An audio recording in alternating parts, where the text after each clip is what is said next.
Good morning, all. We are ready to start today's proceedings. Please make sure that your devices are off. Thank you.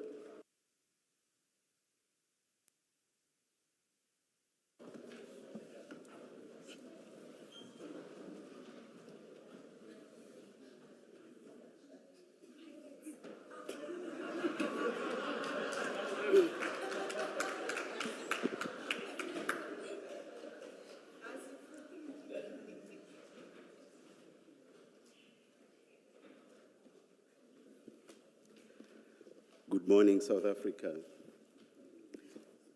As you all see, today we, the entire Commission, are donning the Bafana Bafana jersey.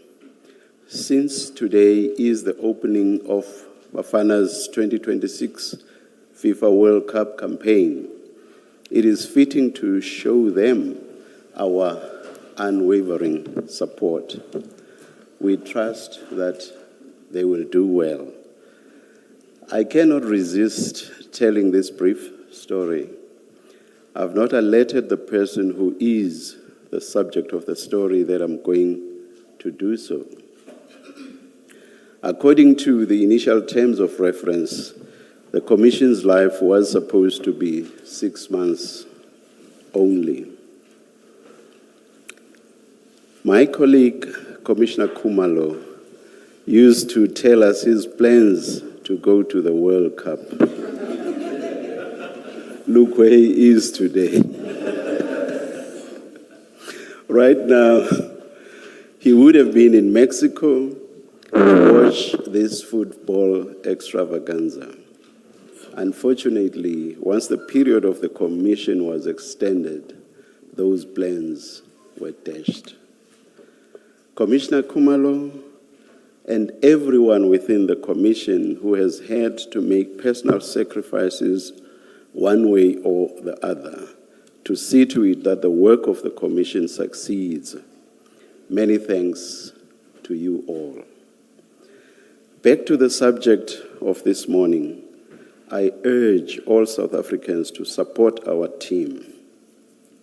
Bafana Bafana, pull all stops and make us proud. Thank you all.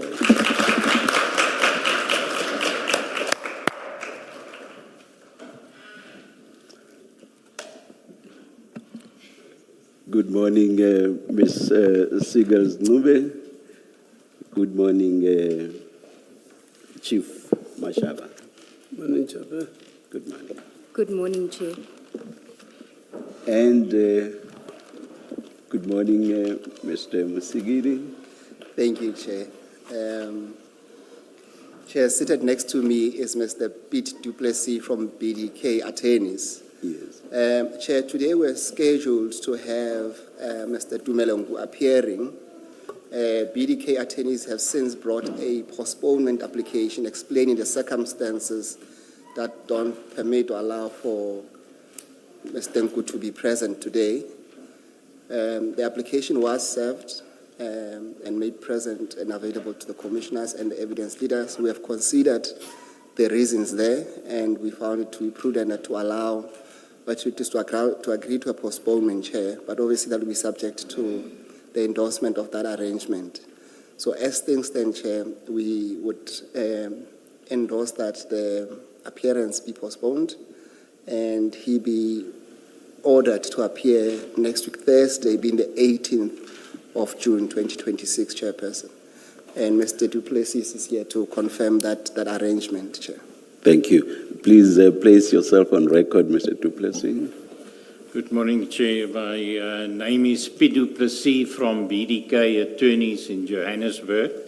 We represent Mr. Tumelo Nku in these proceedings. He was supposed to attend today for his evidence. Unfortunately, there was a family bereavement. It's all documented. And the evidence leaders kindly considered his request for a postponement. He will be available next week, and the date arranged, subject to your approval, is then the 18th of June, next Thursday. Thank you, Mr. Du Plessis. We have read the application, and the view that we take is that it's very sparse on facts, but because we think we are going to have a full day anyway, and because of the agreement between the parties, we will grant the application. But I doubt that had circumstances been different, we would have granted it. So it's granted, and where is Mr. Oh, Mr. Ngui is not here. He is not here, Chair. Oh, all right. Shall we assume then that the terms of the order will be conveyed to him, Mr. Du Plessis? I will do so, Chair. Thank you very much. Thank you. The hearing of the evidence of Mr. Ngui is postponed to Thursday, 18 June 2026. Thank you. Thank you, Chair. Thank you, Chair. May I then be excused? Yes, you are, Mr. Du Plessis.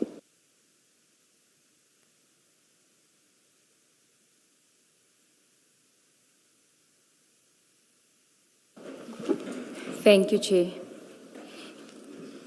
Chair, yesterday I had asked Chief Mashaba if there was anything he wanted to say that was not contained in his statement before we proceed with cross-examination. He indicated that he would like to say something. So, Chief. Yes, Chief Mashaba. Yes, thanks, Chair. I don't have my files with me. The files are next to you, but they will just help you put it up. Are you going to refer us to anything specific in the files? No. Okay.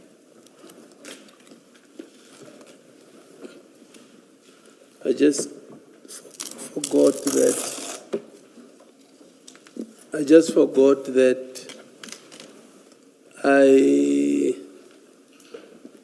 After the harassment of General Khan, I called PC, General Mawela, and PC said to me, he is chairing a meeting. I must talk to General Mtombeni. After I spoke to General Mtombeni through PC's phone, General Mtombeni said, hey, we are busy. Just talk to Brigadier Shibiri, and then maybe she will come and assist you guys there. That's what I forgot to add after after Khan. And then the second one is after Pakula's arrival that we cordoned off the scene. And then the third one, just to clear the alleged argument between Boysen's guys and us, myself and Warrant Officer Makhane. That's what I think I forgot yesterday. Thanks, Chair. You have not substantiated the last point. Or the arrival of Boysen's Sektabaki.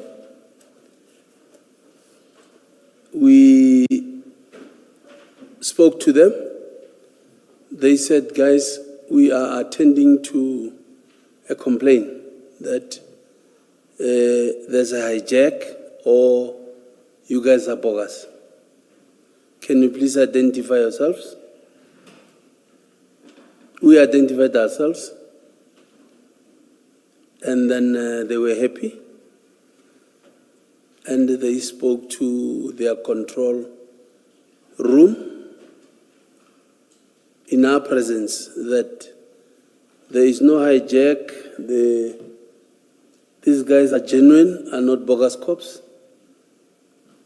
So everything is in order, plus already the driver of the truck is going to be arrested.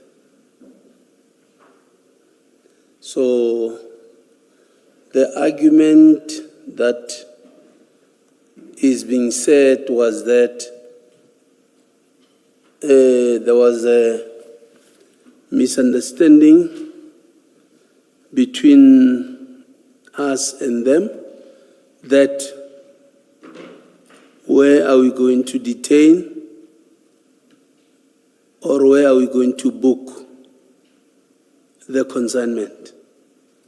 So we said, we think because we started in Alberton, this thing started in Alberton, we will go back to Alberton. They said, no, we can't go to Alberton. It is happening now. You opened it in our area, in Boysens. So we'll have to book them here in Boysens. Then we agreed. We said, no problem. In any way, there was no plan of going to Alberton. It was just that we thought because we started in Alberton, we will end up in Alberton.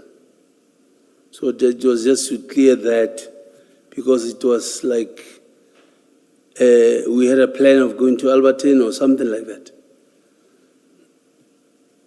Thanks, Chair. Thanks, Commissioners. Thank you, Chief Mashaba. Thank you, Chief. Chief, there's another aspect. The first one that you raised about PC Mawela, General Mawela, is that the provincial commander? Commissioner. Because the provincial commissioner is Ntombeni. Oh, Before Mtombe. At the time, okay.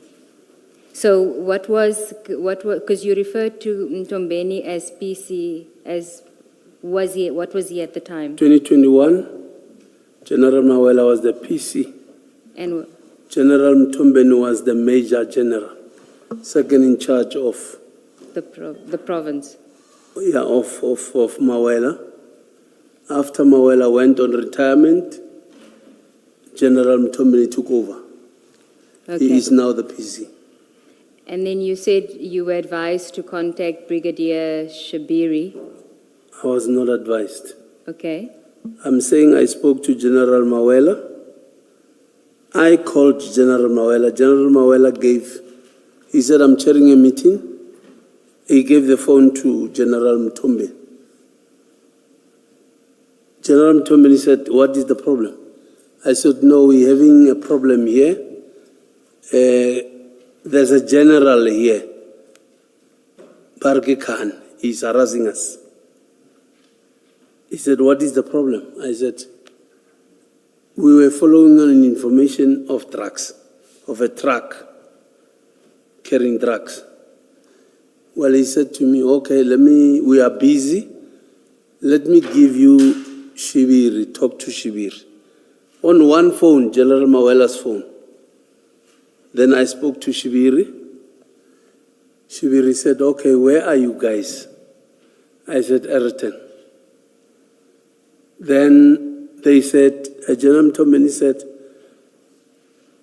Shibiri will come there and check what's happening and assist where possible. And did you speak to Brigadier Shabiri? I didn't see him. He didn't arrive. Okay. I didn't see him. Thank you. So that's what you want to clarify or include as part of your statement? Yes. Okay. Thank you. Yes, Chair. Ms. Nobe, you asked, did you speak to Brigadier Shibiri? Do you mean at the scene or on the phone? Both. At the scene and on the phone, and you say he didn't come to the scene. Over the phone? On the phone, General Mtombeni said Shibiri will come. Then he gave the phone to Then Shibiri asked me, "Where are you guys?" I said, "We are in Ayrton." He said, "Oh, okay, I'm coming." But I'm saying on the scene, I didn't see him. He didn't come. Okay, thank you. May I just, before we start, Chief Mashaba, are you able to tell us in full, as fully as possible, what your duties are? Happily, you still hold the same position you held then. So tell us what your duties, to the extent that there may have been changes, you may touch on that. Just tell us as fully as possible what your duties are or were. As we speak, or the duty of me in my position, or a duty of a traffic officer? Chair. I prefer to say your duties. If they entail also doing duties as a traffic officer, you can tell us that as well. But I just want to know what your duties as chief inspector were. Well, and to the extent that maybe you may forget, I'll even ask that you give us a document that sets them out. well, I don't know. If No, I know you don't. That may follow. That may follow today's hearing. That may come after today's hearing. Oh, okay. Maybe let me start with because I think it is proper that maybe I clarify certain things. Yes. Because there is, maybe it's a perception of, or a confusion that a traffic officer cannot do law enforcement. Or a traffic officer cannot. Don't preempt that, and maybe when you are being probed further, you may then address the perceptions. But what I want you to do is to itemize as fully as possible everything that fell within the purview of your functions and indeed even your powers. As at July 2021, yes. Please, as fully as possible. And if that includes your involvement in what you just mentioned now, in the context of what you say are misperceptions, you may add that in the itemization. Do you follow me? I get you, Commissioner. Please then, let's have the itemization. Okay, let me say in 2021, the acting DD that I was in charge of, I was second in charge of the district, Sidibeng,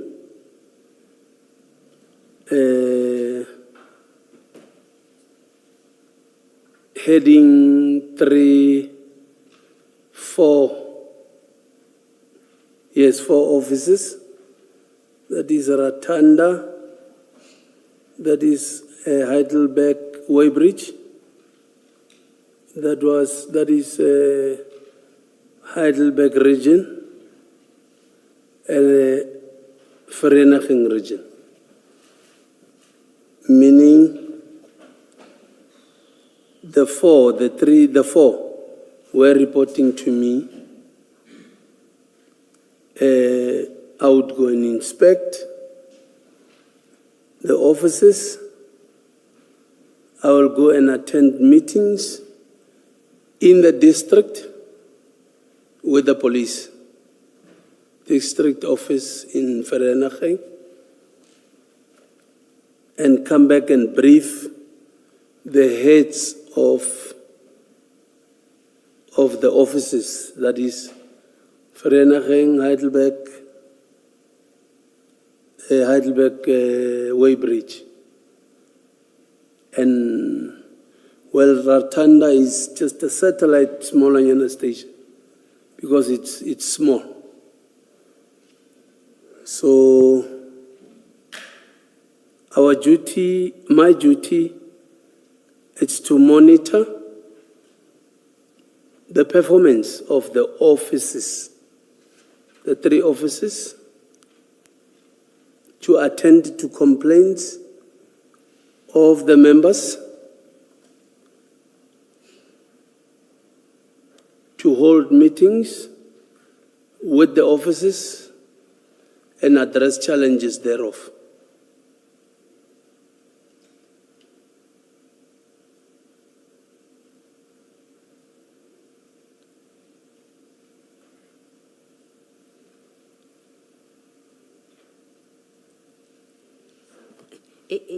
If that is the fullness of the description of your position at the time, it sounds more like a managerial position. Is that a correct description? I can say this brigadier level in the police. Yes. Yes. So it's managerial. Thank you. Yes. Can you please zoom in on the misperceptions you alluded to, or misperception singular that you alluded to? Well, regarding law enforcement, as you said. well, following the events in the commission, I could hear there is a separation in SAPS and traffic. So I think it is maybe proper that I put to the commission that there is no difference in being a traffic officer and being a policeman, because we work under one boss, that is the state, but given different duties. I think what's crucial is exactly the difference in duties. Tell us those differences. I'm still... Thank you. Sorry for interrupting you then, Okay. Chief Mashaba. We are given a traffic officer. Let me say a traffic officer is a policeman specializing in roads. That is our key responsibility. Roads, I mean accidents, road safety, and everything that comes with roads. And what gives us the authority and power, it's the act now as law enforcement officials and peace officers that we also have a mandate to fight crime. So I think that's what gives us the power and the authority to, from time to time, work with the police in fighting crime. Is this a blanket power, or is it restricted in any way? Can you do any and everything that members of SAPS are empowered to do? Yes, I can do. Any and every, with no restriction whatsoever. Yes, I can do, Chair, except investigating a docket.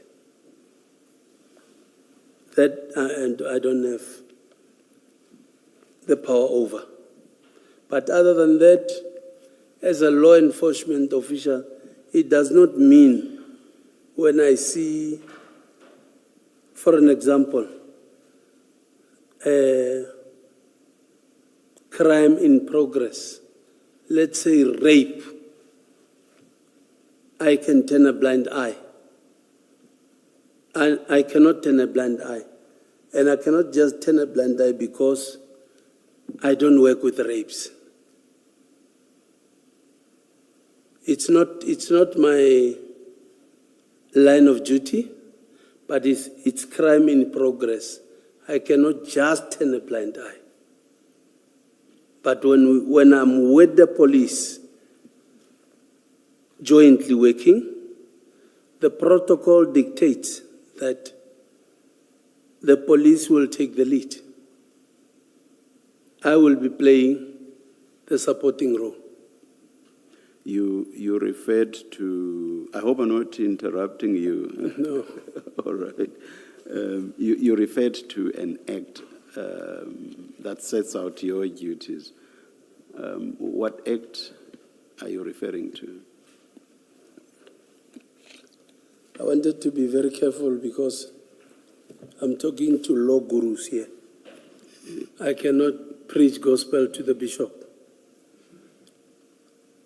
We are empowered by Criminal Procedure Act 334, Act 51 of 1977. It gives us the power now as the peace officers to can fight crime.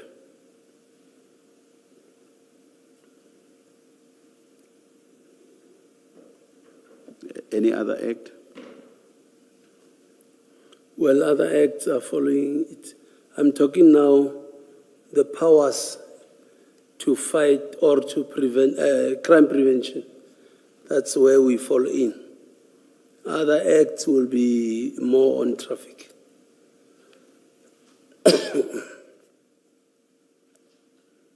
So basically, on your point that there's a misperception that you cannot fight crime, your reliance is on the Criminal Procedure Act. Yes, Chair. Nothing else. Because you then say there are other acts that relate to traffic matters.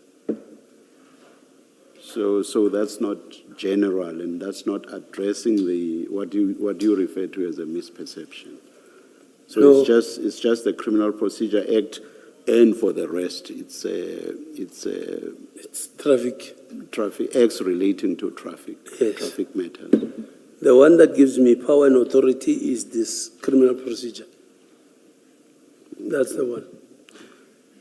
Is the Criminal Procedure Act not more process-related rather than, how should I put it? For example, I know that around sections around the 20s, there are powers with regard to arrest and things like those. Is that the sort of powers you are talking about, or what other powers in the Criminal Procedure Act are you talking about? Yes, that's the powers I'm talking about. Okay. Now, what I want to get an idea of is, would you, for example, of your own accord,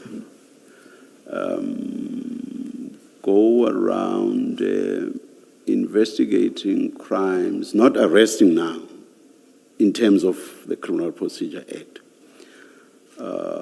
and not about traffic matters? So would you go around, for example, of your own accord, investigating matters like murder, robbery, of your own accord? No. No. Hence I'm saying... What restricts you? What circumscribes your powers? Hence I'm saying maybe when I said dockets, investigating dockets, that's what I... Let's say there's no docket at this stage, but you want to find out if a murder has been committed. You want to find out if an armed robbery has been committed. There is no docket. A docket will only come into existence once indeed it has been found that a crime appears to have been committed, and then a docket is open. So I'm asking you about pre all of that. Would your your own accord, just leave your house and say, I'm going to investigate if a murder was committed, if an armed robbery was committed, would you do that? Specifically, not that I can, out of my own way, go investigate a murder, but if it is brought to my... Or an armed robbery.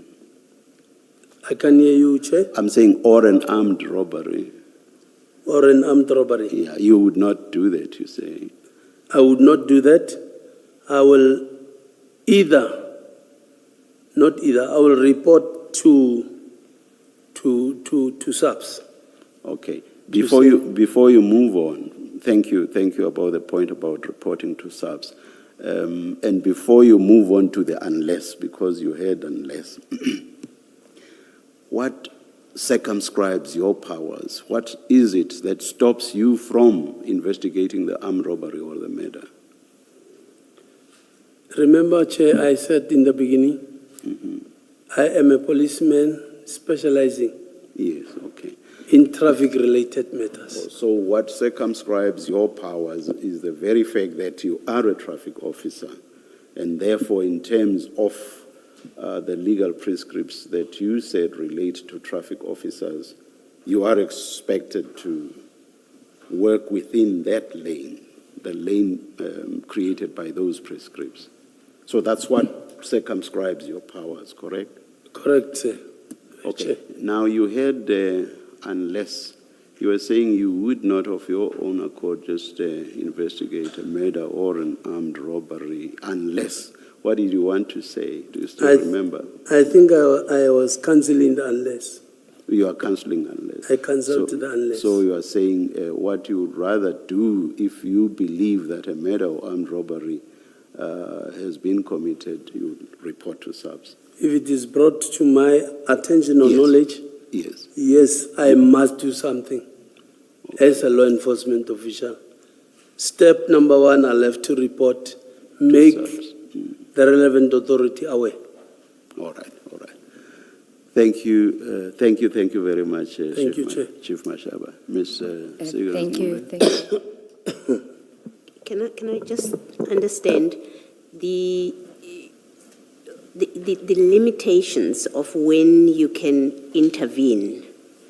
Is it has to be a crime that is happening on the road? Is there such a limitation?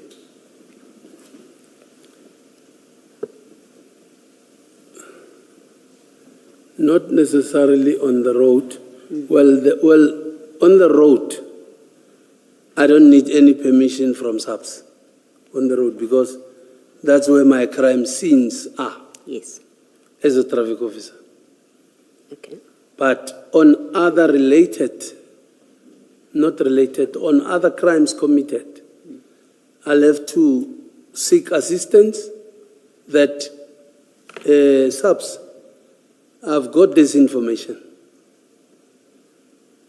Not that out of my will, I can just go and do it. No. I need to report it to SAPS and seek for assistance. Once SAPS joins, or I make sense to them, is then that jointly we will go and do that. All right, thank you. And Chief, the area of your jurisdiction, so I'm not going to canvass what Chair canvassed with you about your duties and responsibilities, but when you're performing those duties, you have a specific area of jurisdiction that you must perform those duties in. You can't go beyond that, or can you? Do I have a jurisdiction? Yes, the areas you mentioned earlier, Sidibeng, Heidelberg, Weybridge. Can you go beyond your district? Yes, my jurisdiction is Gauteng. The whole of Gauteng? Yes. Okay, so what is the significance then of you being the deputy director for the Sidibeng area? What does that mean? That was where I was based. So it's... I am based in Sidibeng district, but nothing limits me in the province to go and work. I cover all the metros and all the local traffic. I mean, all the local all the local authorities within the province. But insofar as your role is concerned as the inspector or as the acting deputy director? As the director, the acting deputy director. Is that what you're saying? No. As, like for instance now, like I said yesterday, I'm no longer an acting. Remember, when you act, it's not a permanent post. Yes, but we're talking about in 2021, because you were the acting deputy director. Still, Yes. nothing stops me. Hence, I'm saying to you, my jurisdiction is Gauteng. I'm not like your JMPD that works within their boundary. I'm not like Tshwane. I'm not like a Kuruleni. I'm not like Mfuleni. I cover all the metros and the local municipalities. That's my jurisdiction. I just ask a wanna- question on that point. Sorry to interrupt you. Chief, let's say it was 2021 and you were occupying the position you were occupying in July 2021. Are you saying because your jurisdiction covered the entire Gauteng, let's assume this commission was sitting in July 2021 and you hear that a stolen vehicle was in the commission's premises, would you then have the power to come and raid the commission's premises? Because according to you, you conduct law enforcement and your jurisdiction is the whole of Gauteng. I'm just trying to understand what you mean by anywhere in Gauteng you can conduct law enforcement. To come and raid as in inside the premise, Yes, inside to come the in yard. and search and seize and look for the stolen car. No. I would invite subs. You would invite subs. I would invite subs. Because you yourself would not have the power to come and search and seize goods in the commission's premises. Not necessarily that I cannot. But I'm saying, well, to limit a lot of issues, a lot of questions, it's quite simple to just invite subs because they're the ones that quickly can apply for search warrants and stuff like that. And you would choose any subs officer of your choosing. You would take any sub junior officer to tag along. Depending on the information that I get, I don't just choose. I will, remember subs, they also have their area of operation, like, let me say for instance, Muroka Police Station. If I get an information that there is something in Diepkloof hostel, I can't just call somebody in Morocco because he is a policeman. I need to relate that to a Diepkloof member because that is his area of operation. No, Chief, please go to your statement at paragraph 1.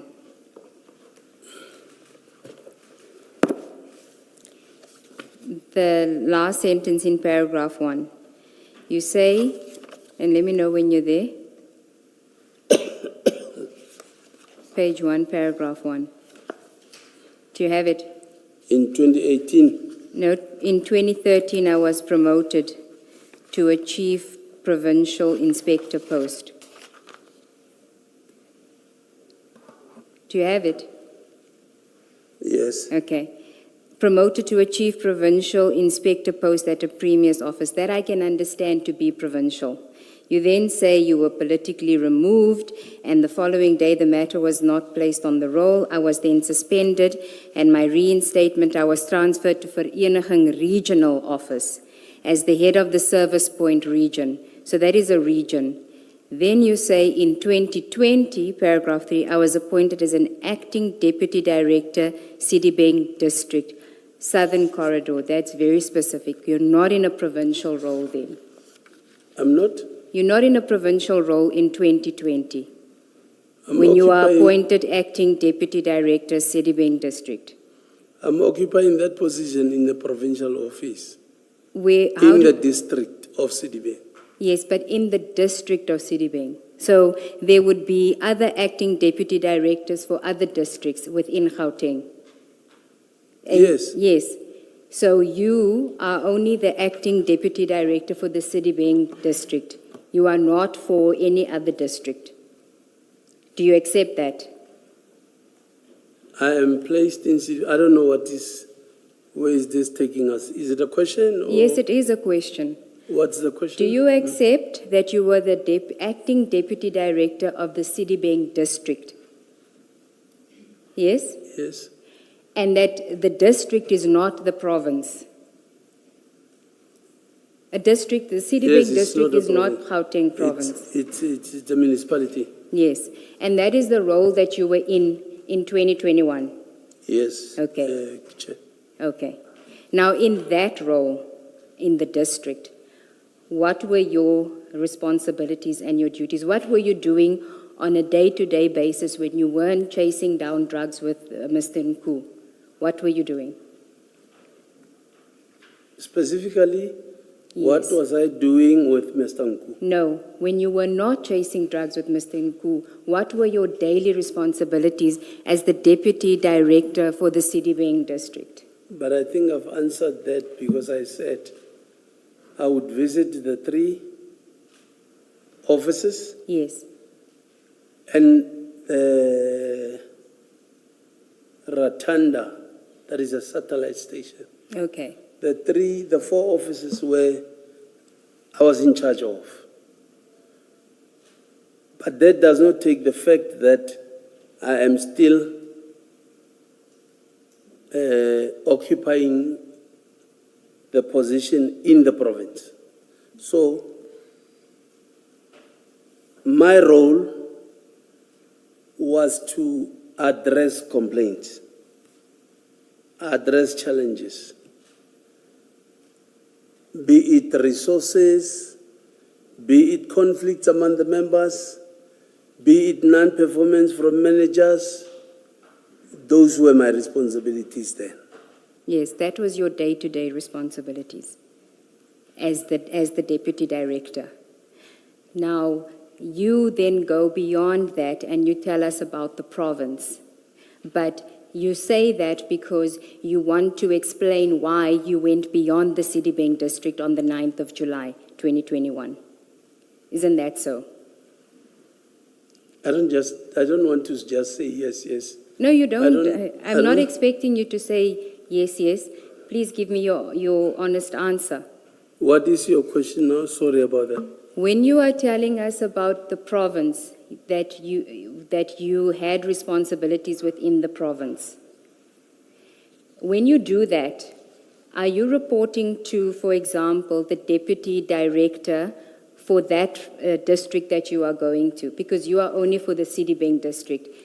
I report to the director, And who is the director? Pompi then.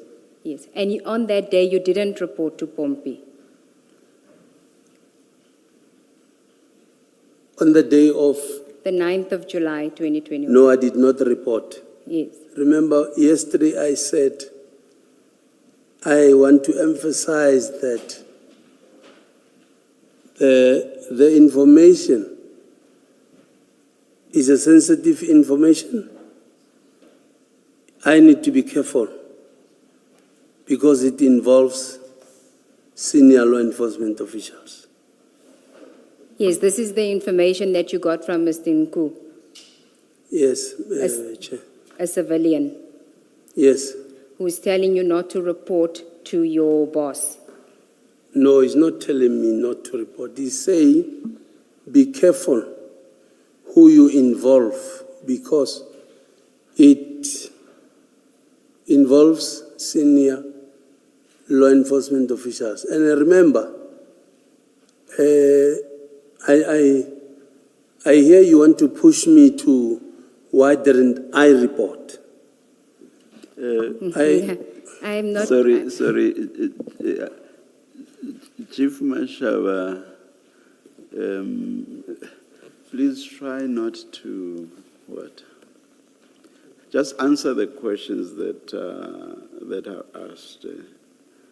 You may, in your mind, try to anticipate whatever you think the evidence leader wants to take you to. But you don't need to openly tell us what you think the evidence leader is trying to achieve. And sometimes witnesses actually give terrible responses because they are trying to anticipate what they think is sought to be achieved, and sometimes they go totally wrong. Okay, So thanks, just try as much as possible to answer the questions that are being asked. Okay, thank you, Chair. Thank you. Thank you, Chair. Please repeat it. You didn't report to your director because you said you were told by Mr. Nku that you must be careful as to who you inform of this operation because there are senior law enforcement officials involved. Yes, Chair. Okay. So you considered reporting to Director Pompey as being an issue, it will compromise this operation, Correct. based on the information of a civilian. Correct.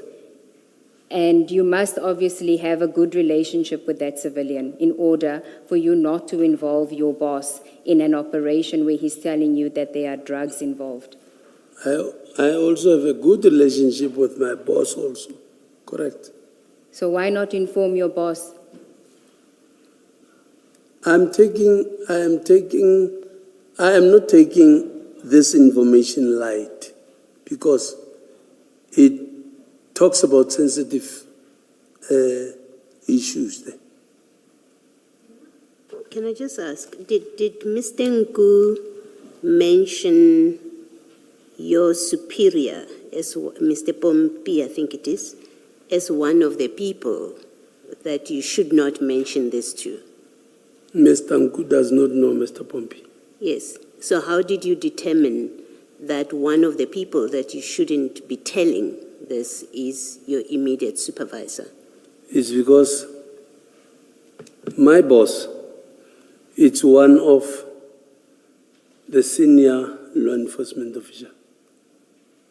And when he says senior law enforcement officials, did he say SAPS, RTMC, Gauteng province? Surely he must have given you specific. Did he say crime intelligence? Did he say DPCI? No. When he says to me, senior law enforcement officials, to me, I think I understand what he means. What does that mean? I don't understand what it means. And maybe because of your experience, you can assist us to make sense of this conversation between you and Mr. Nku. When he says senior law enforcement officers, what do you understand him to say? Chair and commissioners, it's not for the first time that such informations come where, especially at my level, where I don't just, in actual fact, myself and Director Pompey, I don't report like I'm a junior. I sometimes go and work and give report afterwards. So when he says to me, be careful who you involve, I know running a risk of reporting such informations to the bosses, sometimes you get to not become successful because the boss might have an interest in whatever information you got. I still don't know what it means or what you understood him to mean or to include or exclude in that senior officials. Are you, and really maybe to be more specific, try to be more specific in my question is, you are Gauteng traffic. There's SAPS. We know you have spoken, you eventually do call Provincial Commissioner Mawela when now you're at the scene and there are problems now. So there's SAPS, there's JMPD, there's your traffic, and I've also included DPCI, I've included crime intelligence, and I think that's not the fullness of it. There are many others. And I'm trying to understand that when Mr. Nku, who you say you have a relationship with him, when he says, so you do have specifics, at least in your mind, about when he says senior officials, do not alert senior officials about this. You have an idea in your mind, is he talking about your traffic people? Is he talking about SAPS? Is he talking about DPCI? Is he talking about crime intelligence and whatever other law enforcement? So I'm trying to understand how you determined who not to inform, because there are hundreds of senior law enforcement officers. I think, Chair, what Nku was trying to say, I understood it because he is not a law enforcement officer. I knew that he means it can be SAPS, it can be us, it can be metros, and others. When he said, that is why specifically he did not say, do not, be careful not to involve, let's say, be careful not to involve Samuel Mashaba. He said, do not involve senior law enforcement official. He didn't specifically say SAPS. So I think I understood him when he said, be careful. Thank you. Can I ask you why you did not involve junior law enforcement officials, especially those that work within the Citibank region and reported to you, and those that are whose activities on a daily basis are operational in nature, because you were more management at this stage? Why did you not involve any of those who report to you and are operational officers? To be honest, commissioners, nothing stopped me from doing that, or nothing stopped me from taking the operation or taking responsibility of the operation. But looking at or listening to him tell me the info, it is relevant that I take it direct to where it belongs, that is SAPS. And did you record any of this in any document? Is there any book that you use on a daily basis to record this sort of information? Yes, we do. Hence I'm saying, at my level, I go and work and come back and report, give report to my boss. No, but your own, not what you report to your boss. Is there a book or a diary that you keep and in which the day before and on the day of the 9th of July, you recorded information that was given to you? Remember, you're not telling senior officers, you're not telling bosses, but you're keeping a record of your activities and what you are busy with. Yes, I've got my diary. So there is such a diary. There was. Where is it? My car, when I was locked up that day, I had a lot of things in my car. It was taken to 13 in Araten, 13 pounds. And a lot of my stuff was stolen in 13. So one of the, the diary was also in there, my jackets, my uniforms, a lot of things.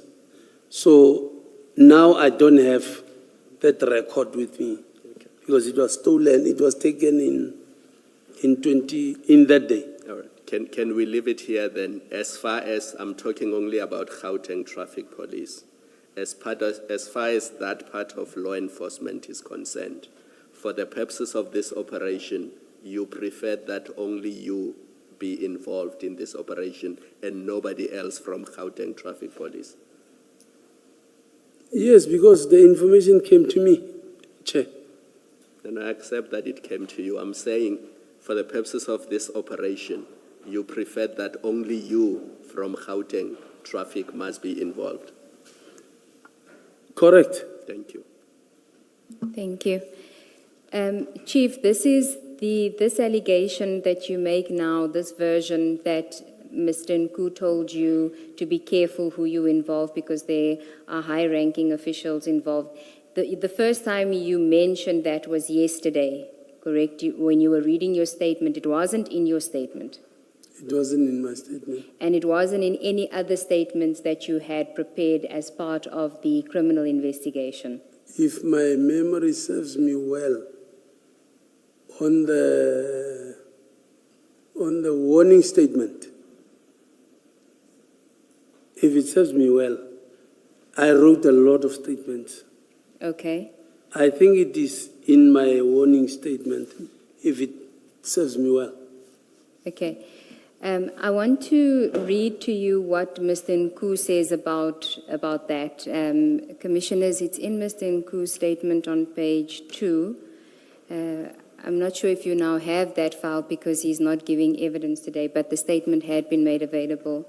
But I'll read it into the record. At paragraph 2.3, he says, communication of information.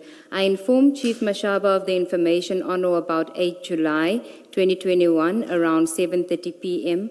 after I became satisfied that the information was sufficiently specific to warrant operational follow-up. As the yellow jersey truck, which was carrying the container in question, had been traveling in record time towards Johannesburg.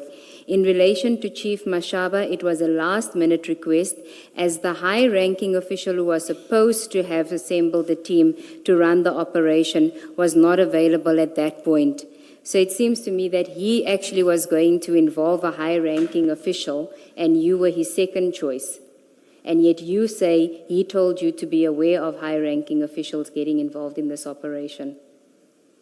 Well, I don't know who else did he tried to involve and didn't get.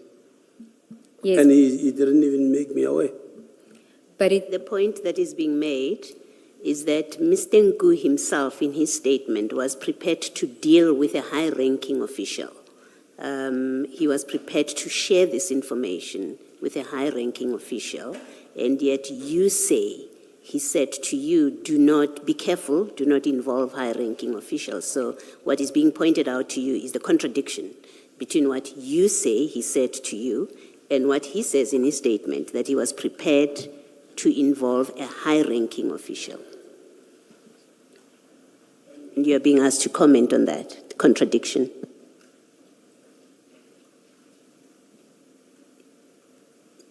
If I may ask, contradiction how? Contradiction in the sense that he first started with a senior before coming to me. No, contradiction as in he was prepared to involve a high-ranking official to run the operation. That's what he says in his statement. he looked for a high-ranking official that would assemble a team to run that operation. He didn't find that high-ranking official, right? And then he came to you. But what is being put to you is, on his statement, he was prepared to share this information and to involve a high-ranking official, and yet you tell us that he warned you not to involve a high-ranking official. You understand what I'm saying? I hear you, Commissioner. Yes. So what is being put to you is that what you say he warned you not to do, he was prepared to do himself, to involve a high-ranking official. And so he contradicts in his statement what you say he told you and is your reason for not involving or not informing your superior. To me, it doesn't sound like a contradiction. Okay, did he tell you who the high-ranking official was that he initially wanted to get involved? No, he didn't. Okay. And so he says to you, don't be careful who you share the information with because there would be high-ranking officials involved. You take that to, you decide you're not going to tell anyone about this. You're going to deal with it on your own. I didn't take it light, yes. Sorry, you didn't? I didn't take it light. What does that mean? I didn't take it light. Didn't take what light? His caution or what? Yes, his Okay. caution. Okay. So did he give you information as to what drugs there were, the quantity? Did he give you any of that intel? Well, he didn't tell me exactly how big the consignment is. He did not. He just said to me, there is this in this truck. And he gave you the details of the truck? Yes, in the morning, Friday. The Friday. So you knew the Thursday of a possible drug trafficking the night before? Correct. Okay. And in your mind, what action do you then take? Because now it's an operation which you've decided that you're going to deal with. I said to him, please make sure it is possible. It is positive. You make sure it is correct. The information is correct before I can activate. Activate what? Manpower. Okay, what manpower were you going to activate? He's talking about the information of the truck carrying drugs. Obviously, Mashaba alone cannot do that. I will need assistance from other people. That's the manpower that I mean. Okay. This plan you only come up with after he confirms to you that there is, in fact, the truck does have drugs and it's on its way. It's not a plan. No. You said you're going to activate manpower. That must be a plan. You're not just going to activate manpower without a plan. Yes. Yes. So that plan, which included activating manpower, you only come up with the morning of the 9th, not Yes, the night before. After he confirms that now the truck is here, come and join me. Okay, the truck is where now? In Johannesburg? Yellow Jersey truck stop. So when he called you the Friday, the truck is already at the Yellow Jersey truck stop? Yes. Okay. And when he called you the night before, did he tell you where the truck was then? No. He didn't tell me. Okay. And what information did he give you for you to be sure that there was, in fact, drugs there? Did he tell you? He must have given you some information. It can't just be there's a truck with drugs, because you say to him the night before, make sure. So what additional information did he give you the next morning that gave you the assurance that he made sure that the drugs are in there? No other additional information. He said to me, there is this truck coming from Durban. It is carrying drugs. Can you assist? I said, provided you make sure you're telling the truth, I don't think that will be a problem. I will then make necessary arrangements.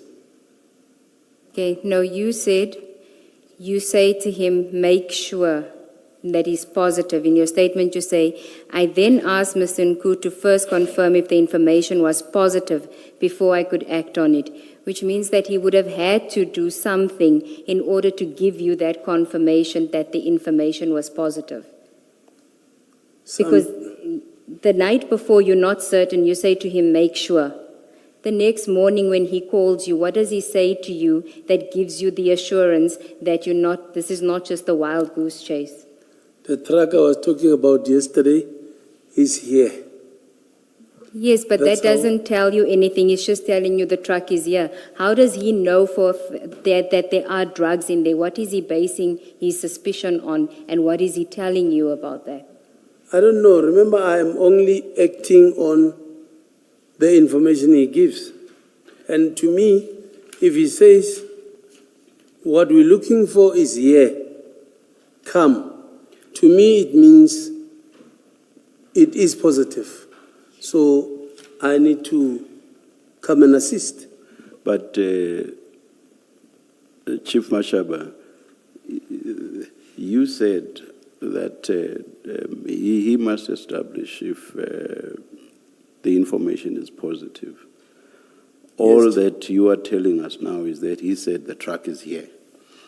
That says nothing about, or let me go one step back. This was not about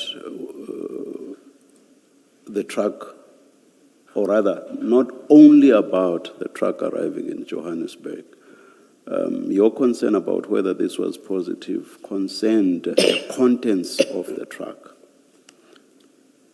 Am I wrong? It was not just about the presence of the truck, it was about the contents of the truck, correct? You are correct, Yes. Chair. Now, your focus seems to be about the presence of the truck in Johannesburg because all you say is that he said the truck is now here.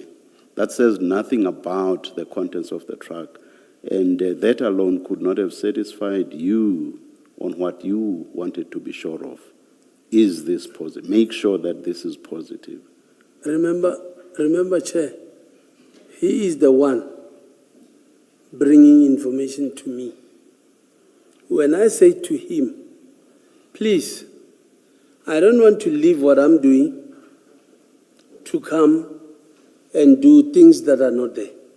Exactly. Make sure. Yes. So if he says to me, here is the truck, it means he would have made sure. That's why he's even calling again. I don't understand that. The presence of the truck in Johannesburg says nothing about what you were insistent about. Make sure I don't want to leave things that I'm doing here for nothing. So we have not gone past that line. For all you knew, things could well have been exactly the same as the previous day. The truck is here. That says nothing about whether what you wanted to know had in fact been established. You don't know that. The presence of the truck in Johannesburg says nothing about that.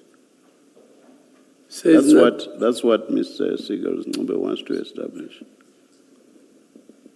Says nothing about what you wanted to know about, which is the info. Make sure that the information is positive. I do not want to leave things that I am doing to come there for nothing.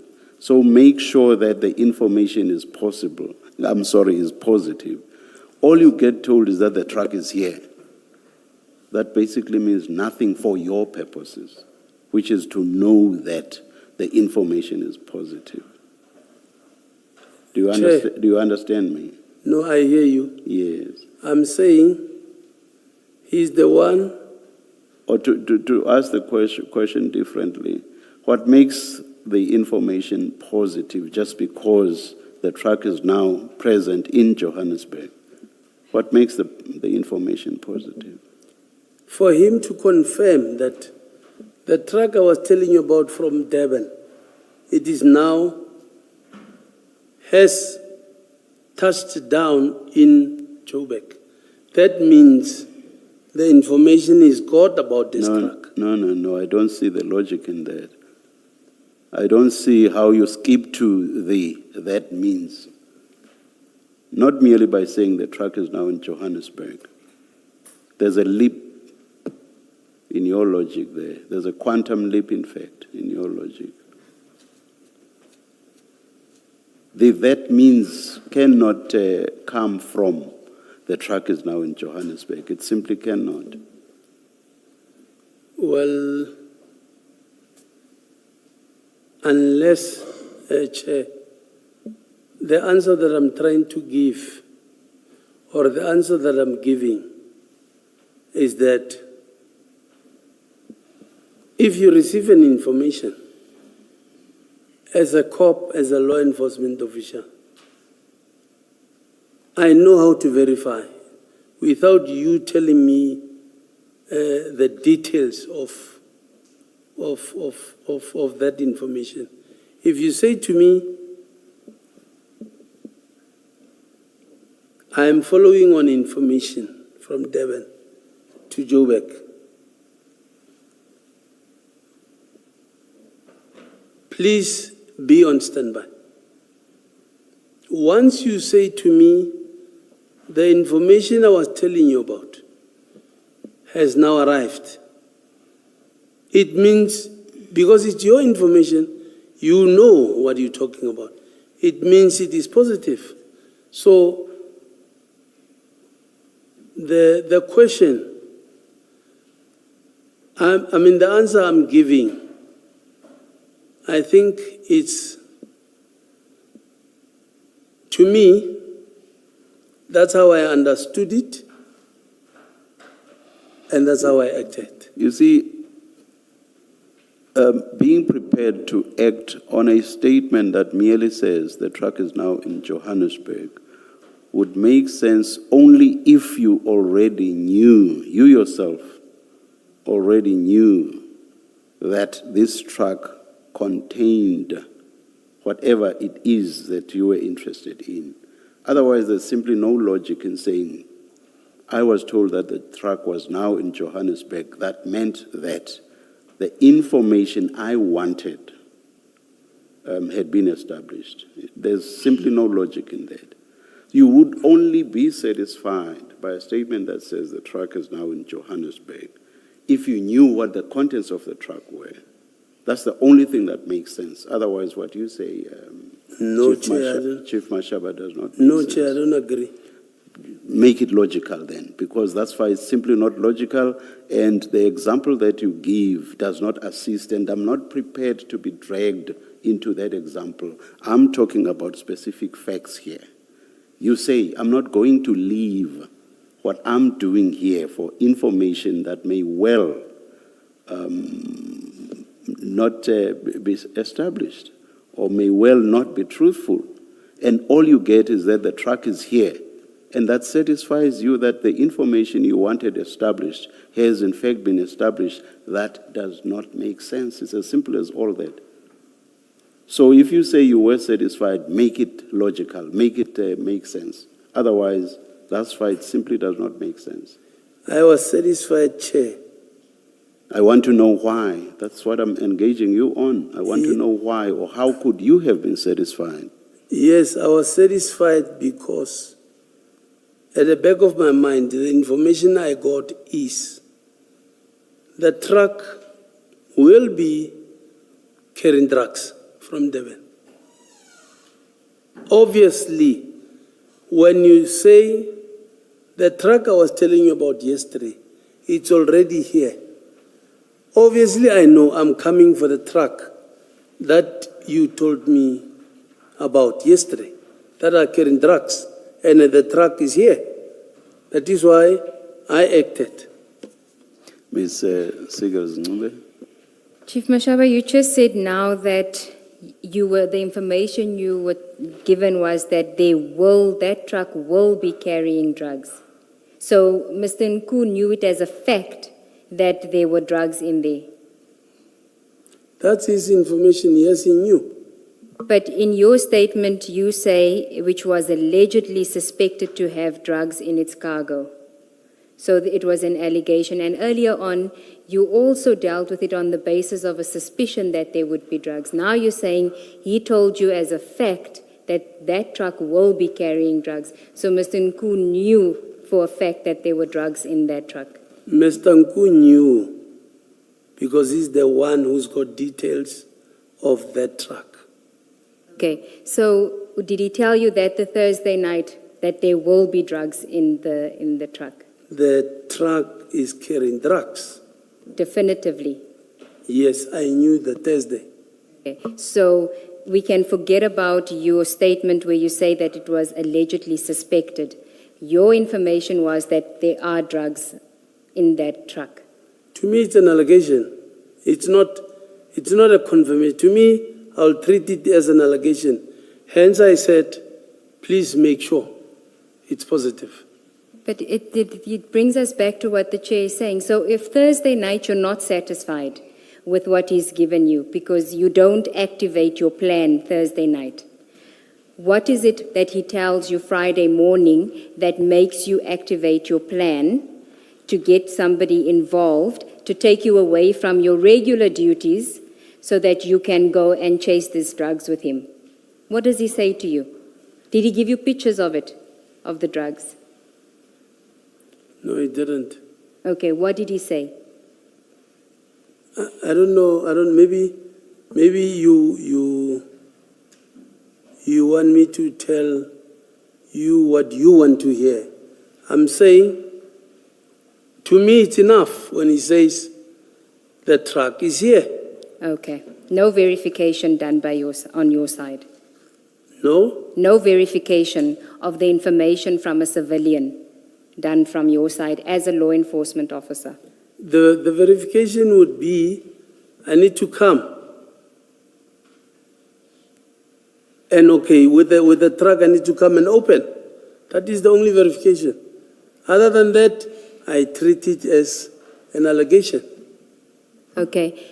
Did it at any point occur to you that you're getting information from a civilian and perhaps you should involve crime intelligence to verify the information that he had given you? Crime intelligence, this thing, already it's Thursday. On Friday, it was in progress already. I don't think I had that luxury of time. No, you did.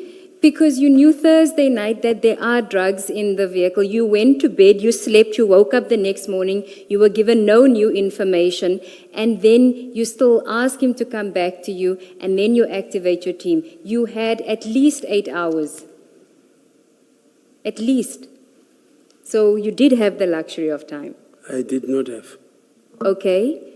If you didn't have the luxury of time, what were you doing between the evening when he told you about it, the next morning when you activated your plan? I slept and waited for his call the next morning. Is that not a luxury of time? I slept. Yes. Waited for his call. And maybe if you had activated crime intelligence that night, they could have taken over and they could have confirmed the information. No. And is it not? Okay. No. How do I activate something that I still am waiting for its confirmation? I cannot invite anybody until I am satisfied about it. And then on Friday, it is now in progress. So will I have time to involve or to invite crime intelligence? Yes, you would have. And that truck was coming from Durban. Please, okay, sorry. Please, let's talk a practical thing here. Let's not talk theory. Yes. I'm saying to you, I did not have time, and there was no time, because how do I have time where this thing is in progress? Yes, you do. Aren't you in charge of the roads? Aren't you in charge of the Heidelberg Way Bridge? Mustn't that vehicle pass the Heidelberg Way Bridge from Durban to Johannesburg? If it would have passed the Way Bridge, I would have known, because it was going to be overload, it was not going to pass. Yes, but you know that it must pass there, or it took another route, because you're being given information, tracking information, because how does Mr. Nku know that the vehicle is now in Johannesburg? It must be that when he spoke to you the Thursday night, the vehicle was not yet in Johannesburg. Correct? It was not yet, yes. Yes, so it would have passed your district on its way to Johannesburg, correct? Yes. Yes, and it would have, if it took the correct route, which I'm assuming it would have, because Scania is not going to put its vehicles on a back road, so it would have taken the official road, which has a way bridge, which you are in charge of, correct? Yes, remember, I am not carrying that duty, either to follow or to make sure where is it passing. No, no, Chief, that is not correct. You told us how you are in charge of the Heidelberg Way Bridge to inspect those officers. That vehicle must pass the Heidelberg Way Bridge. If Mr. Nku had given you the details of this truck and told you where this truck was going to, presumably he gave you the license plate details of this truck, because how would you know which truck to find when you get to the logistics company? So you knew the drivers, you knew the license plate of that vehicle. You were in charge of the Heidelberg Way Bridge. So you could have asked your members to stop that vehicle at the Way Bridge. You could have, and then you could have inspected it at the Way Bridge. And if it was overweight, that would have given you more suspicion, and you would have had the manpower within your district officially conducting the operation. But you missed that opportunity intentionally so that it can go to Johannesburg, which is out of your district. Why would you do that?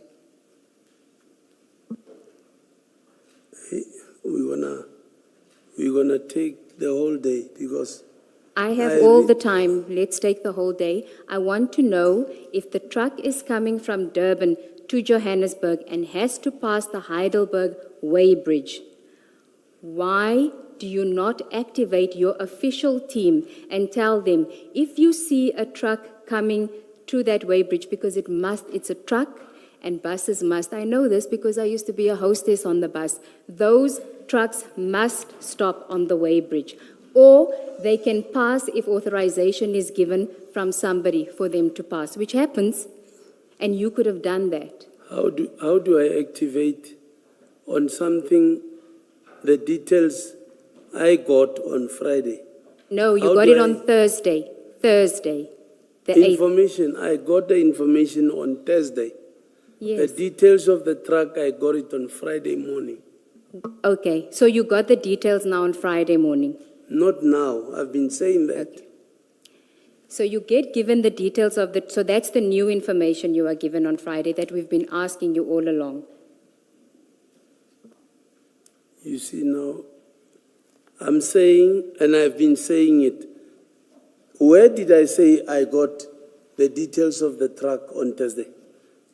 Where is it? We asked you what new information were you given that made you activate your team on Friday. You said, he didn't tell me anything new. He didn't. He just told me the truck has arrived. Do you recall that evidence?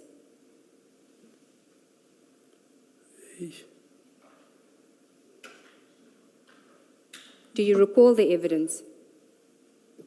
I said the information came on Thursday.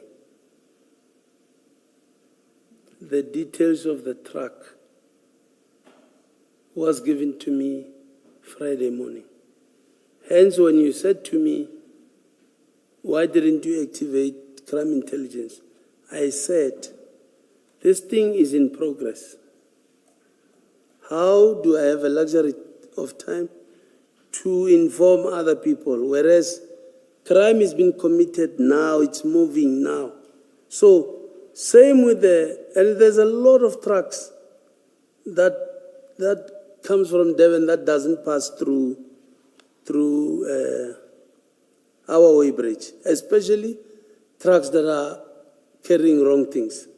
They don't. So I didn't have the details of the truck.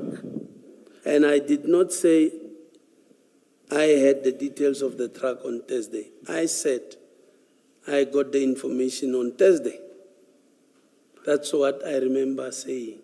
Let me take you back, Chief Mashaba, to something you said when I was engaging you right at the beginning.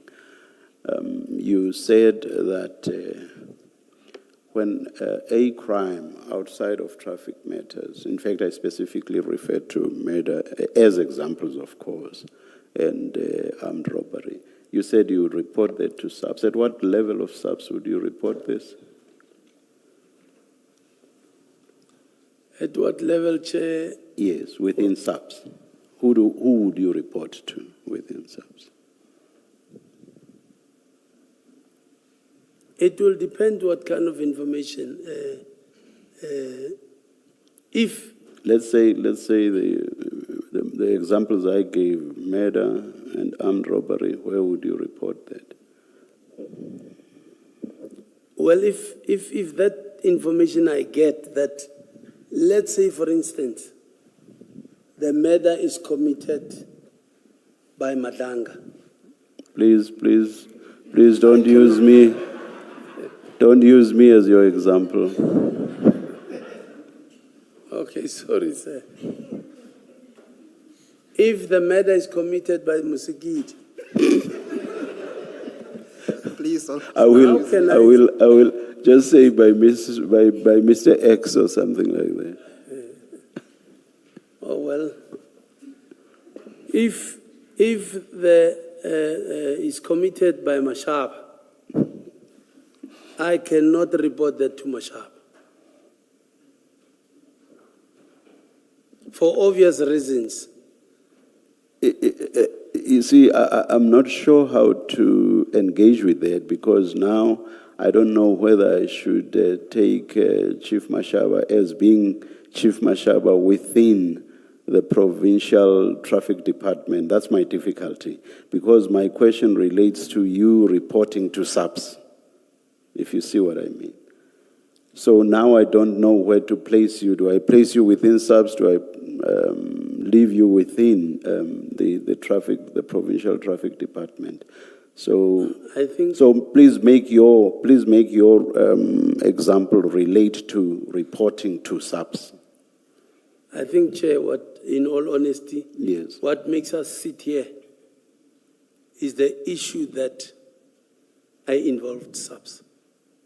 Hence, we're talking SAPS. Can now. you please answer my question directly? I want to know, in accordance with the requirement that provincial traffic officers must report crimes that do not fall within their purview of functions to SAPS.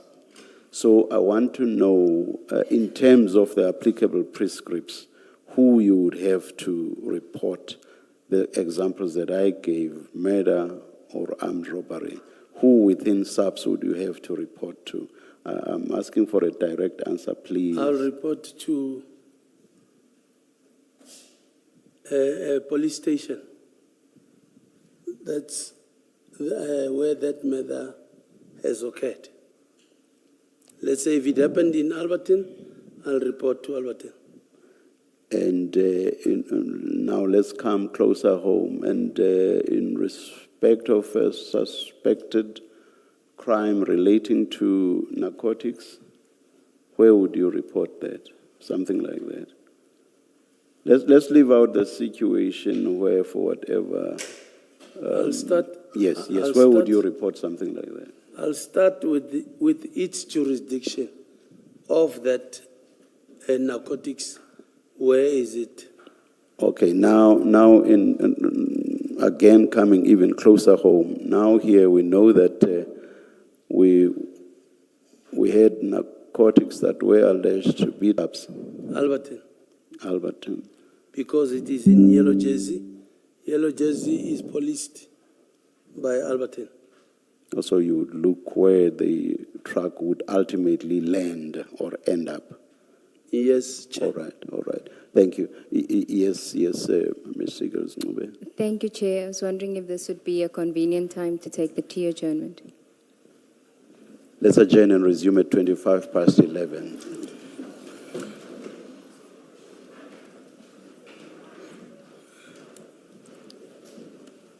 Yo.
switch off your cell phones. Thank you.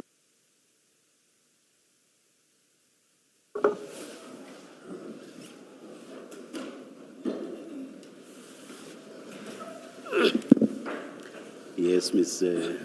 Thank you, Chair. Ngube. Thank you, Chair. I just wanted to find out if Commissioner Khumalo had handed up. Are you going to deal with it or? Okay. Chief, can I just go back to what we were discussing just before the adjournment about the information that you had on the Thursday night? Had you asked Mr. Nku about the details of the truck? Well, you didn't ask him about the details of the truck on Thursday. He just told you about a truck with drugs. I didn't, yes. You could have asked him that evening, Thursday evening, the details of the truck. I could have. Yes, you could have asked him for the details of the truck to get more information from him. Correct? You could have. Well, yes. Okay. Yeah. He didn't say to you, I don't have any details about the truck as yet.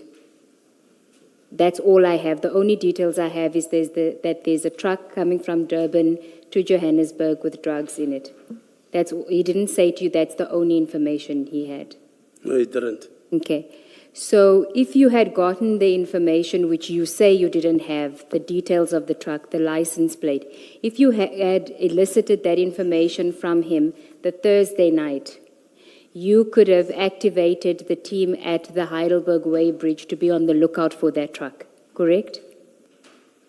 If I would have, sorry? If you had asked him for the license plate and details of the truck on the Thursday, you could have asked your team at the Heidelberg Way Bridge to look out for the truck, correct? I don't think so. Why not? Well, it depends, because hence I'm saying I am treating it, it's a sensitive information. I won't just say, look out for the truck, as if I'm interested in or doing business with such things. No. Hence I'm saying it depends. No, it's not sensitive information to say to your team, to say to the people at the Heidelberg Way Bridge, there's a truck with license plate XYZ, please be on the lookout, and when this truck comes by the Way Bridge, pull it over and make it wait.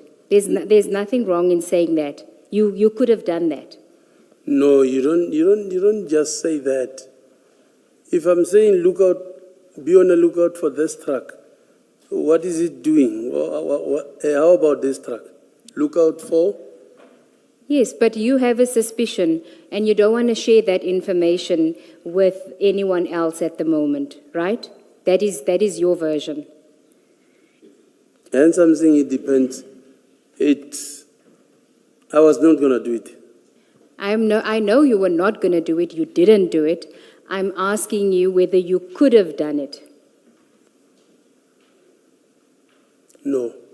You couldn't have? No. So as the acting deputy director of the Sidibeng district and the chief provincial inspector, who you indicated you were responsible for doing inspections at the Heidelberg Way Bridge, you couldn't have simply said to them at the Way Bridge, there's a vehicle that's going to come past here. If it does, pull it over, call me, and I'll come out. Why couldn't you do that? Remember the information I got. It doesn't fall under our mandate. So if I would have said that to them, I am saying that to them to do what? To call me, and then I was not going to do it because I know it's going to give us a difficulty in dealing with it. It still needed subs. Now, Bearing in mind that you said you would have to report something like this to SAPS, did you report? Yes, I reported. To whom? I did not report. I requested manpower in the morning. My understanding is that asking for manpower to then engage in an operation like you did is not the same as reporting to SAPS. So your answer is you did not report. I did not report. And this is something that you ought to have reported, not so? You reported to who, Chair? To SAPS? I think When, on Thursday or Friday? Doesn't matter. But before engaging in an operation, did you not have to report? This is about, I asked you earlier that whether you would have to report something that involves narcotics, and I think your answer was yes, you must report something like that. On this one, Chair, I was cautioned on this one. Hence, I did not report directly to SAPS. So you do not comply with prescripts based on something that a civilian tells you. So you basically bow to the wishes of a civilian and you do not act in the manner you are required to. You've said you had to report something like this to SAPS, and you say that you did not report, and you say you did not report because you were cautioned by Mr. Nku, a civilian. So basically you are saying Mr. Nku said, do not comply with your prescripts, and you did not comply with your prescripts. Is that what you are telling us? I did not bow. That's the effect of it. No, I did not bow. Hence, you can also see, Chair, that me not reporting, according to the prescripts, like the Chair is saying. No, you gave us the prescripts. You gave us the prescripts. Yes, continue. I did not bow to the civilian. At most of the time, you get information and still use your own discretion. You don't just report anyhow. Use your discretion to the extent of not complying with prescripts? Not complying to the prescripts. My discretion to the operation that I will engage myself in. If it would mean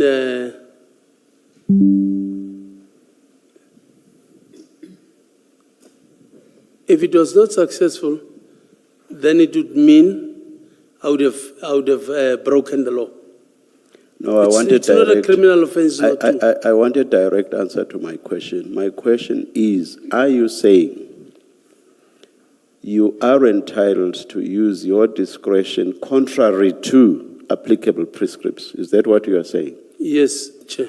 And where do you get that entitlement from if it's directly contrary to existing prescripts? Where would you get the entitlement from? I can't say where do I get exactly, but at times you apply your mind, Chair. Yes, you could see me, as long as the decision you are taking, you'll be able to substantiate. I don't think there's a problem. If your exercise of discretion is contrary to prescripts as you accept it is, so would you accept that the exercise of a discretion in those circumstances would be unlawful? No, it's not a criminal offense. No. I'm not asking you about a criminal offense. I'm asking you about something may be contrary to prescripts without being a crime. Do you understand that?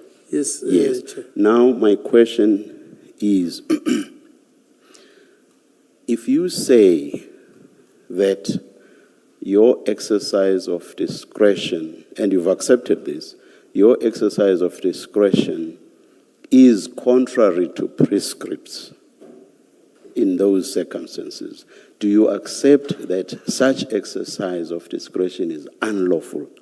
The answer must be yes. I can't see any other answer to that. No, Chair. If it finds me to be in the wrong, it's unlawful. No. The lawfulness or otherwise cannot depend on the ultimate outcome. It can never be.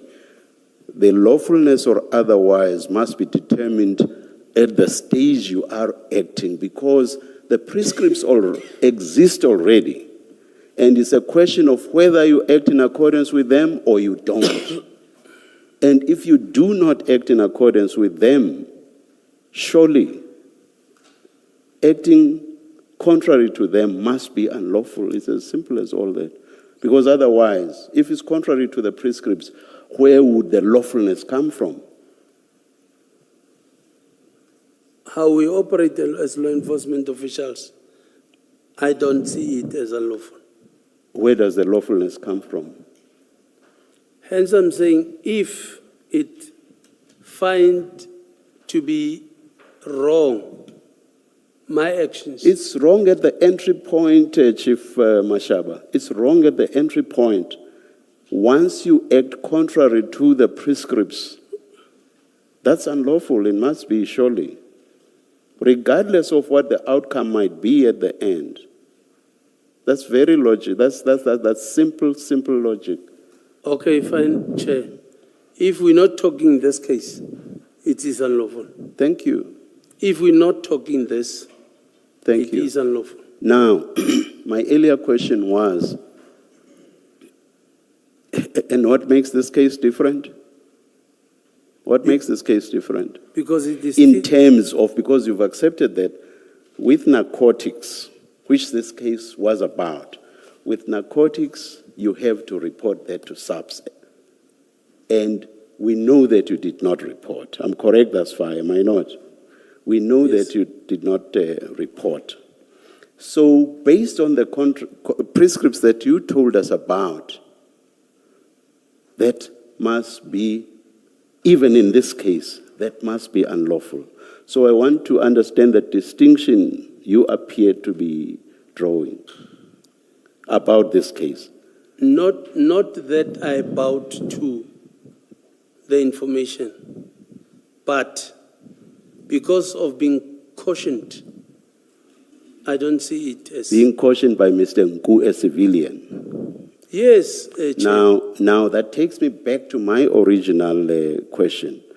My question was, so you follow, I'll avoid bow because you seem not to want to subject yourself to the verb bow. Now, you choose to follow what Mr. Nku says to you, the result of which is you breaching existing prescripts. So that's the choice you made. I don't choose, Chair. I don't choose. I think, like I'm saying, if I will be found to be in the wrong, yes, I would agree. But in this case, because at the ultimate end, we know that our bust was successful, I still give myself a tap on the shoulder. So the breach of prescripts becomes irrelevant because of a fortuitous outcome. The breach of the prescripts right at the beginning becomes irrelevant according to you. Hence I said, Chair, if I can substantiate my actions, yes. I will end this debate because it doesn't make sense. I will make it from your side, not my side. What I'm saying makes existing prescripts, which we get from you, and in respect of which you actually accept the breach. Two, I will go further. Everything I've said thus far, you have agreed to. And this is the part that you don't agree with. I will further suggest to you that your conduct was unlawful. You may comment if you want to. That is the conduct of not following prescripts, but instead following what Mr. Nku said to you. That was unlawful. You have no discretion not to follow existing principles. That is what I suggest to you. Other people will say that is what I put to you. Do you care to comment? I don't agree with you, Chair. Thank you. For the reasons that in the end, the bust was successful. That's your main reason. Or That's one of the reasons. That's yes. the reason. That's the reason. Thank I don't you. agree with you. Thank you. Can you just clarify in response to Advocate Ngube's question? You said something along these lines. I think she was asking you why you did not involve the team in the weighbridge. And in response, you said, information I got did not fall within our mandate. What did you mean by that? It did not fall within our mandate. We're talking drugs, and it's not our specialty. That's what I mean. So because the information you got involved drug trafficking, it did not fall within the mandate of the traffic police. Is that what you meant? It doesn't. I would have brought my team and stopped it and did it. But because to save time and other things, I said, no, you know what, this thing is going to give us problems, it's going to give us talk too much. Let me just give it to subs. That's where it belongs. Thank you. Chief, the information you get on Thursday night is that there is a suspicion that there's drugs on a truck coming from Durban to Johannesburg. I'm following on what Commissioner Khumalo is asking you, because you did say, when I asked you why wouldn't you just give the information to people at the weighbridge to just pull over the truck and wait for you to come, right? And you said that falls out of my mandate. Now, why does going to the Yellow Jersey Logistics Company to try and get the truck there, why does that fall within your mandate? Is it simply because you had a SAPS member with you? I didn't have a SAPS member with me. I called the SAPS member after. Okay. Yes. So why do you go to Yellow Jersey Logistics without the SAPS member, with the civilian, without any backup at that point, but you can't mobilize your official team at the weighbridge to look out for this vehicle and pull it over? So sorry, what is your question? You are taking it too long. Okay. I even forget the question. You say when you went to the Yellow Jersey Logistics, you didn't go with a police officer. Yes. So you went there with the civilian, or you met the civilian there. You met Mr. Nku there. Correct? Yes. Okay. Sure. So why were you mandated to go with Mr. Nku to Yellow Jersey Logistics, but you weren't mandated to simply tell your team at the weighbridge to pull over the vehicle if they come across the vehicle? Because the information came to me. I wanted to verify. If I saw it fit, nothing, I'm still saying, nothing would have stopped me to call my team. Yes, and you could have done that the night before, but then it would have been official because it is at the weighbridge. No, let's leave the night before.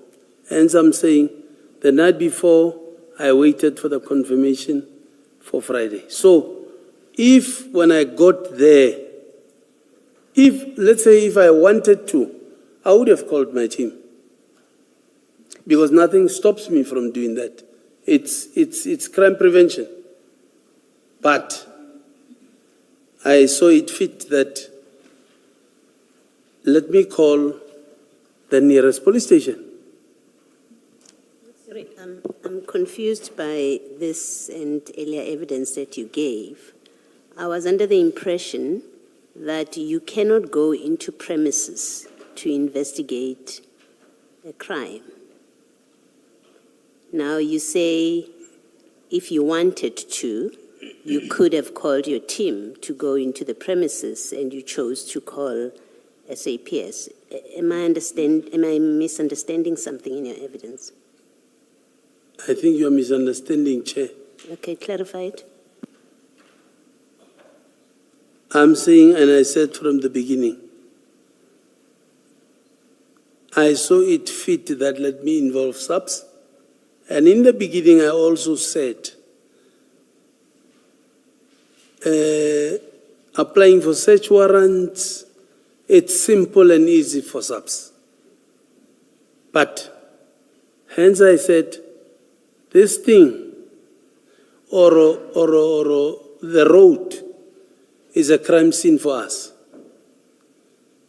I would have waited for it to come, calling my team. When it goes to the road, we pounce on it, and there was nothing wrong with that. Yes. My question is different. We know this truck was on the road at some point that you are now involved and you didn't stop it. So let's park what you could do when the truck is on the road.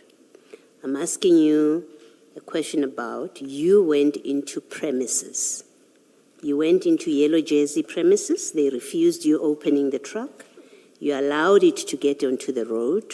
You did not stop it in the way that you say you could have stopped it. And then it got to Scania, and you got into Scania premises. And that's where you actioned this.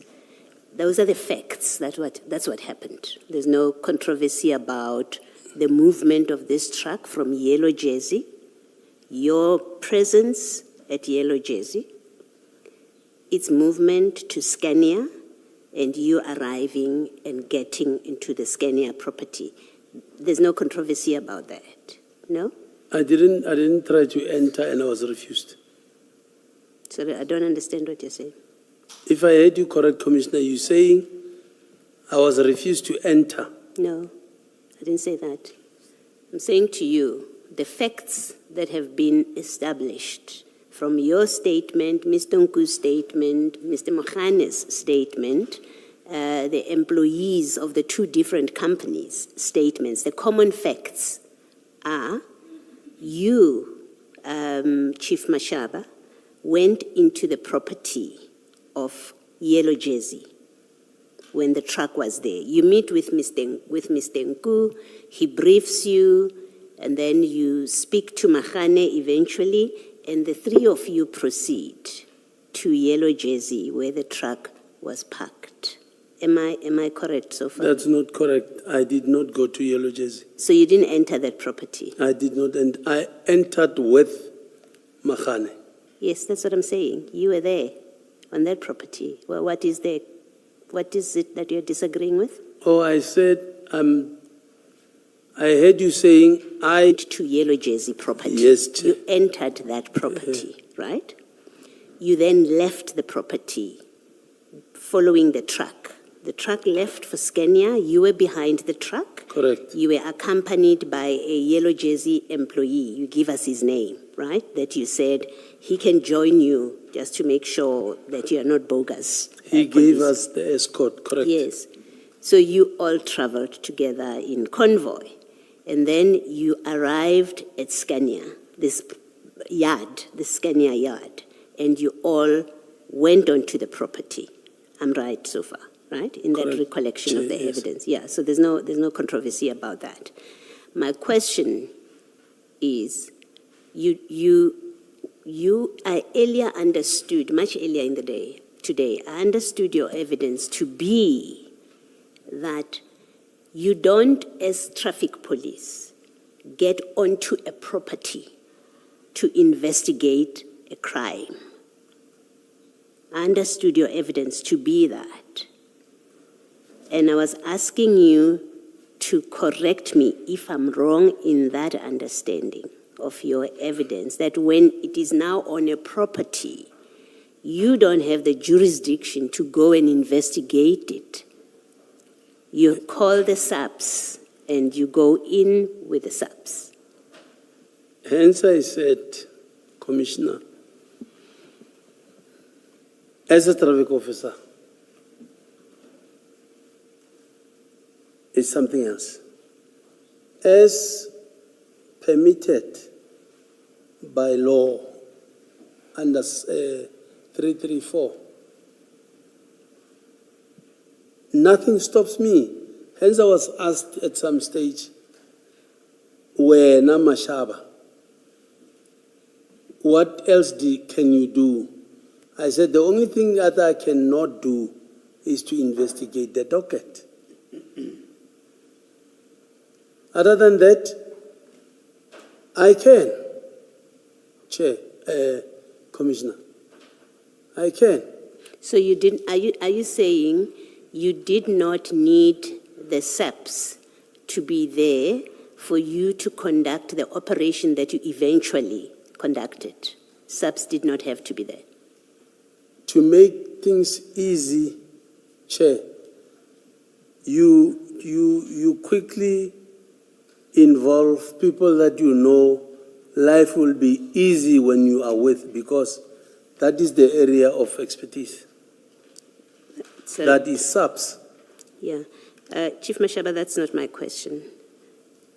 Please, it's not my question. My question is, and it's simple, it's straightforward. It is your evidence that to conduct this operation at Skenia, where you instructed them to open the container, and it was opened, the drugs fell out, and they were put onto a van. It could have been anyone's van. My question is simply this.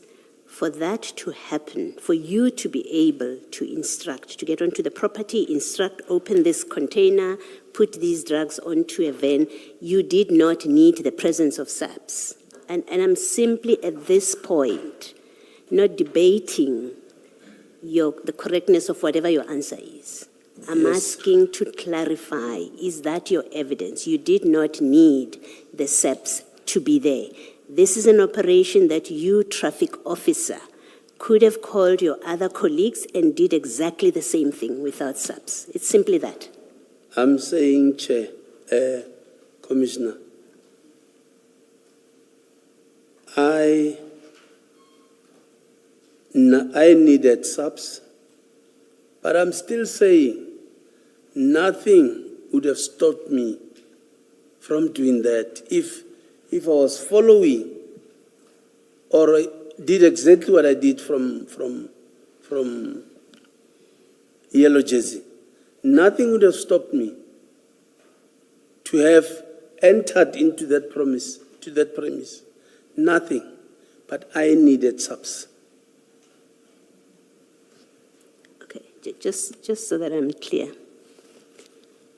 You could have done what you did at Skenia without involving the SAPs. I could have done that. You could have done it. I could have done that, yes. And there's nothing that required you to involve the SAPs. Nothing like what, Commissioner, if I may ask? Call it a prescript, a rule, a procedure, whatever. There is nothing that obliged you, maybe let me use the word, nothing compelled you to bring the SAPs onto this operation. It's an operation that in terms of the law, your prescripts, your rules, your protocols, you are entitled to do exactly what you did without the SAPs. If I had reasonable suspicion, nothing would have stopped me. Don't add facts that are not part of this case that we are dealing with.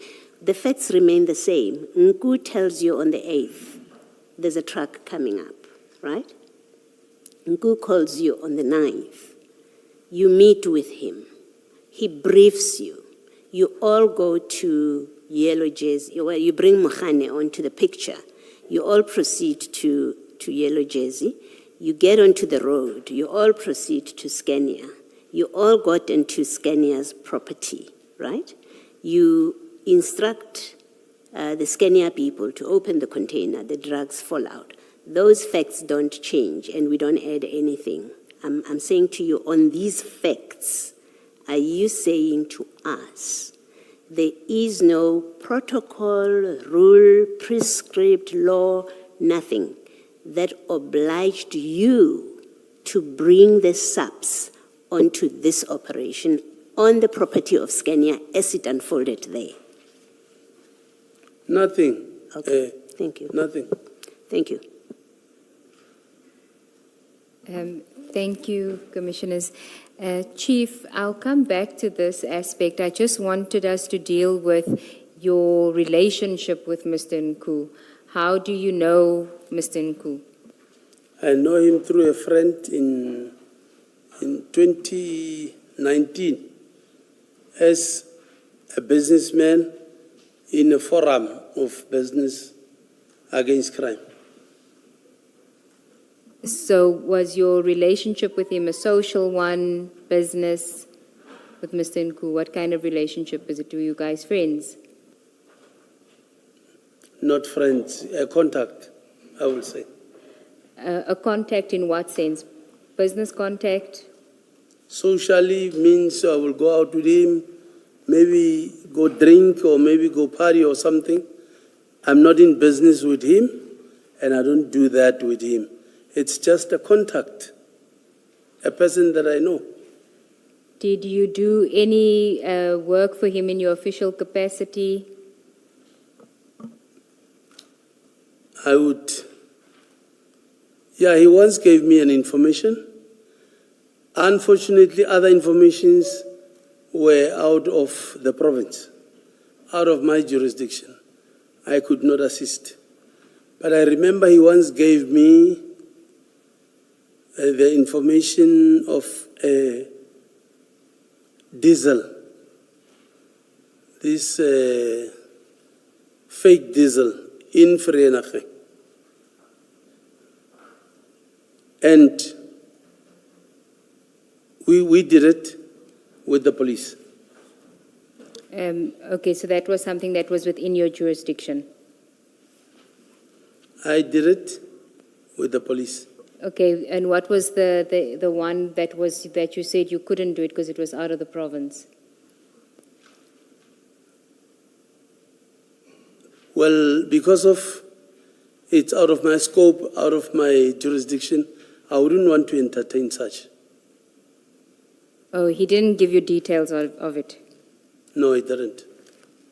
He just said, for instance, let's say there is something in Beitbridge. I said, no, I don't want to know. Beitbridge is really out of my jurisdiction. Did you consider him an informant, acquaintance? What was it? I would say an informant because he was doing it voluntarily. And were you aware of what type of business he was doing? I was not aware. Okay. Did you know whether he had a boss? Was he reporting to a boss? No, I don't know. You didn't know if he was reporting to a boss? No. He never mentioned to you that he was speaking, that he had a boss that he was doing certain work for? No. Okay. And you say that you didn't know what type of business he was doing? Yes, I didn't know. Okay. I want us to go to a bundle which is called, if you look at the spine, and we'll ask them to assist you, WhatsApps and screenshots bundle.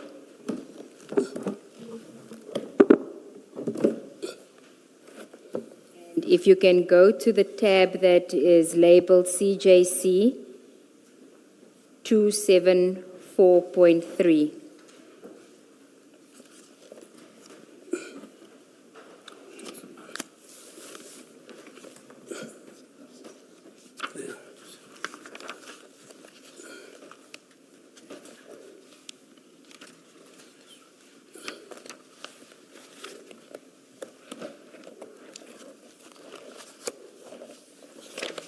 Page 55. Yes, page 55. Yes.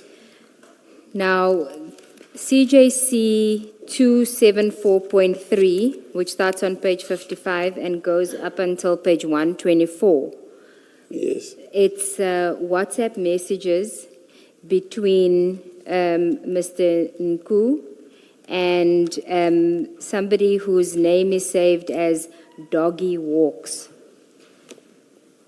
And we have confirmed that that is the number that's associated with Doggy Hawks is a number, which I'm not going to read out, that was recorded to you in 2019. I'm going to... Doggy Hawks?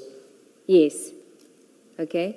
So what I'm proposing to do is there's an exhibit that I'm going to hand up which shows the number and confirms, and then I want you to confirm that that is indeed your number. And Chair, we'll hand it up. It's CJC 275.1. I think, are you handing up all of them? Which page? She'll hand up a copy to you. Oh. Thank you.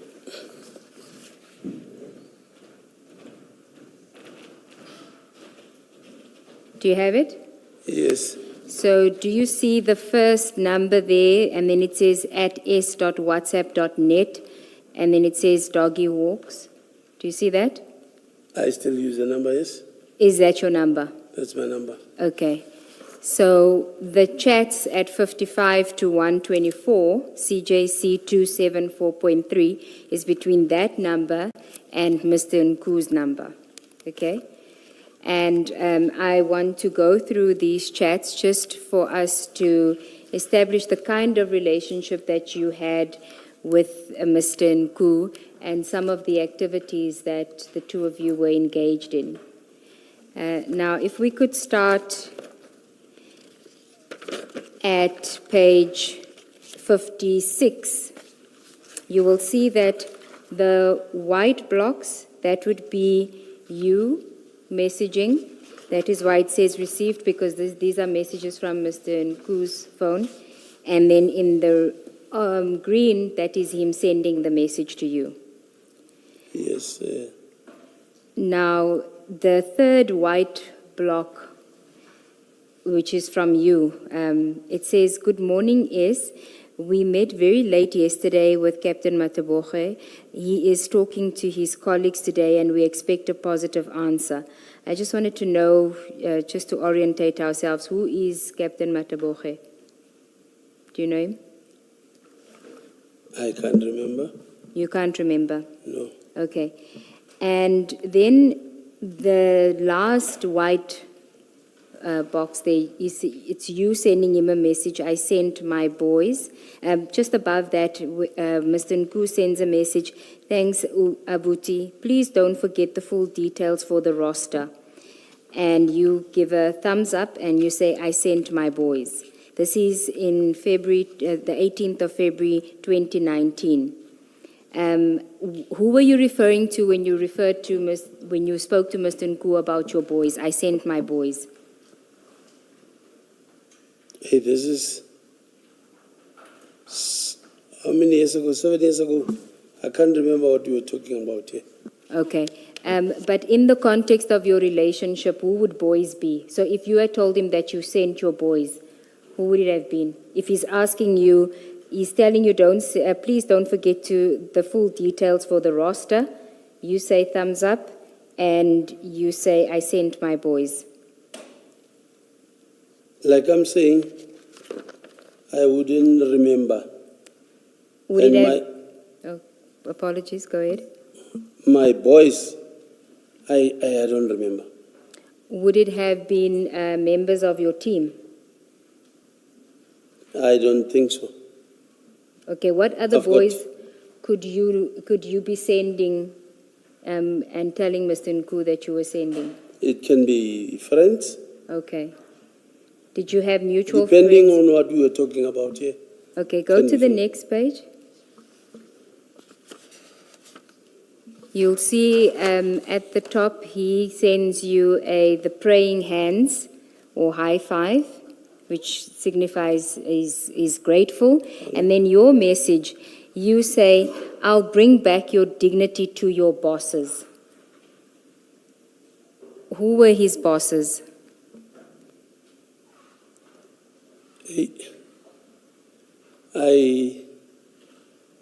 I don't know him as having any boss, and I don't even know, and I don't remember what were we talking about here.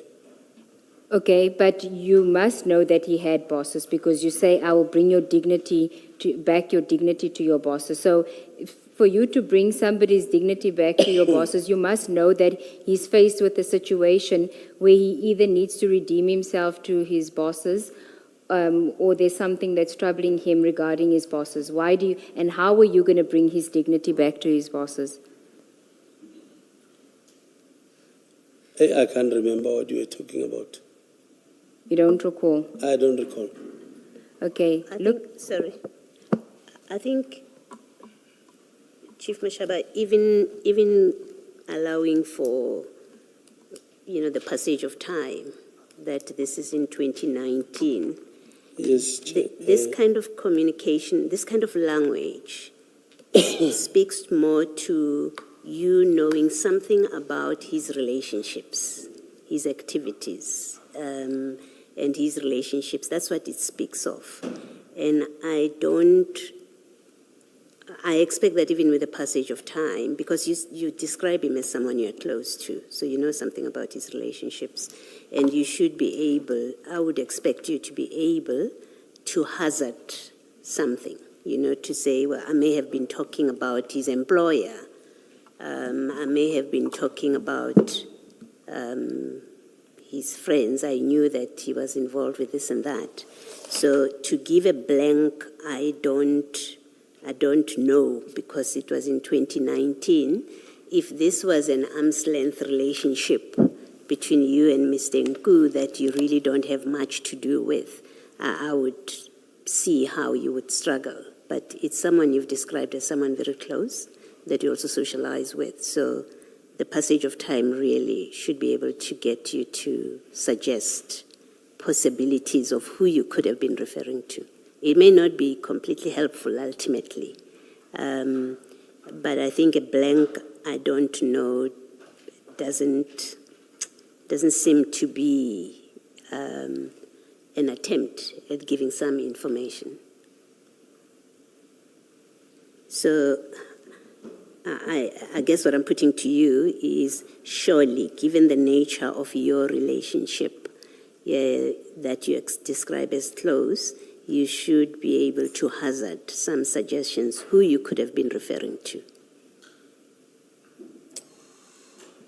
I don't know, Commissioner. I can't recall. Do you know anything about his life other than you socializing with him? I mean, he's your informer. You say he's informed you about other things in the past, so you do have quite a relationship with him. You do. I know nothing about his life. I don't even know where he stays. Even today, I don't even know. Thank you.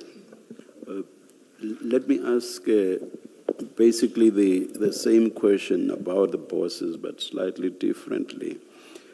As you sit there now, you say you know nothing about Mr. Nku's bosses, but would you accept, based on the content of this chat, that at the time you must have known something about his bosses?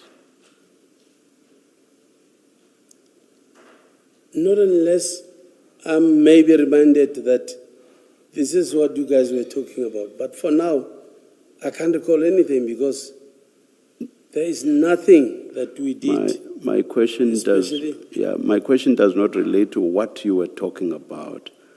It relates to the fact that there, in so many words, you refer to his bosses. Do you accept that at that time, I'm not asking about now, at that time, you must have known something about his bosses? Let me read this. Well, I'll bring back your dignity to your bosses. You could not have written about his bosses if at that time you did not know something about them. Do you follow me? I get you, Chair. So do you accept that at that time, let's forget about what you know now or do not know now, at that time you knew something about his bosses? Otherwise, what you wrote there would not have made sense whatsoever. So do you accept that at that time you knew something about his bosses? I wouldn't agree because anything with cell phones, it's possible.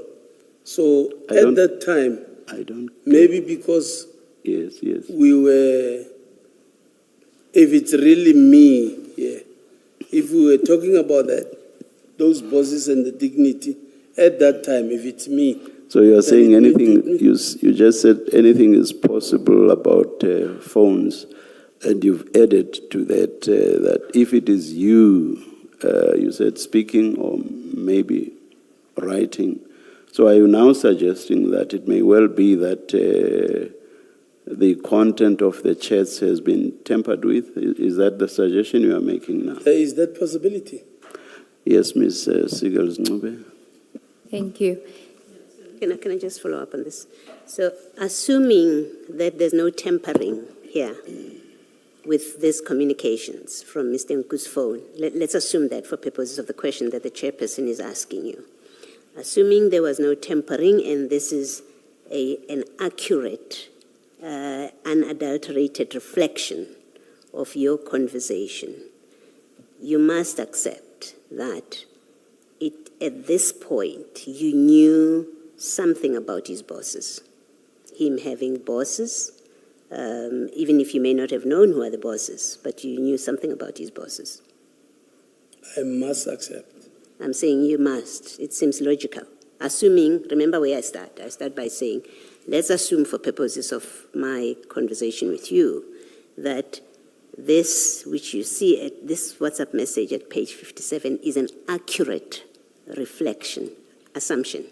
Let's assume it's an accurate reflection of what you said to Mr. Nku. It's not doctored, it's an assumption. Let's assume it's not doctored, it's not made up. It is in fact what you sent to him, we assume. Can you accept, as I suggest you should, that you must have known something about him having bosses, if this indeed is from you? If it was indeed from me, Yes. let me accept until this is brought to me exactly where was this conversation going. Okay. Thank you. Thank you, Mr. Gils. Okay. Can I ask you, while we're on the boss topic, if you go to page 110 of that same bundle, this is still chats between you and Mr. Nku. 110. The second last, do you see there's a picture there, and then the second last white block, that's from you. Either they take it or leave it, inquiry will be there, but you can't go to Big Boss empty-handed. We need to open their mouth with, I think you meant to say with something or we something. Do you see that message? Sorry, you said 112. Sorry. 110. Oh, 110, yes. Do you see that? You sending this message to Mr. Nku. Either They take it or leave it, inquire, and we'll get to the context of this. I just want to reference the boss. Either they take it or leave it, inquiry will be there, but you can't go to Big Boss empty-handed. We need to open their mouths with something. I think you meant to say with something. You see that? yes, I see it. And that message is at 8:25 on the 25th of March. And then if you go to page 141 of that same bundle, this is now a chat. These are chats between Mr. Nku and somebody identified as EB Boss, IBY Boss. 141. Yes. Yes, which one? That whole page there. You go. Yes. Flip to 110, put your finger picture at 110, the blurred picture at 110. It's blurry, yes. Yes. Do you see it also appears at 141 in a chat between Mr. Nku and EB Boss?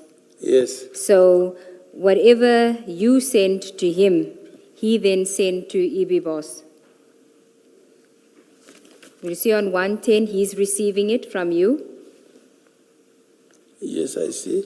And then at 141, it shows that he's sending it. Yes, I see. Yes, that picture. And the message on 110, is this the boy? You asking him, is this the boy?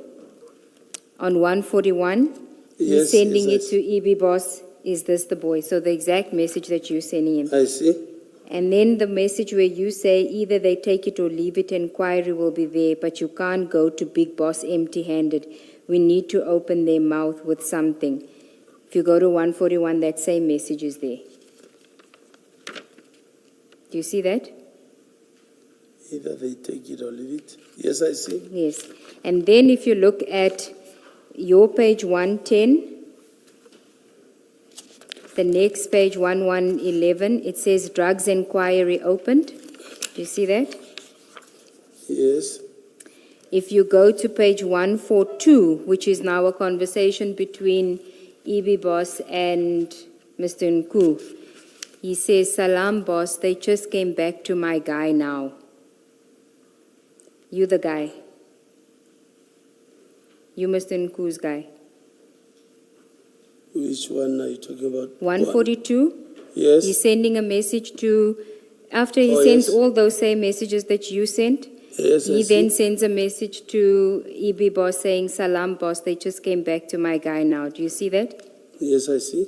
And then the boss says, "Yeah, yes." And then at the next green box, he says, "Give me till 3 p.m. to check with my guy, then that means they have the correct file." Do you see that?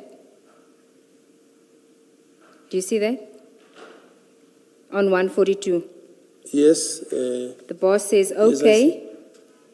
And then EB Boss starts an audio call, and then the next message is from Mr. Nku to the boss. "Drugs and money laundering inquiry opened, so ball is in their court. We're not going to approach Big Boss empty-handed. It's a serious one." Do you see that message?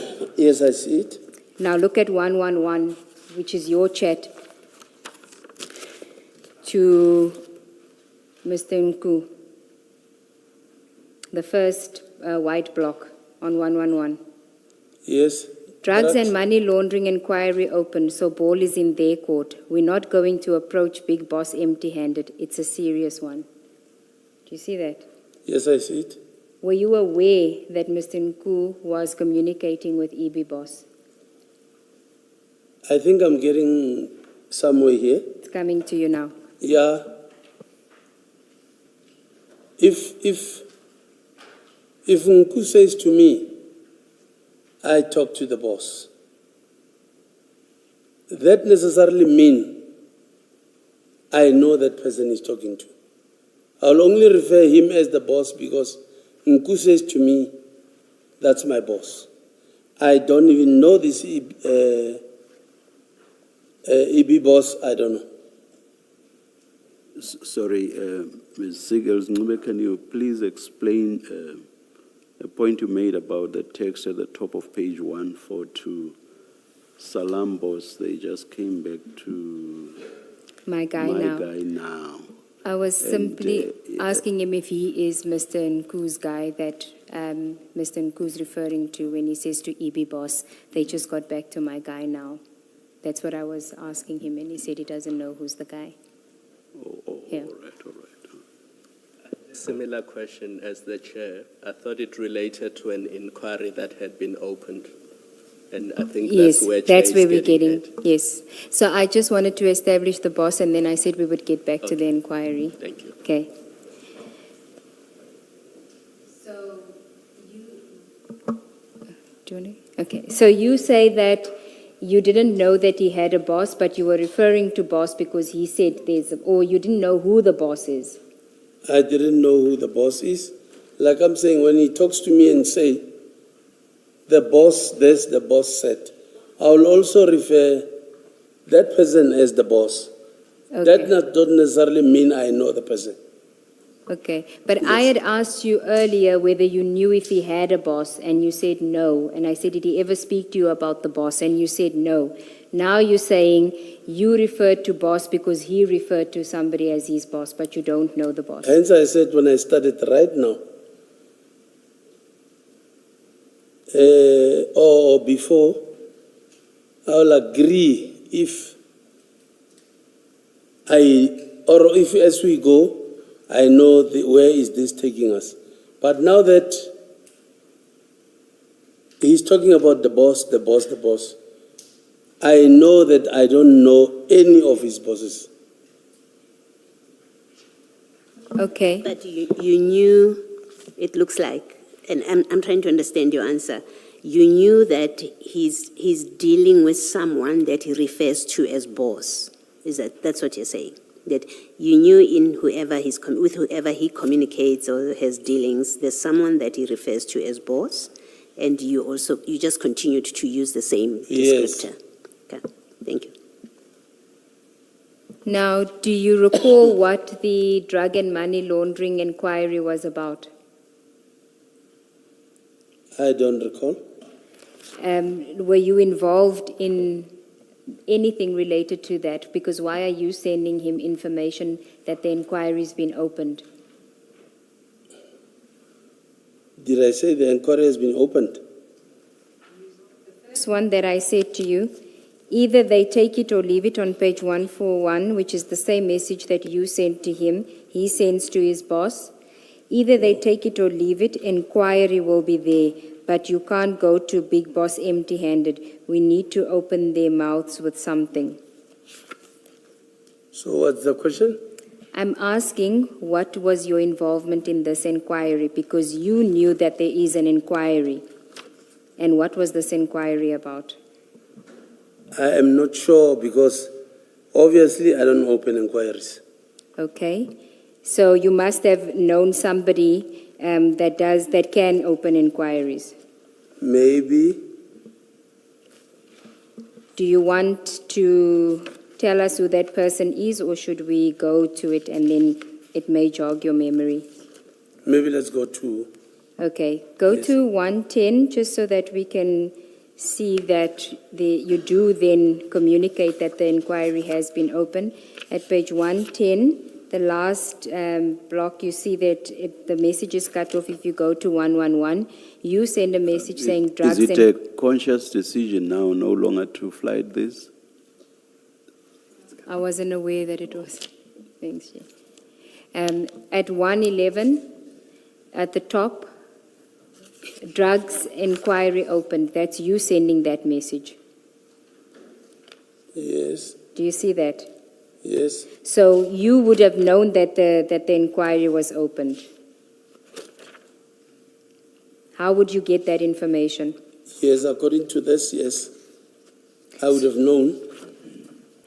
Yes. Now, I'm trying to find out from your point of view, how do you get to know about inquiries being opened? If you say that you don't open inquiries, how do you get to know? Maybe the person that I referred this to opened that inquiry and confirmed to me that the inquiry is opened. That person would be aware in another agency. Obviously, it would be maybe a subs member. Okay, so would you have referred the matter to them and asked them to open an inquiry, or asked them if an inquiry has been opened? Ask them to open an inquiry. Why? You must then know the facts in order for an inquiry to be opened. And it's specific. Drugs and money laundering inquiry opened. So the ball is in their court.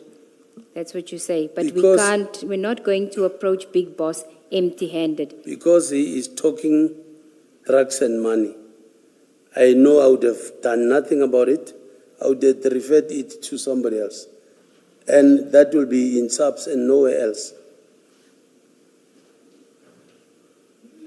You say that would have been in SAPS and nowhere else. Yes, But you would have communicated with that person at SAPS. yes. Okay. And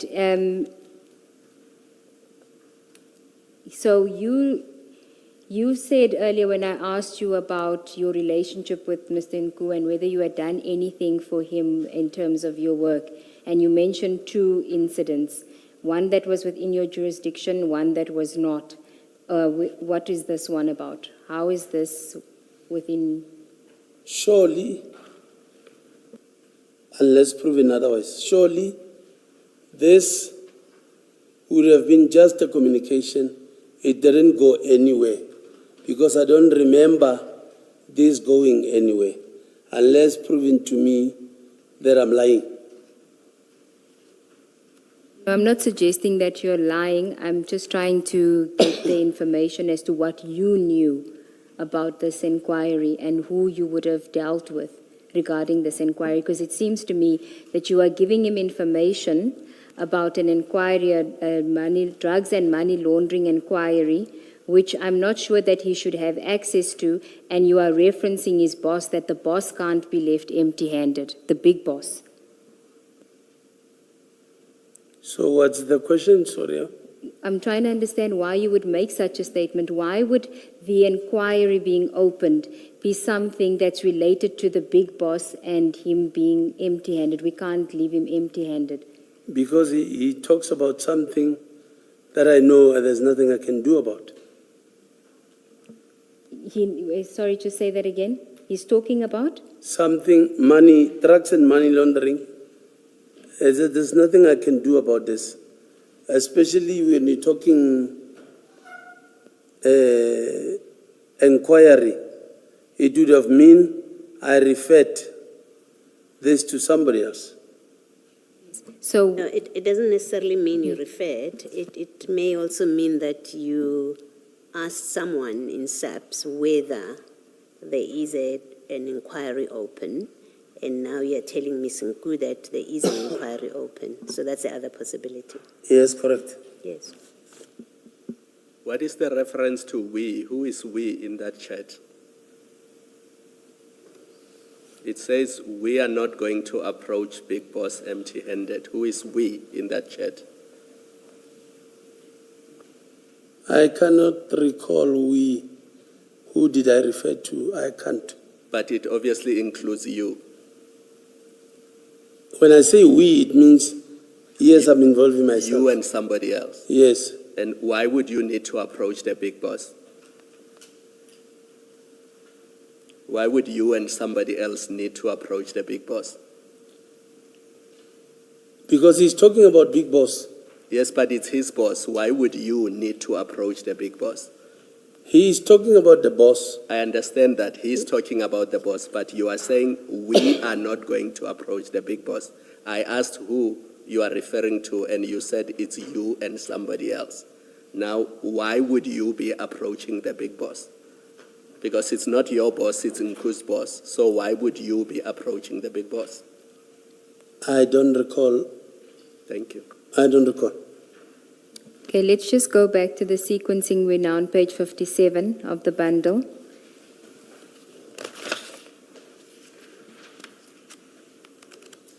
The first green box there, which is from Mr. Nku to you, after you say, I will bring your dignity to your bosses, back your dignity to your bosses. He says, Abuti, I'm not one to talk a lot or boast, but you'll see the type of opportunities this will open up. I can only guarantee a formidable financial future. And you say, Dankim Fetu, and then I believe. So what was that about? Clearly, there's a link to the boss here because you're going to give him his dignity back to his bosses, and there's going to be opportunities that are going to guarantee you formidable financial future.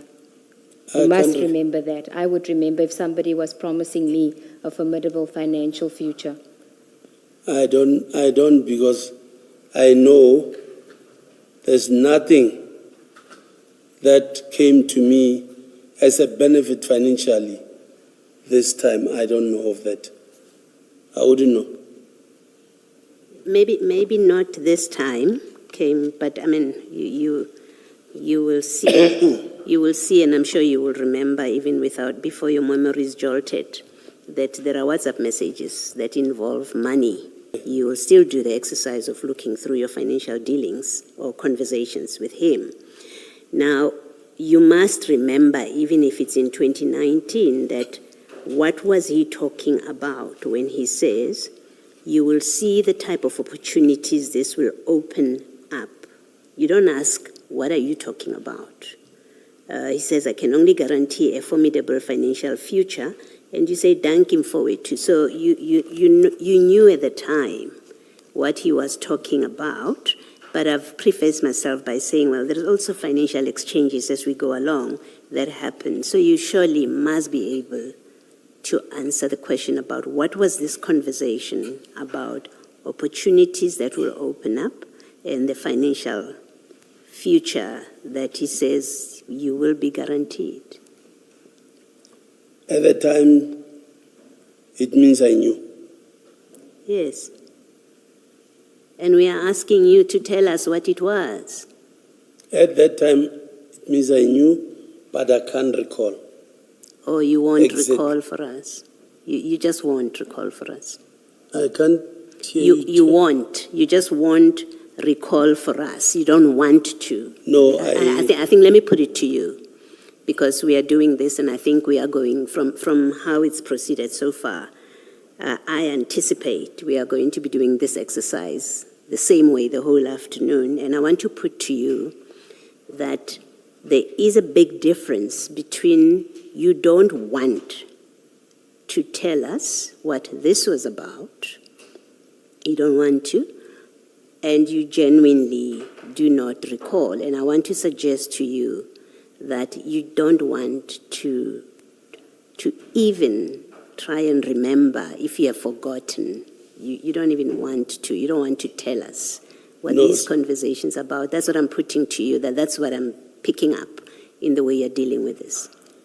Genuinely, I don't recall. Thank you.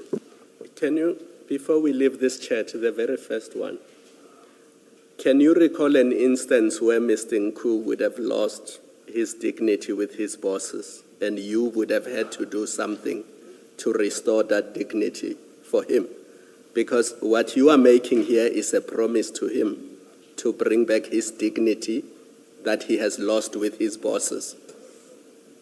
That's what the chat says, even if you don't remember what the context was. But are you aware of an instance where his bosses were not happy with him and you had to do something in order for his bosses to be happy with him?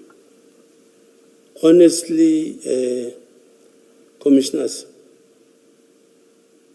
I don't want to be seen as denying everything, but I'm genuinely saying I don't recall.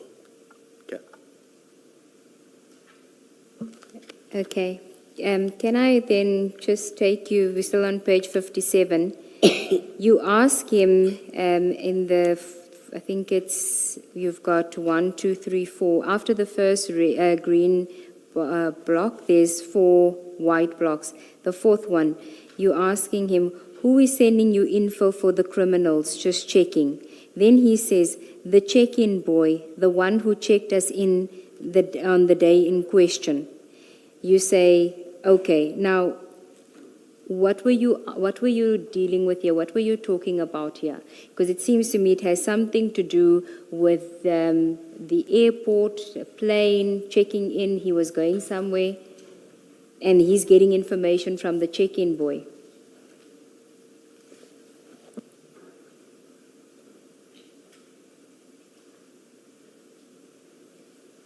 I totally I'm lost. You don't recall any of your conversations with him between 2019 and 2021? Nothing? With Mr. Nku? I don't remember us doing anything together. Do you recall asking him for money? Well, for money, yes. He gave me money. Why? Why are you receiving money from him? Maybe as a friend. Thought he Not wasn't that- really a friend. Sorry? I thought he wasn't a friend. I suggested that he was a friend. You said he wasn't a friend. I said he's a contact. Yes. So I'm saying, okay, maybe if I say as a friend, I would mean as my contact. I said not social or not business. Not necessarily mean it's not a friend. He's a contact, yes. But I know I don't go out with him and I don't do business with him. Because I don't know what kind of business he does. Okay, go to page 64. You see the top message there?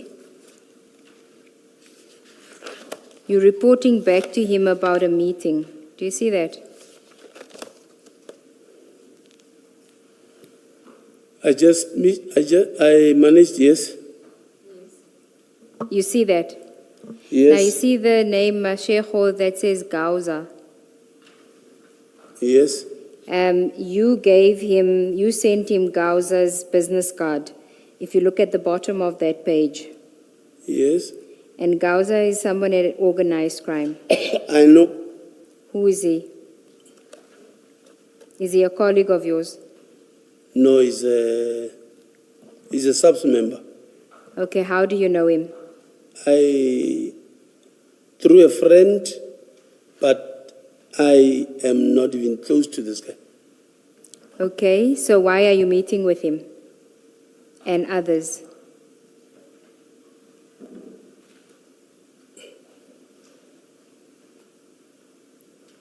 I can't recall exactly what we met for.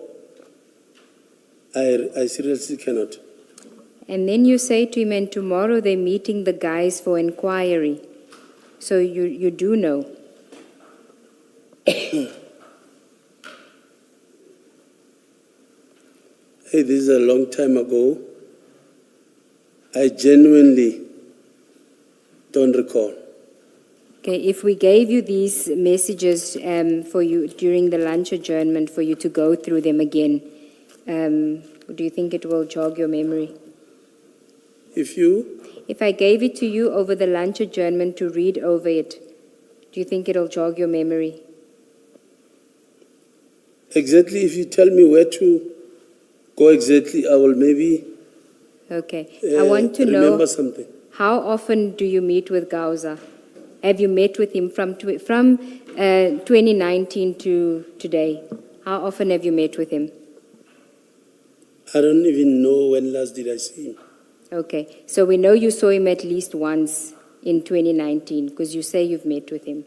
Yeah, Gauza, I know him, but I don't know when last did I see him. Okay, would it have been more than this one time?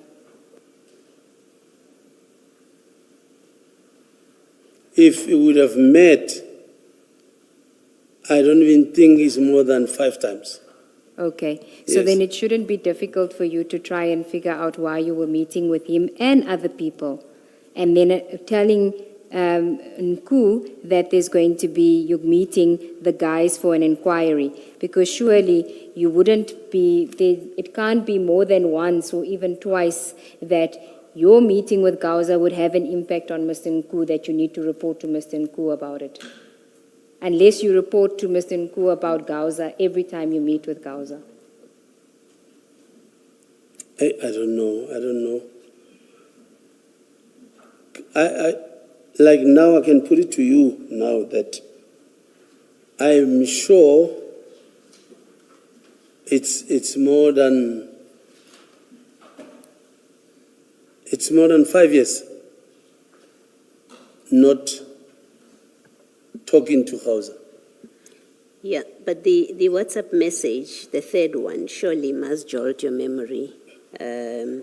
It speaks about you must go to, you say, we must go to Giyani to go look for these guards with the help now of Gauza. And then operation is now very close and promising the guys are towing the line. So surely this kind of WhatsApp message from you to Mr. Nku must remind you what it is that you and Mr. Ngu were talking about here in these various exchanges and your meeting with Gauza, therefore? If, commissioners, if this would have carried on, like I'm saying, I know for sure, for 5 years, if not 6, I've never met, I've never spoken to House.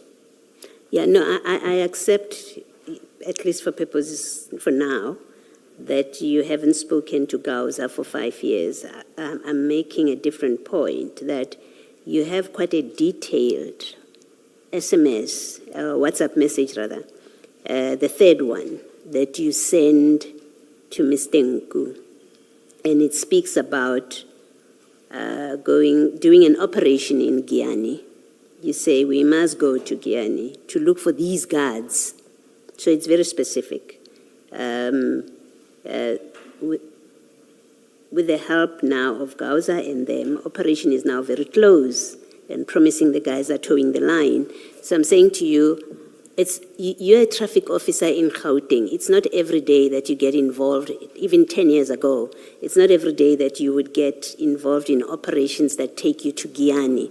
Yes. And I'm saying to you that for that reason, this must remind you, you must be able to remember why were we talking about Giani, by the way, which you don't do every day in your job. Why were you and Gu talking about going to Giani? To do an operation to look for these guards, surely. I can assure you that, Chair, Commissioners, I can assure you that I don't recall because we didn't go to Giani.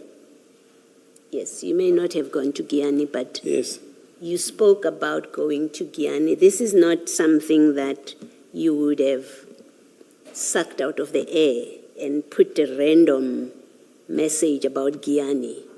Can't be. It's a message that suggests there are other conversations that preceded it, including, and which also explain a meeting with Gauza, Ntatengwana, and Mvinjelwa 50. There's that preceding conversations before you get to, we must go to Giani to find these guards. And what I'm suggesting to you for your comment, for your response, is it's not every day you would have been involved with Giani, even in 2019. It's not every day. So this must have been an exception, hopefully. And if it was one of the few times or even an exception, you must be able to remember it, what this was about. You can conclude by saying we never went to Giani, but you should be able to say this is what this was about, but nothing came of it. You know, Commissioners, not everything that you communicate on WhatsApp can be true. Not everything. So, what do you mean by that? Are you saying you may have made up this which you say? I would have maybe talking to Nku here, but because I don't even recall, I might maybe be lying here, because you know for a fact, not everything in the WhatsApp or in the message you say or you type is correct or true. No, I don't know that. I don't. You can tell us that in your communications, not everything you say is necessarily true. And if that's what you're telling us, and I must say that until you tell me that I mishear you and misunderstand you, that's how I understand you. You're saying not everything that you say is necessarily true. That's what you're saying. Yes, Commissioner. Okay. Because, and I'm going to put this challenge to you that then that also must apply to your evidence right now, because you're stating a general position. You're sitting there we have to be cautious. That's what you're telling us. We have to be cautious when we deal with your responses and your evidence, because on your own confession, not everything that you say is necessarily true. On WhatsApp. Thank you, Chief. Just on this, the very first charge, can you recall a time when you met with these three people and you were in a meeting with them? So if you look at Khauza and Tatengwana and Mvinjelwa. Hey.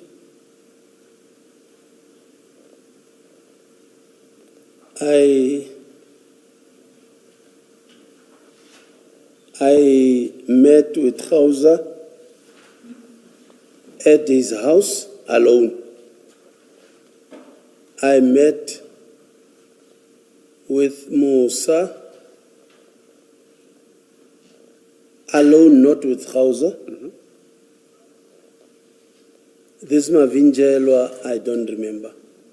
When you met with Khauza and Twala, were you discussing the same issue, although you met with them separately? No. It was different issues. Yes, Commissioner. If you remember that it was different issues, then you must remember what those issues were. Khauza, I think I wanted him to assist, if my memory serves me well. I think I wanted him to assist,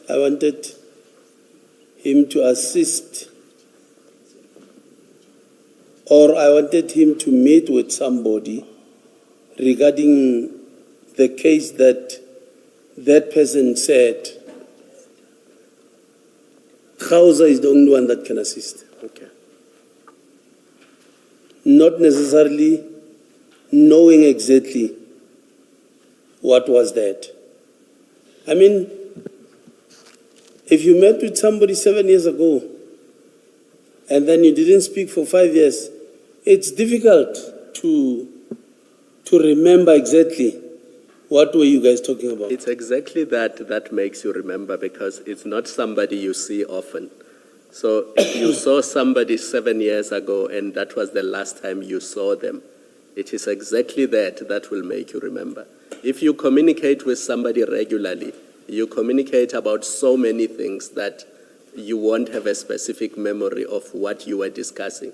But if it's somebody that you say you haven't seen him for 5 years and you went to his house to discuss something, then surely you must remember what that was. What I remember exactly with Mashihu was that there is a case that he needed to assist somebody with. That's why I went to him. And he said, I'm at home. I said, please send location. That's when I got to him. And I know I prefer that let me be a middleman here. Let me not be a middleman. You said I must go do this for you. I got him. Please talk to him direct. Because I don't want to be caught up in a crossfire tomorrow that I facilitated something that I don't know. When you say you met, maybe let me first ask, Musa Twala, is that a member of the SAPS? Yes. And you say you don't know or you don't remember Mvinjelwa 50? Mvinjelwa, I don't remember. Okay. And when you say you met with them separately, what, on different days? Is that what it means? Yes, Commissioner. Then explain why in that page 64 WhatsApp you say, I managed to meet with them just now.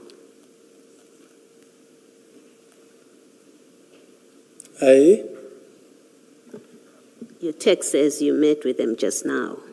And if you met them over different days and not together, why would you say, I met with them just now?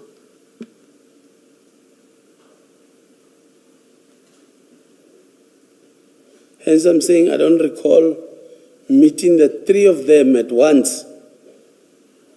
Can we at least agree this? Yes, Even if you don't, even if I were to accept, you don't recall, can we at least agree this, that this text, the way you wrote it, suggests you met them together? According to the text, Yes. yes. All right, thank you. Then can we go to page 78?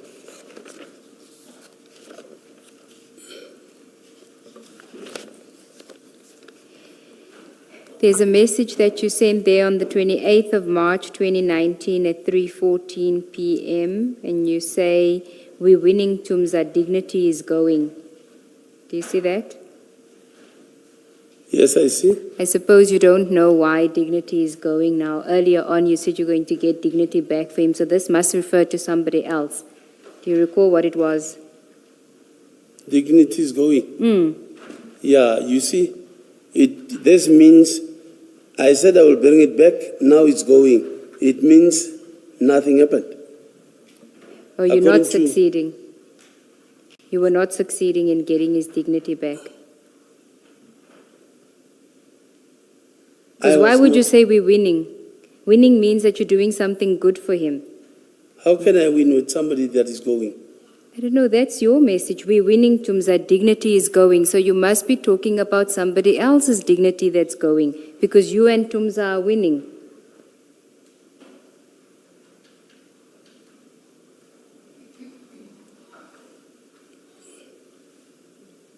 Yeah, no. I hate the fact that it's like I'm denying everything. And I don't want it to be that way because it's like I'm hiding something. But seriously, until we get to the bottom of this whole thing, I will then agree that all these dignities, all these bosses, now I know, I remember. Okay, I'm going to give you an opportunity during the lunch adjournment to go through them.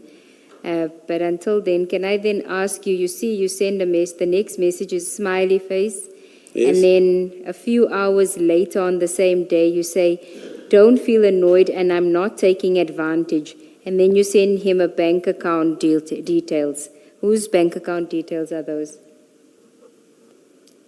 Is my business bank account. It's your business Closed. bank account. Yes, closed. I don't even remember this time it was open. But it's Yes. my business. It must have been opened if you're giving him your business bank account. Why are you giving him your business bank account just before you say, "Please don't feel annoyed and I'm not taking advantage"? It would mean, please don't feel annoyed. I'm not taking advantage. Obviously, put something in my account. Yeah, why must he put something in your account?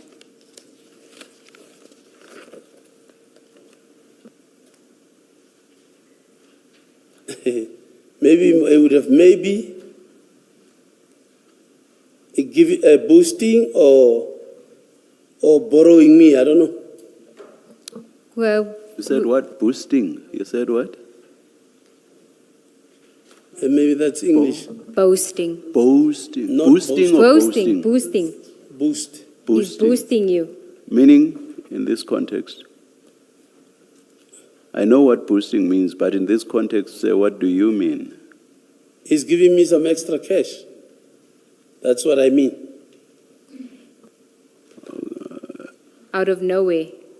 Maybe Just it's, because- maybe in our lingo, like say,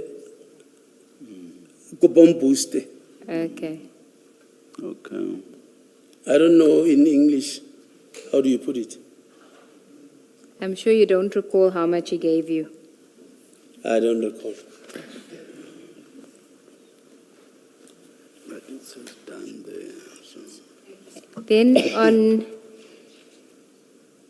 page 83, No, sorry, Yes. sorry. Below that, there's done. Does that mean you were boosted or given the money? If I said done, it means he did. Yeah. It's him saying so. So he was telling you that he had deposited money into your account. Yes, Chair. But you were complaining because you said there was nothing. Could you see the message? You say thumbs up, thank you, and then you, at 11:10, you say nothing. You see, you send a message saying nothing. Hence I said it's my old business. I don't know. You see now. Let's just go to Unless- page 82. It seems that he sends you a screenshot that he's made the payment, and you say, Aish, that's the correct account. But it seems you're 82. not getting the money. And then on the next page, an 83, you say, I'm sorry. Then the next message, Tumza, still not through.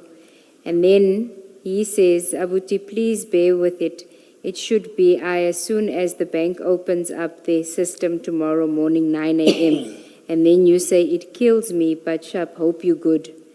And then the next morning, Hola, I'm still not sorted, Tumza. Then the next message, starting to stress, I'm getting calls now from Aish. Who are you getting calls from? You must remember that.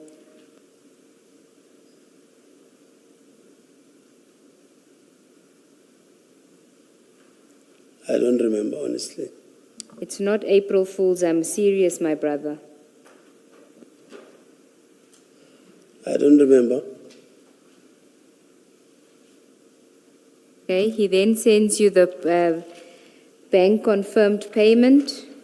And the next page, you say, please send proof, because you clearly don't trust that he has. Do you see that, page 84? Yes. And then you say, I'm in here, please send Tumza, they want to see. Who is they? Like I'm saying, I don't even know what we're talking about here. No, Chief. This is on the 1st of April 2019. You stressed. You clearly somewhere where payment needs to be made immediately. You're there. You say, I'm in here. Please send Tumza. They want to see. Who would want to see that you are getting a payment from Nku into your business bank account? Does that happen every day? Did it happen every day in 2021 that you can't recall? 20? In 2019? We're talking 7 years ago here. Yes, but how And- many times were you somewhere where you needed money to be sent immediately by Tumza to you into your business bank account? How many times did that happen in 2019?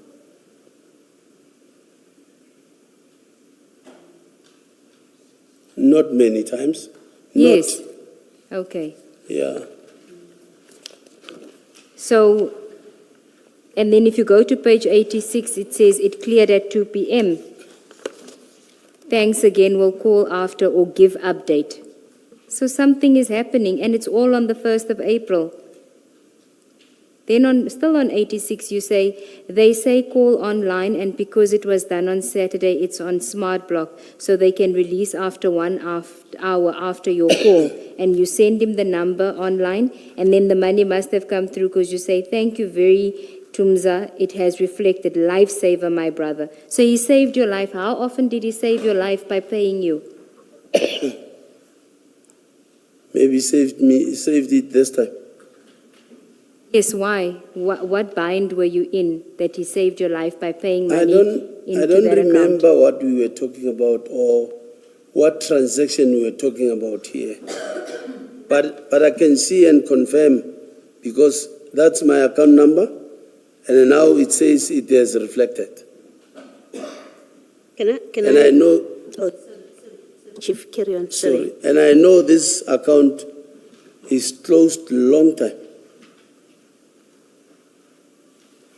Can I say, Chief, this sequence of WhatsApp messages speak to you receiving money from Nku to pay other people, to distribute to other people. That's what this speaks of, and that's the important thing. Even if you say, I don't remember, what is undeniable is you are getting money from Nku for whatever purpose, but that whatever reason he was paying for, it was to pass it on, or you were going to pay other people that required proof of payment, that were putting you under pressure. You accept that's what this demonstrates? According to this, I accept. Yes, thank you. Remember how much it was? No. You know, when you boost somebody, you give them 100 rands and 200 rands. But if it's a serious business transaction, it's a lot of money. It's not. It means it was not a serious business transaction. That's why I can't remember. Yeah, maybe just to clarify, in the light of what Commissioner Khumalo has said now, just to clarify what it is I'm putting to you. I'm putting to you that this was not a boost to you. You were going to be paying other people that you and Mr. Nku were involved with. That's what I was putting to you. That you say he was boosting you. Well, boost, as we understand it and as you explained it, is to make you cash liquid, to give you money, to assist you personally. What I'm putting to you is this series of WhatsApp messages where you say they're putting me under pressure, send me proof so I can show them. What it demonstrates is that whatever transaction or dealings you and Mr. Nku were doing, these WhatsApp messages was about payment to your account so that you can pay other people, known to you and Mr. Nku. That's what I'm saying they demonstrate. Well, according to the messages here, it suggests that, but commissioners, I want to say, if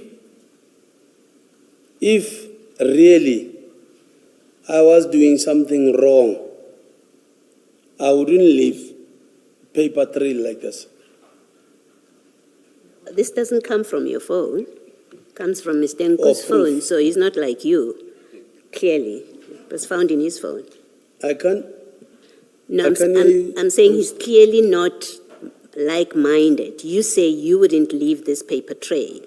And I'm saying, well, these were found in Mr. Nku's device, and it's communication between you and Mr. Nku. So the paper trail comes from Mr. Nku's cell phone. No, this is wiring because my account is there. So if really I was doing something that wrong, how do you, if I was in any dodgy business with him, how do I give him my account number and something that can be traced after? Sense of impunity, Chief Mashaba. Oh.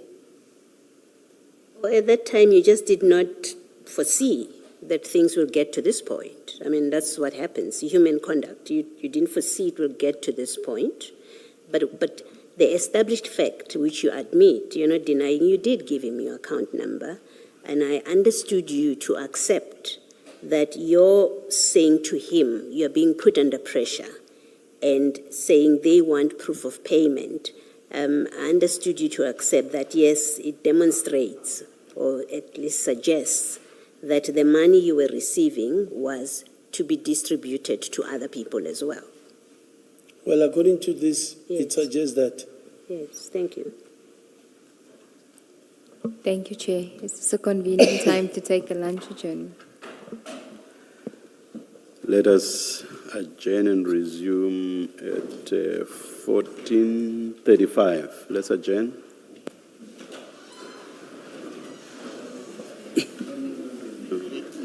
No. 14:10.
Resume the hearing. Please make sure that your devices are on silent or off. Thank you.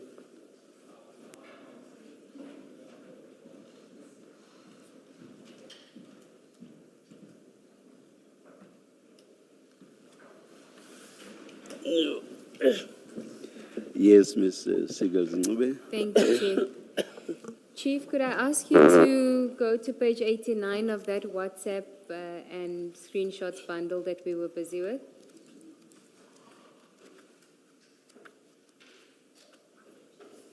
Do you have page 89? Yes, I've got it. These are still the chats between you and Mr. Nku. You'll see one green block and then there's a white block. The second white block, you say Boroko Dololo. What are you referring to there? To him? I can't sleep. Eh? I can't sleep. You can't sleep. And then you say to him, this is on the 15th of April. Just wait.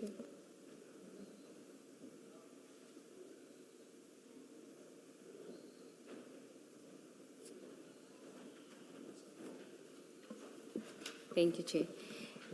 So you're saying to him you can't sleep, and then the next message on the 15th of April, you say we need to work, responsibility piling up, mark timing. Why do you need to work with Mr. Nku, who's a civilian? What work are you looking to go into with him? Maybe here, maybe I'm talking about maybe the information, I don't know. And maybe commissioners, I've tried to go through this chat. I don't want to lie. 2019, I cannot recall. And I don't want to be seen as, I don't want to be helpful to the commission, because a lot of things here I don't remember. But then, still, we need to work, responsibility piling up, mark timing. I don't know. But it's not even a question of recalling, but what's factual is that you were in constant contact with Mr. Nku. That's what these chats show. Yes, in 2019, I can see we were communicating. And the texts or chats that Ms. Sigels-Ncube has taken you to are not about him providing you with information regarding criminality. It's just that the two of you are involved in something, whatever it was, which you say you've forgotten about. And when I'm saying involved in something, I'm not suggesting criminality, but you were involved in something, you were in constant contact with him, and that had nothing to do with him providing you with information relating to criminality. I agree. Like, for example, we are expecting cocaine coming from wherever, and let us get ready to intercept it. At least on the chats that you've been taken to, there is nothing resembling any of that. You accept so far. You are interacting constantly on whatever it is you are interacting about. Yes, yes. I agree, Chair, that we were busy with something, but what, I'm not sure, I don't know. Thank you. Okay, thank you. And then, in fact, at the last message you say, are we meeting today? You say we need to work, responsibilities piling up, mark timing. So you are, in fact, looking to him for a further avenue or another avenue to earn income, because you're not going to be working for free. So whatever it is you're doing for him, you're expecting to get payment from him.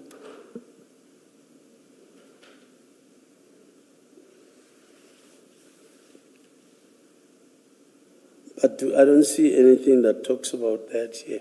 No, I know, but you're not going to work for free. You say we need to work, responsibility piling up. Responsibility can only pile up if you need money. It's for money. That's your responsibility that you're referring to. Let me say yes. Well, every man hustles. Yes, I mean, So- it's logical. Yes, every man hustles. But here, I don't remember what. But let me agree with you, yes. So this would have been a side gig, something on the side that you were going to do with him. Yes. Okay. And so then you must know, have details about what it is that you intended to have on the side with him. What was it? Well, most of the time, when Nku calls or called, he would need favors or he would need to meet with somebody, or he will ask me,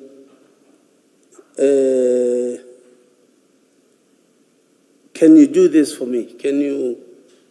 I've got a problem. Do you know, let's say maybe, do you know Petros in Potchefstroom or something? I would say, I don't know. But here, I can see we were talking constantly, but honestly, what were we talking about here? Because I don't remember any dodgy deals with him. Why do you assume that it would be dodgy deals? Why do you associate Nku with dodgy deals?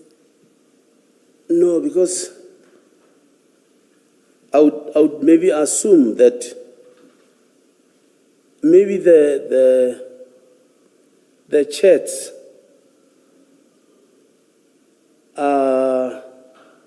or the chats looks like there is something wrong that we are doing, or there is dodgy businesses that we are dealing. Hence I'm saying, I don't know exactly here. So you agree that is what it looks like when one reads these chats, that there is something untoward going on between the two of you? It paints that picture. Yes, it's a reasonable inference to make when one reads it. It paints that picture. Yes. Sorry to interrupt. In one of the questions you asked, I wanted to follow up because you said it's a side gig, and Chief Mashaba agreed and said yes. So I just needed to know, what side gigs did you do with Nku in 2019? Side hustle. Yes, side hustle. Seriously, well... Let me tell you why I'm asking you this. When the question was put to you that it was a side hustle you and Nku were doing, you agreed. So my follow-up question is, what side hustles did you do with him in 2019? Let's limit it to that period. Well, to be honest with you, Commissioners, Nku, maybe I didn't put it nice at the beginning. He would be very much helpful to me. He would help me, he would assist me with a lot of things. So, Financially? Financially, yes. Not official. Yes. Not official. For an example, maybe let me say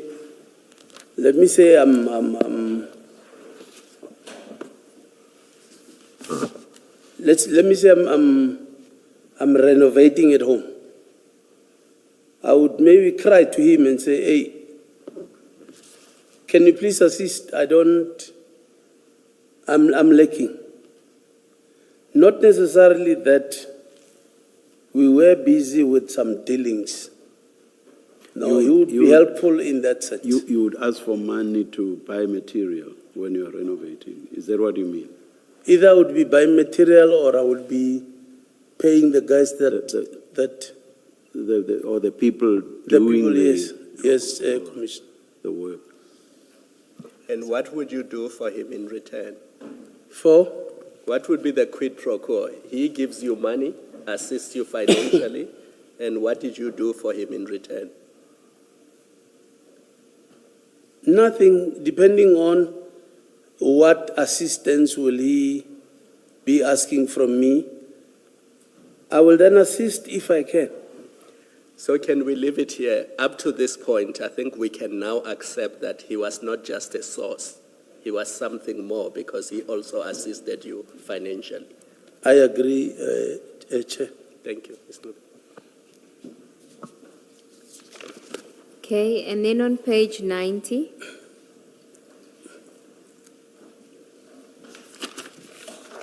you had asked him on page 89, when are we meeting? He didn't respond on the 15th, so on page 90, on the 16th, you say, would prefer you tell me what's wrong, Mfethu, that just ignoring calls, that's not how we work. If it's a stop, please tell so. I can stop bothering by calling. I can't talk alone. So again, you're referencing that's not how we work. If it is a stop, please tell so I can stop bothering by calling.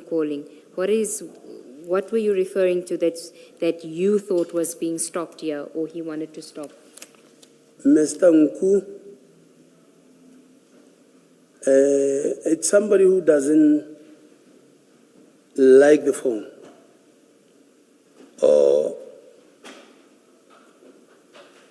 somebody that travels a lot.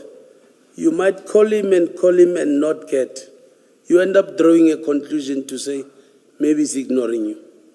Not knowing maybe he was out of the country. It's a person, he's like that. Maybe, yeah. No, but you are referring to him, you're saying to him, just ignoring calls, that's not how we work. If it's a stop, please tell, so I can stop bothering by calling. So a stop to what? Like I'm saying, it would have been maybe the help that I asked, because I don't want to say now, I don't know. Because it also put me in a bad light to say I'm not useful to this commission. You say he traveled a lot. Did he go to Brazil a lot, or did he ever go to Brazil as well? I don't know exactly where he goes. Yes, Ms. Sigels-Ncube. Before you come in, you see in that WhatsApp on page 90, you say that's not how we work. So you are working with him on something, and then you say, if it is a stop on whatever you're working with, that's how to read this paragraph. If it is a stop, please tell me so that I stop and I don't keep calling you. So you were working on something with him. This is not a case of him, it's about him giving you help, financial help about, if there is a stop to this work that we are doing together, let me know so that I can stop and then not call you. So you were working with Mr. Nku in 2019, April, on something. You must be able to remember it.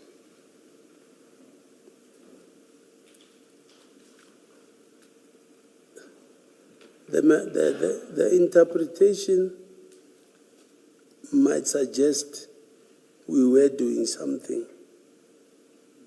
But Mina, I know, commissioners, how I communicate at times. Every word has got more than one meaning. Everybody knows that. In 2019, I know it's not a work that most of the time, 2019, 2020, I know I was busy at home. So the stop would be what? On that interpretation, and I don't agree with you that there's a question of interpretation. You use very clear words. That it doesn't require interpretation, but working with what you're saying, if it was about you, something to do with your building at home, where you say, if it's a stop, please tell me so I can stop bothering you. If it's a stop, what stop could he tell you? He's not going to tell you to stop building at your house. Yes. So it cannot be about your building at your house. Maybe let me say a stop to assist, because I'm saying I will stop calling or I will stop bothering you. No, you're saying whatever we are working on, tell me if we are putting a stop to it. Then I will not call you. That's what this communicates. Whatever we are working on, tell me if we are stopping, and then I'll stop calling you. And what I'm putting to you is, it could not have been about renovating your house, because, and I would like to believe that Mr. Nku is not going to tell you to stop renovating your house. So this is not about renovating your house. I don't recall what was that. Thank you. Commissioners. And you see, when you look at, you then send that message, he doesn't respond, and that is sent on the 16th. On the 18th, you call. On the 8th, you call 1, 2, 3 times. Then on the 22nd, you send him a message saying, Tumza, something is not right. And then on the 22nd, you call again, and again on the 22nd. And then on the 24th, you say, when are you back? So it seems like you were trying to reach him and he wasn't really responding. You then say, Tumza, something is not right. So the fact that you're not able to get hold of him immediately after you send a message is something that's troubling you, which means that you were in regular contact with him and you must have been doing something with him that you felt that now I'm not getting anything back from you. Something is not right. Like I said in the beginning, he doesn't like the phone. So when I say something is not right, I know he might have been out of the country. Hence, I ended up saying, if you are out, when are you back? Okay. I don't know whether I'm assisting. No, it's fine. Go to page 91. He then says, I'm going to Singapore tomorrow, then I'll be back on Saturday, guaranteed. So then on page 92, on the 24th of April, you say to him, Aish, I'm broke, Tumza, financially embarrassed. Then you send messages, he's not responding to you. So on the 28th, I count 1, 2, 3, 4, 5 times you tried to get hold of him. You were looking for money from him. Yes. And then on the 29th, you even say, please call or answer. Yes, Commissioners. Chief, how is it okay, or why should we say or consider it okay and harmless that you are asking for and are receiving money from a person who you say is not your friend, and in other communication, we see that he's involved in arranging drug deliveries and drugs coming from, not your operation, but in other correspondence. We see that he's involved with getting drugs off a ship, being transported, having to be delivered somewhere to somebody who is not law enforcement. How should we look at a law enforcement officer like yourself being funded by a person like that? How is that not problematic? Maybe I've put it wrong in the beginning, that our relationship was based on information. He tended to be, even now, we communicate, because now he tends to be my younger brother, I can say. Maybe I've put it wrong in the beginning.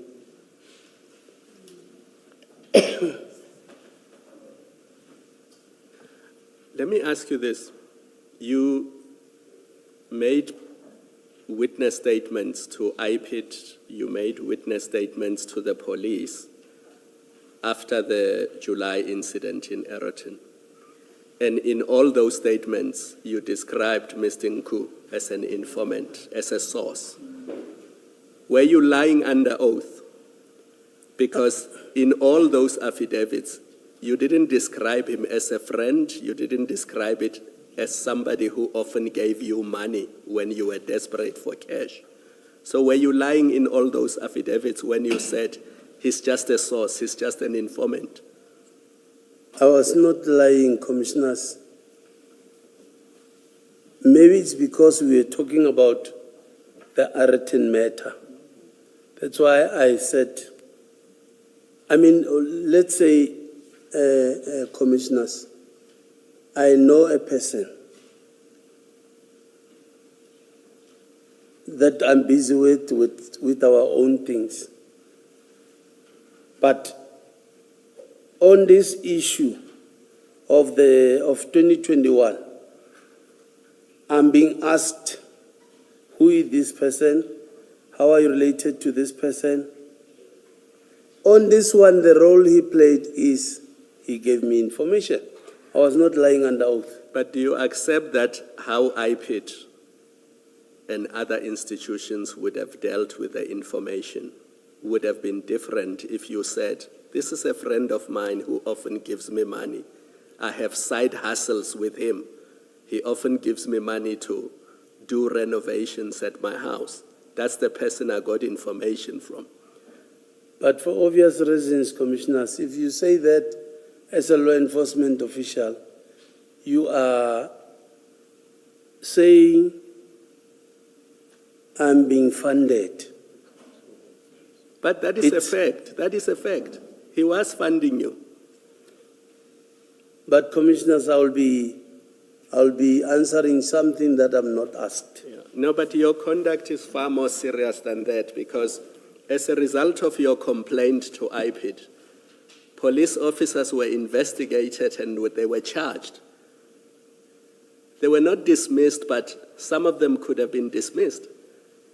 And it led to divisions within SAPs, where crime intelligence and ordinary SAPs and Hawks, what do we call them, DPCI now, were fighting. And the feedback from the NPA was that these are misunderstandings and fights between law enforcement. That's how they characterized all of this. And it starts with you giving information that is clearly false to IPID, because you were the main complainant in the IPID complaint. And IPID records what you gave as follows: I received information from a source. And that is different from saying, I received information from a friend of mine who often gives me money, and that I have a side hustle that I'm running with. Not that it's unlawful, because we don't know what that side hustle was. But that is material information that you withheld from IPID, from the police. So I would have caused a division within SAPs and in crime intelligence. That's what the complaint led to. No, I don't agree, Commissioners. The complaint, I was very angry about what happened on 2021. I still am, because that was a genuine operation. And we will get into whether the operation was genuine or not.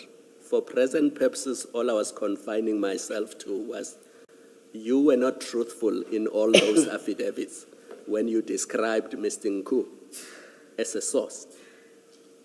Because he was more than a source to you. Well, he is more than a brother even now. Yes. So you were not truthful in those affidavits in your description of your relationship with him. For what? For the information that was needed for 2021. I am truthful. No, you were not truthful in not disclosing the nature of what you say now in this last engagement was the true nature of your relationship. You were not truthful about it.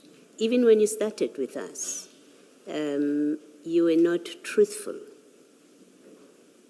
And you have said why. You say, I could not disclose it then. I couldn't say it then because then what would it look like that a police officer is being funded by somebody?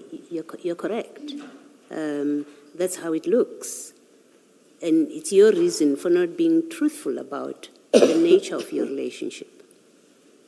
And I agree with Commissioner Khumalo that had you disclosed the true nature of your relationship with the person that you say gave you the information, it would create a different way of looking and interrogating what was going on there in that operation. And you withheld that material information. Commissioners,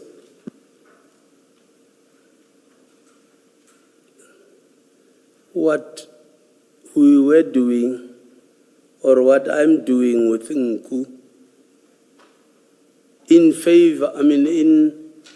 him, maybe I would be saying, if it is taken as a funding, it's unofficial and basis. I don't think I was lying. But other things, it's not only Nku that I know. No, we know, we don't even need to get there. We know, or we can assume, that it's not just him that you know. We are talking about your relationship with Nku. Let's not distract from that. You are funded. You've told us he funds your renovations. Here you say, I'm broke. Earlier we read something and you agreed it indicates you were receiving money from him to distribute to other people. So your relationship with him is not just an informer. You actually are working together. There's things that you're doing together and you call them a side hustle. So the truth of your relationship with Mr. Nku, you didn't disclose it in 2021. Before us here, it comes out, it changes. You started off, he's an informer, arm's length relationship, you've even an acquaintance. Eventually you have to accept that on the documents before us, it does show that you're not being truthful about the nature of that relationship, and you concede that, well, we are friends. You end up saying that. And the point that is being made to you is, had you disclosed the nature, the true nature of your relationship with Mr. Nku, it may well have led to different lines of inquiry. And I want to suggest that you were aware of that. That's why you were not frank about the nature of the relationship. It's because you knew that it potentially opens lines of inquiry about what that operation was all about. And you were avoiding that line of inquiry. And in that way, you were being dishonest about the relationship with Nku, as you were, and I want to put it to you, as you have been with us.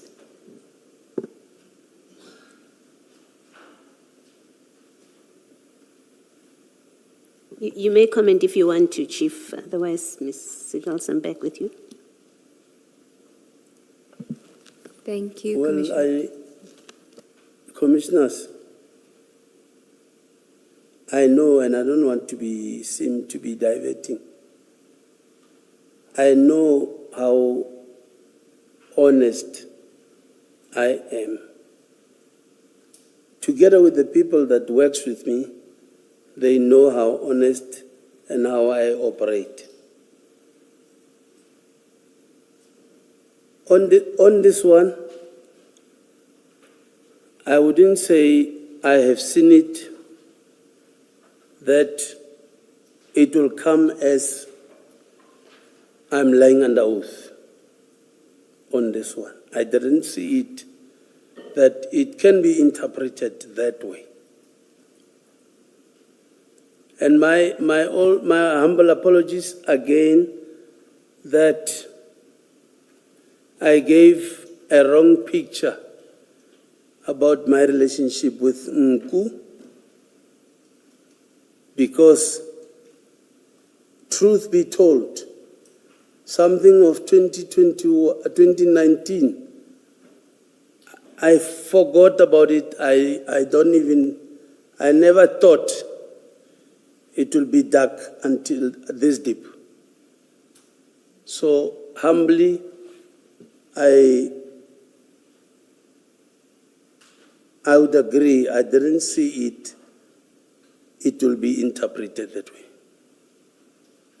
Thank you. Ms. Siggels? Thank you, Commissioner. Chief, do you recall how much you received from Mr. Nku into your the business bank account? Honestly, I don't recall. Okay.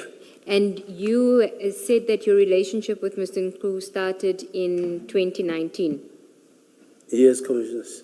Can I just take you back to page 78 of the bundle?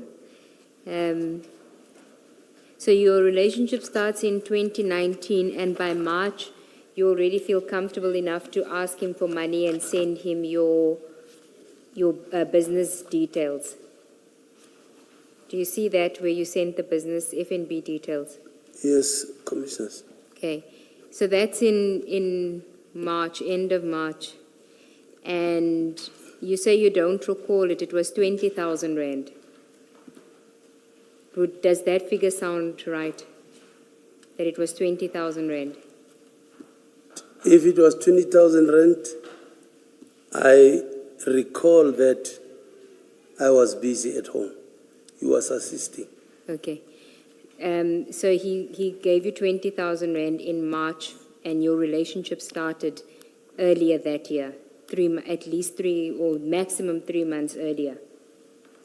I know it's 2019. Yes. But when exactly, I can't say. The beginning of the year or... Yeah, I'm giving you the benefit that it started in January of 2019 to make it a bit longer. It could have been later, but my point is by March 2019, you feel comfortable enough to give this person your business details. He's comfortable enough in the relationship to give you 20,000 Rand. And this is somebody that you just met that year. That's what you're saying. Yes, Commissioners. And you did nothing for him to get that 20,000 Rand? No, nothing. Okay. And then there was another amount in May of 2019. Are you aware of that? Do you recall that? In May.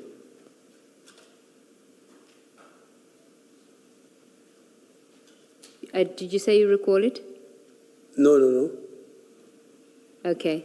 I'll get to it. It was May 2019, but I'll get to that one. And that was for 10,000 Rand. Can we go to page 92 again, back to page 92?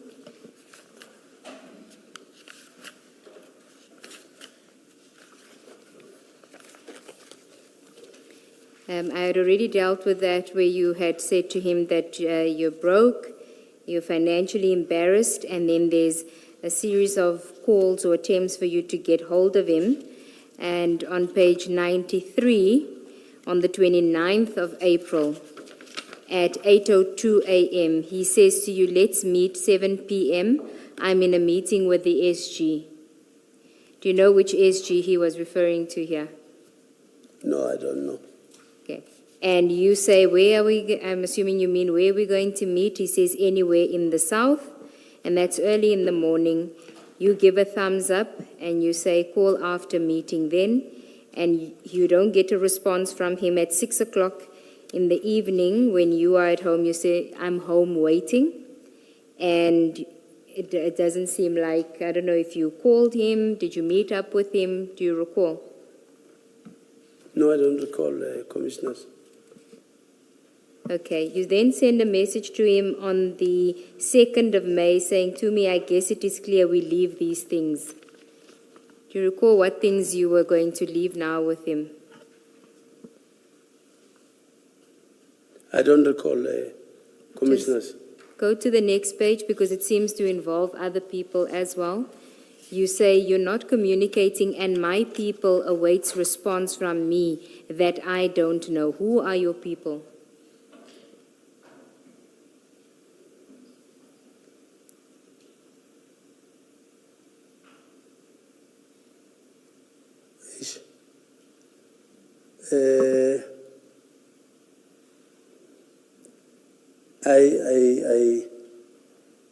I hate to keep on saying I don't recall, I don't know, but honestly, it can ring the bell. I don't know. Chief Mashaba, Chair. it does not look like this related to several matters or several issues. This must have been one theme. That's the distinct impression I'm getting. For you to say that you've forgotten every and anything about this, let me tell you that to me, it looks like you are feigning this forgetfulness. Your comment? It will look like, commissioners, hence I'm saying, in 2019, honestly, I don't remember what we were busy with. All I know or can recall is that I was busy fixing at home. And other than that, I know there was no other businesses or side dealings with Nku. Are you suggesting by saying that that everything relating to these texts was about you renovating? Is that what you are suggesting? That is the only thing that I remember I was busy with in 2019. But it could not have related to renovating. What was this about? Your people. You've already been asked that before.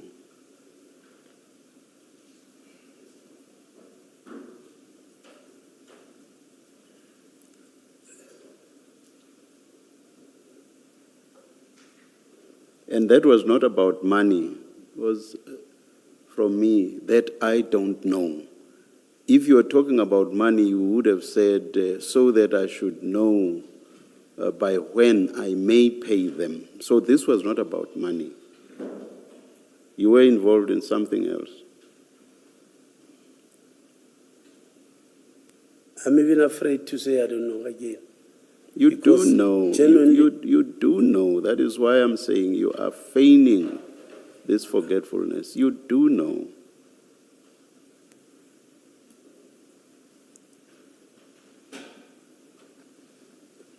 Honestly, commissioners, if I knew, I was not going to deny. I can promise you, I was not going to deny. I don't remember who or what was this all about. Yes. Can I just check one thing? Chief, did you travel overseas in 2019? I've never traveled overseas. All right, thank you.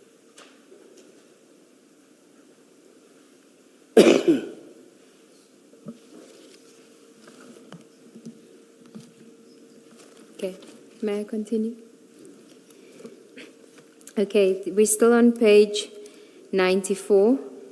You then say to him, you real not playing open and tiding me. Why don't you say you feel that his lack of communication is an indication that you were doing something wrong or you went wrong or didn't bring your end of the bargain? Do you not recall? I don't recall. Okay. Can we go to page 95? You say to him on the 5th of May, you must be happy that the rally is over. Surely you remember which rally? On the? The 5th of May 2019. You say to him, you must be happy the rally is over, and your next message, distraction is now over. Do you see that? The rally. Yes. So he must have communicated to you that he was being distracted by a rally. I know Tumelo is an ANC person. Obviously, if he's talking the rally, maybe he's talking ANC issues. Yeah, elections, 2019, May 2019. I just know that the rally is an ANC person. Okay. No, it's you. You are saying if he is talking rally, then he must be talking about ANC, the ANC. It's you saying this, not him. You are saying you must be happy the rally is over. So it's you talking about that. So you've basically not responded to the question by Ms. Seegers. Perhaps please repeat your question, yes. You the one that says to him, you must be happy the rally is over. So he told you he was at the rally, so you know what rally he's referring to. 2019? Yes, May 2019.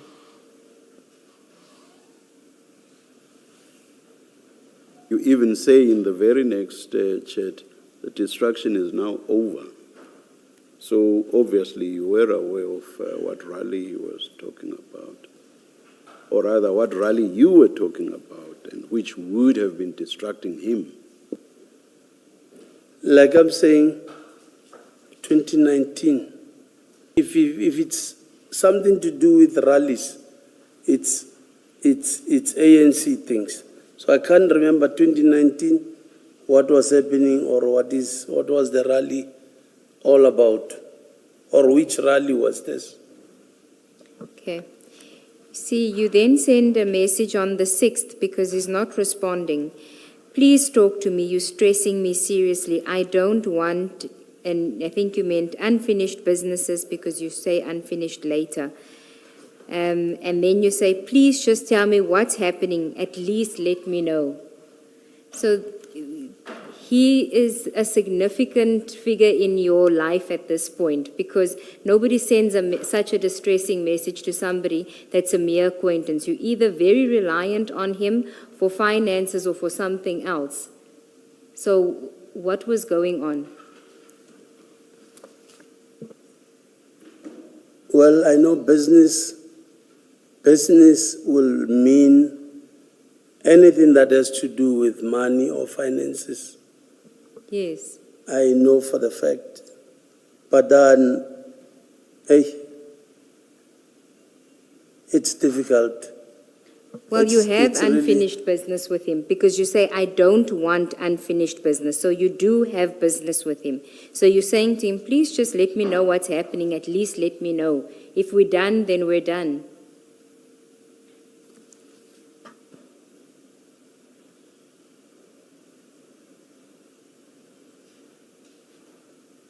It's not coming from his side, it's coming from you. You are the one that is reaching out to him all the time. You are the one that's desperate to make contact with him.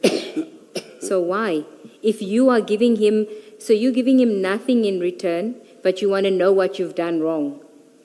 That's what you're telling us. You're saying to us, he kept giving me money and I did nothing for him in return. So why would there be anything wrong from your side?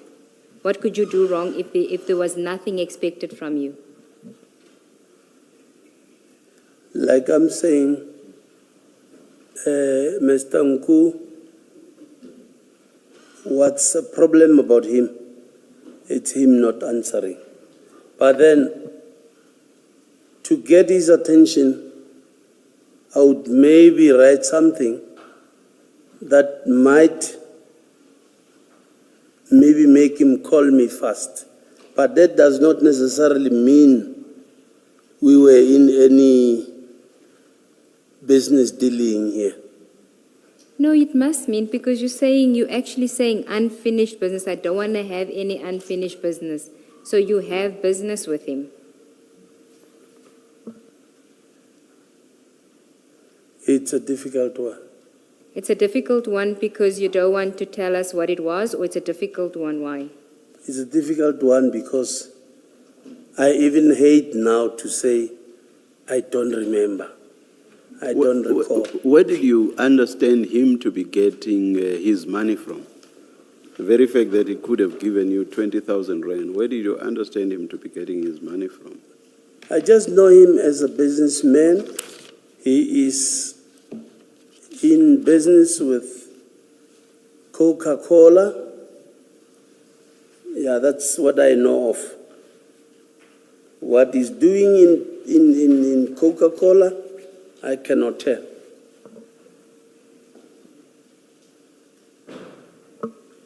Yes, Mr. Thank you, Galzube. Chair. Okay, can we go to page 96? He then responds on page 95. You'll see on the 14th of May. He says, "Afternoon, Abuti. Apologies. You will understand the dynamics of everything when we meet. I couldn't respond nor meet you at the time. I'm done with my tasks. I'm just awaiting clearance."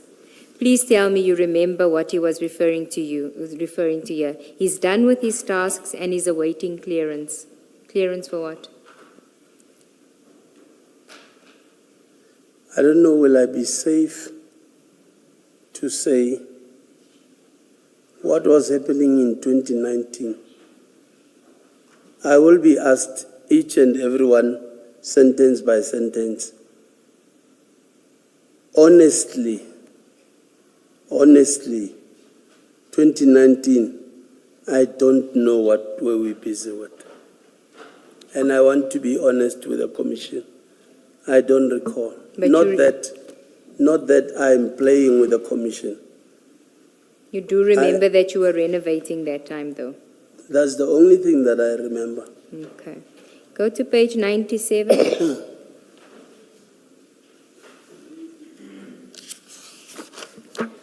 On the 21st of May, you say we must meet Tumza. Why? Why is it a must?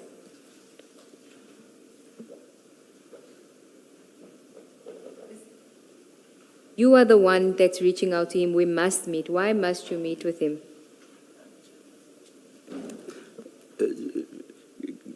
Let me ask to go back, please, and please hold your thought on, Yes, on where you are. Page 96, after asking when do you meet and there's no response, then you say, that's the third chat from you, third chat. You say, Fem iwile na.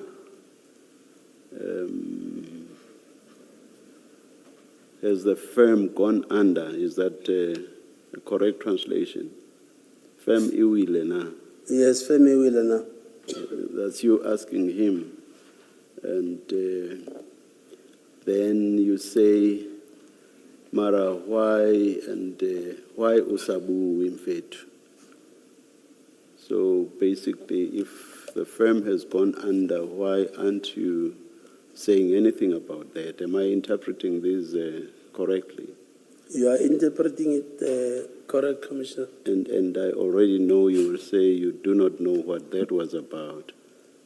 Or do you just surprise me and say, at least this one you do recall, and then tell me what it was about?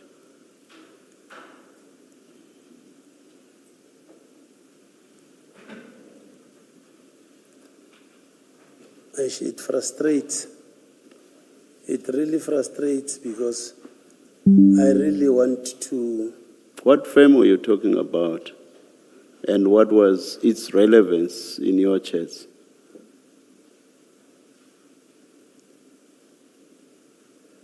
It can be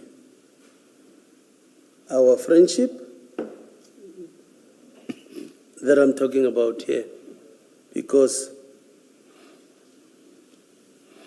and I want to say to the Commission, if really something happened in 2019, I was going to quickly, rather than what I've mentioned, I was going to quickly remember. You see, from it's March, I think the first chats you've been referred to, we are now in May. And I don't think that this is a whole lot of themes that you and Mr. Nku are engaging on. It doesn't matter that it was 2019. You couldn't have forgotten one or two themes that the two of you were engaging about. You couldn't. You are simply not being truthful in this regard. I cannot but make that suggestion to you. Honestly speaking, Chair. No, you are not. Honestly. You are not being honest, Chief Mashaba. You are not. You are not.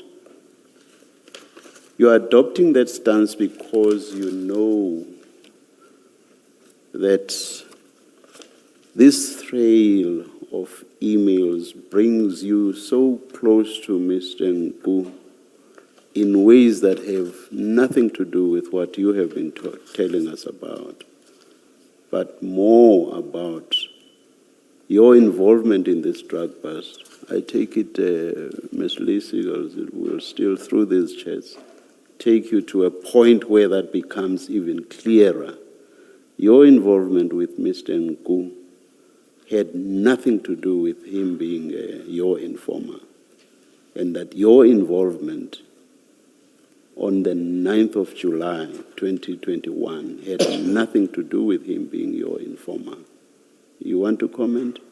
Of course, we are still going to go through these chats. Do you want to comment on what I've just said? My involvement with him on the 9th had everything to do with the drug bust. And I started, and I started by saying, surely, if from March to May you appear not to have been engaging on several or numerous themes, but at best for you, maybe two at the most, there is no way you would have forgotten what you were engaging on.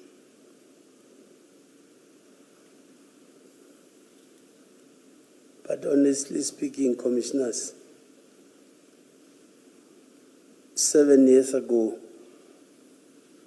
it's a long time for me to can easily remember what was actually happening. You see, I would understand you. I'm actually very forgetful.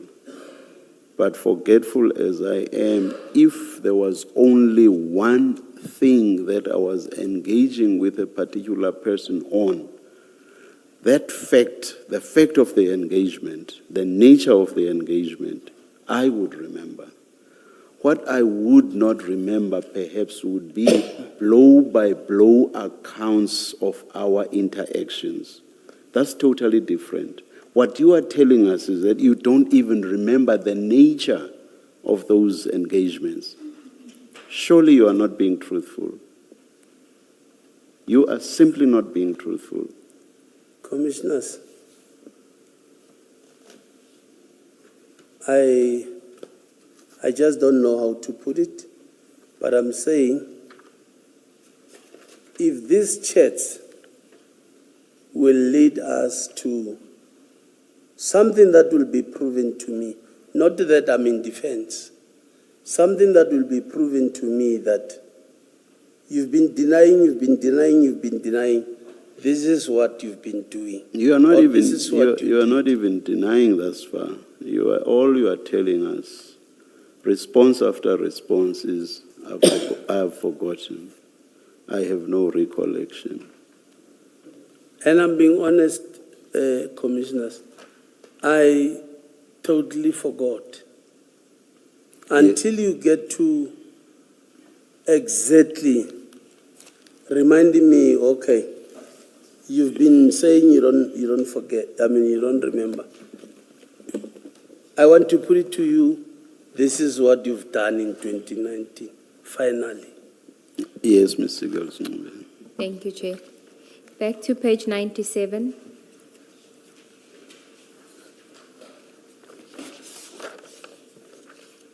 You say you don't recall why you had to meet with Tumza. At the bottom, on the 21st of May, he says, I've just done with my meeting. I'm going to spend the day in Lutuli. Will be available anytime from 6 p.m.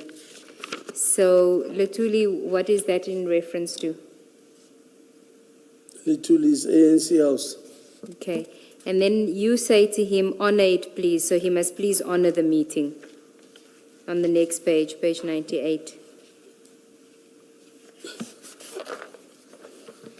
Now, I want to skip a few pages and go to page 100. It's on the 22nd of May. There's a photo that he sends to you at 8:37 p.m. with the name Kensani. Do you see that? Yes. And then you say, get and send more details. You then also say, Hola, bring more, maybe surname and shift times so we can quickly visit. Do you recall what this was about?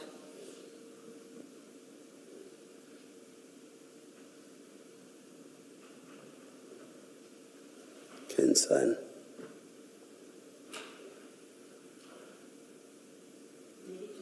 To try and help you jog your memory, it starts at page 98, where you say, just waiting for you, Tumza. At page 98, you say, just waiting for you, Tumza. This is on the 22nd of May at 4:18 in the afternoon. And then he, at 8:37 that evening, he sends you this picture in response to you saying, waiting for you. He sends you the picture, he gives you a name, you ask for more details. You said, get and send more details. That's at page 100. And then, as Ms. Sigals has read for you, bring more, maybe surname and shift times so we can quickly visit. That's you saying. And then he says, I'm waiting. I'll get by 9:30. You do thumbs up. And then you say, Bo Peter can't wait. And then you have a laughing emoji. He apologizes for the delay and says, my guy is still at the mosque. Sorry, boss, he's working in the morning shift. If they go, it must be around 6 p.m. this evening. And then he gives you Emirates and counter number 50 to 58. He says, that's from my guy. Remember the last thing you did, you asked for details. Yes, Commissioners. So he gives you Emirates and a counter number, and then you say, okay, at the bottom of 101.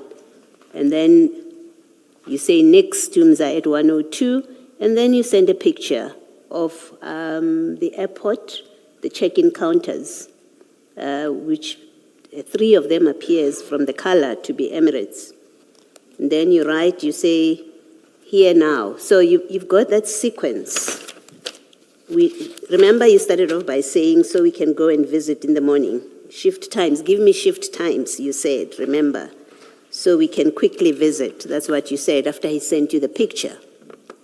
And then he comes back, he does give you time. He says, guy is working in the morning shift.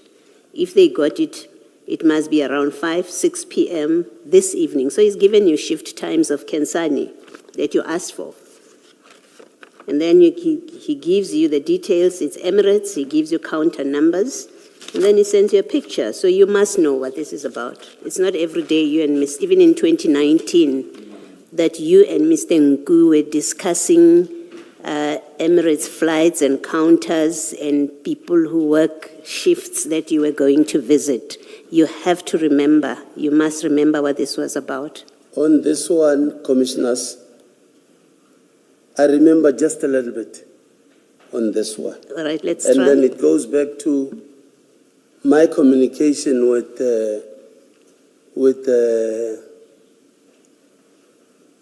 Mashiko.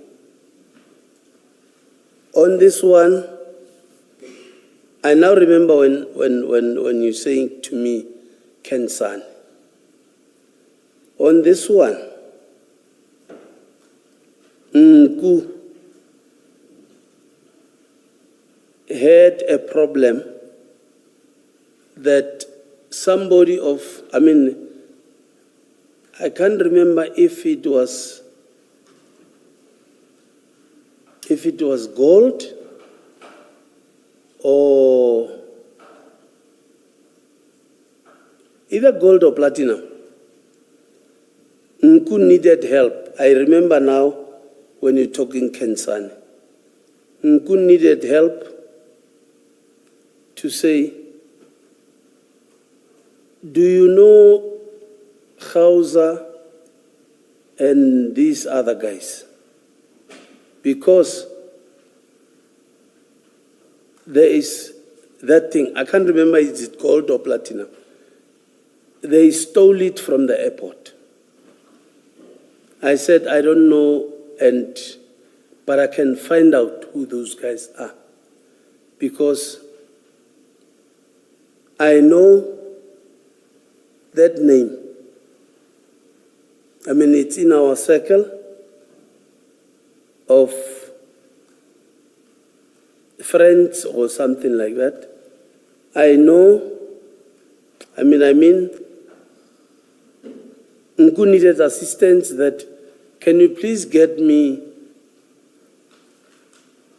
Hausa's number so that I meet with him? I tell him what or can he assist to recover that thing that belongs to somebody that Nku knows. That's when I got to look for Hausa and the other two guys. It's only now that we're talking Kensani that I remember. That is the reason why I met Mashikhu.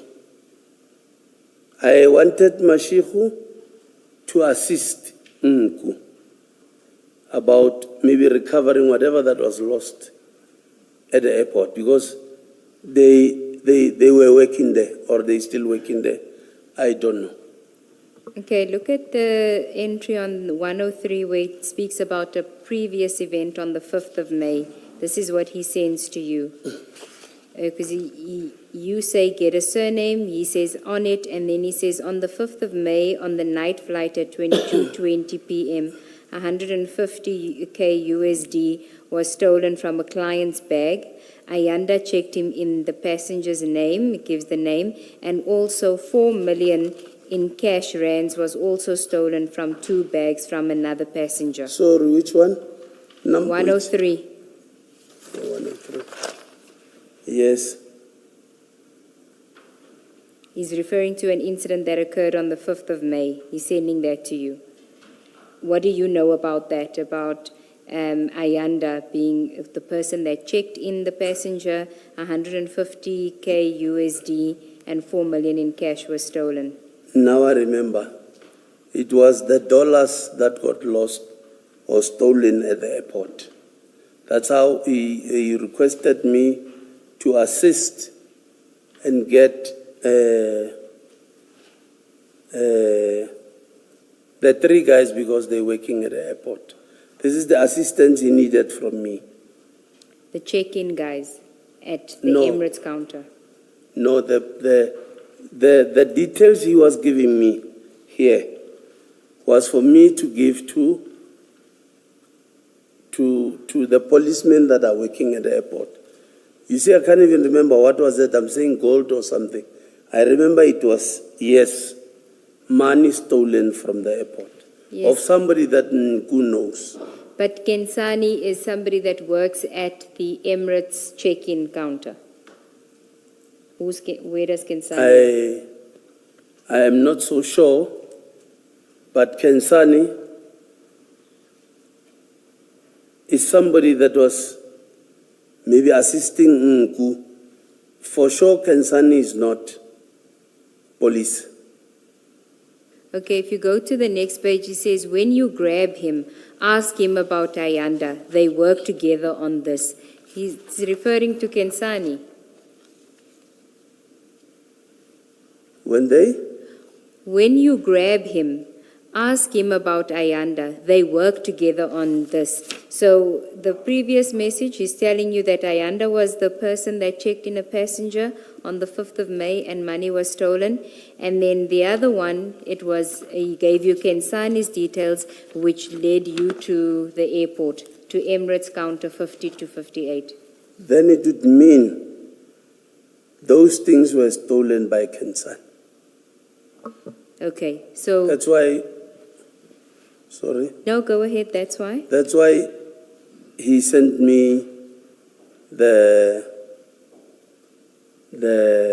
picture for Mashihu and the guys to find out about this Kensan. No, it's not for Mashiho and the other one to find out about Kensani, because you actually do go to the airport. You do. If you look at page, after he's given you Kensani's picture, at page 102, you say at 7:22 on the 23rd, you say here now, and then at in the next 8 seconds, you send him a pin location which places you, yes, this thing is cut up, but it places you at OR Tambo. So it wasn't to give to others. It was in fact for you to go and find Kensani. That's why you speak about grab him. Which I'm sorry, Okay, let's do this slowly. Remember at 100, you've got the picture of Kensani and you ask for details. And then at the bottom of that page 100, you say, Hola, bring more, maybe surname and shift times so we can quickly visit. So on this message, you are going to visit once you get the shift times. 100, page 100 at the bottom. Bottom of page 100, you say, bring more, maybe surname and shift times so we can quickly visit. That's you saying. And then at page 101, he's the one that gives you Emirates, counter 50 to 58. Can you see where I'm reading towards the bottom? Yes. Okay, so he gives you the details. And then, in fact, before that, just above that, he says, sorry, boss, guy is working in the morning shift. If they got, it must be around 6 p.m. this evening. That's Mr. Nku to you at 8:33 in the morning, 8:33:10. And then you respond. Rather, he sends another message immediately after. He says, Emirates, counter 50 to 58. So he's telling you, that's the only way of reading this. He's telling you where to find Kensani. He works the day shift and they must go and grab him in the evening. And then you say, at the bottom of that 101 page, you say, okay. Next page, you send him the picture of check-in counters. Yes, Commissioner. You see that. And then you say, that's at 7:22:25. And then at 7:22:30, you say, here now. And at 7:22:38, you send him a pin location. Yes, Commissioner. Yes, and then you say, get a surname. And what I'm saying to you is you actually went to the airport yourself. You were not forwarding this information that Mr. Nku gives you. You were not forwarding it to Gauza, or even if you forwarded it to Gauza, you actually went to the airport yourself. I agree, I went. Yes. But not accompanying Gauza and them. Yes. Yes, I went. Okay. Just to take you back, just to take you back to page 63, this is another incident where you are at the OR Tambo airport and you're asking for details of the baggage guy. And you place yourself there because you say in the third last chat, I'm on the ground now. Are you on page 63?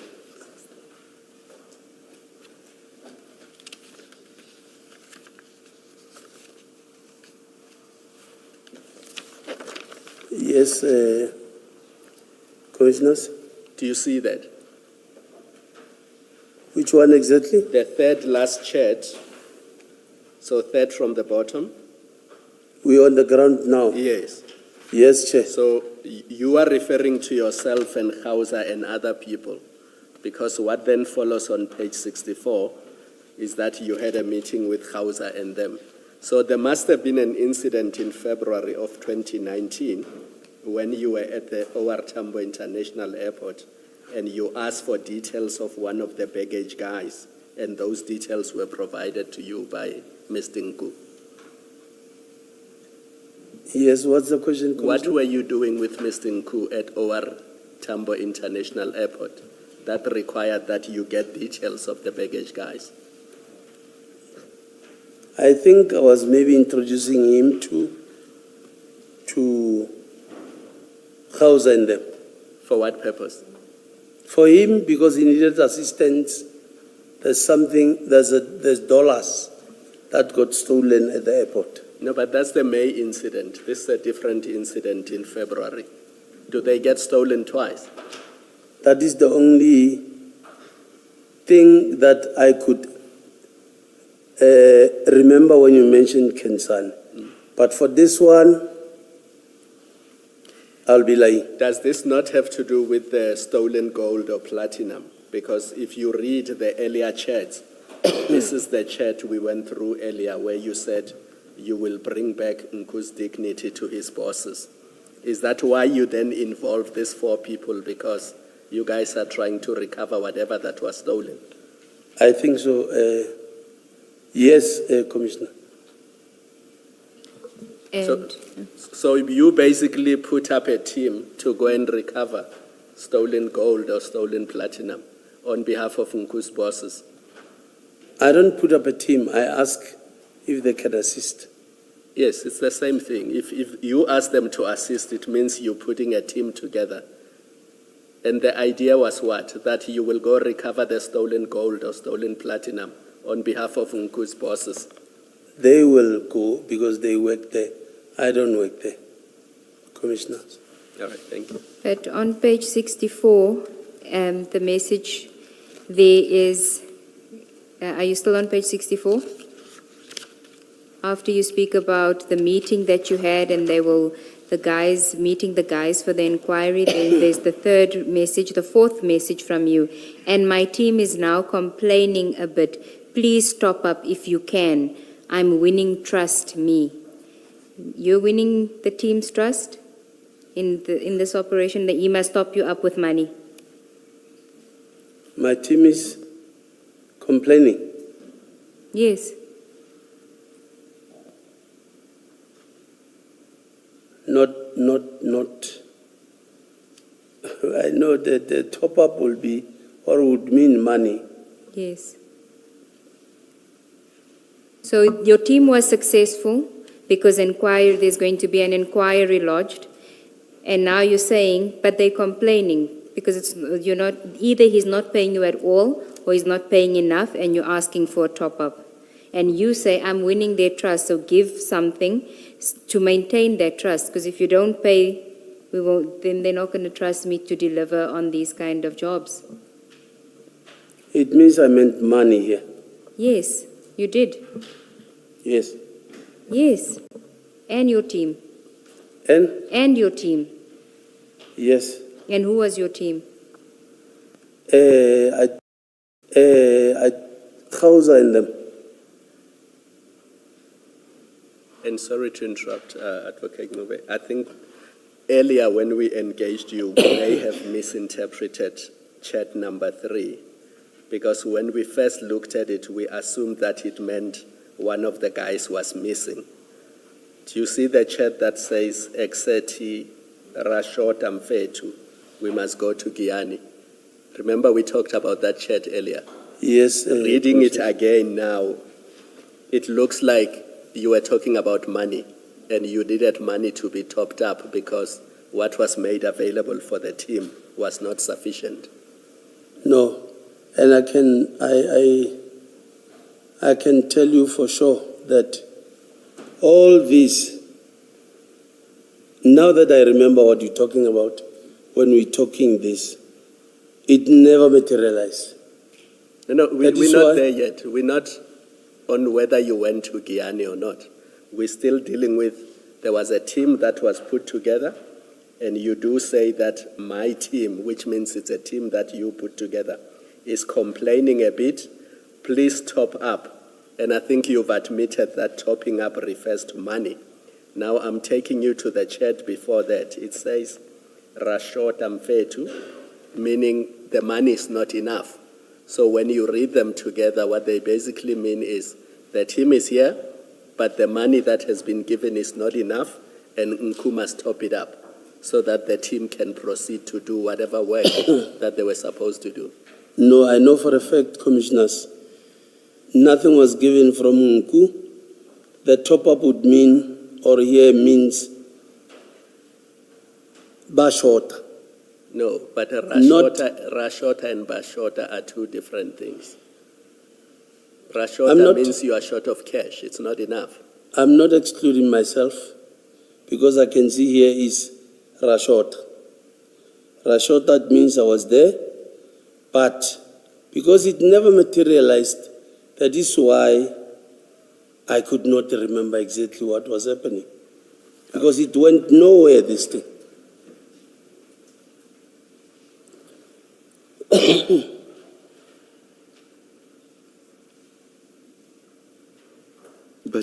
But surely what you are saying, look at the next chat. Please top up.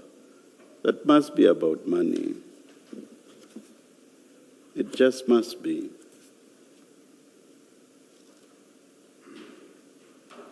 Rashota, please top up.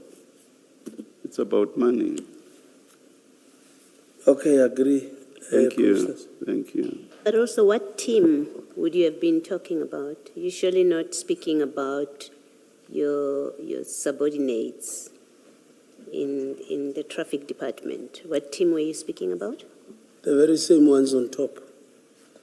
The three guys on top. Mashiko, Twala, and Vinjala 50. Yes. So you were arranging for police officers to be paid by Mr. Nku. When you say, please top up, you've accepted it's cash.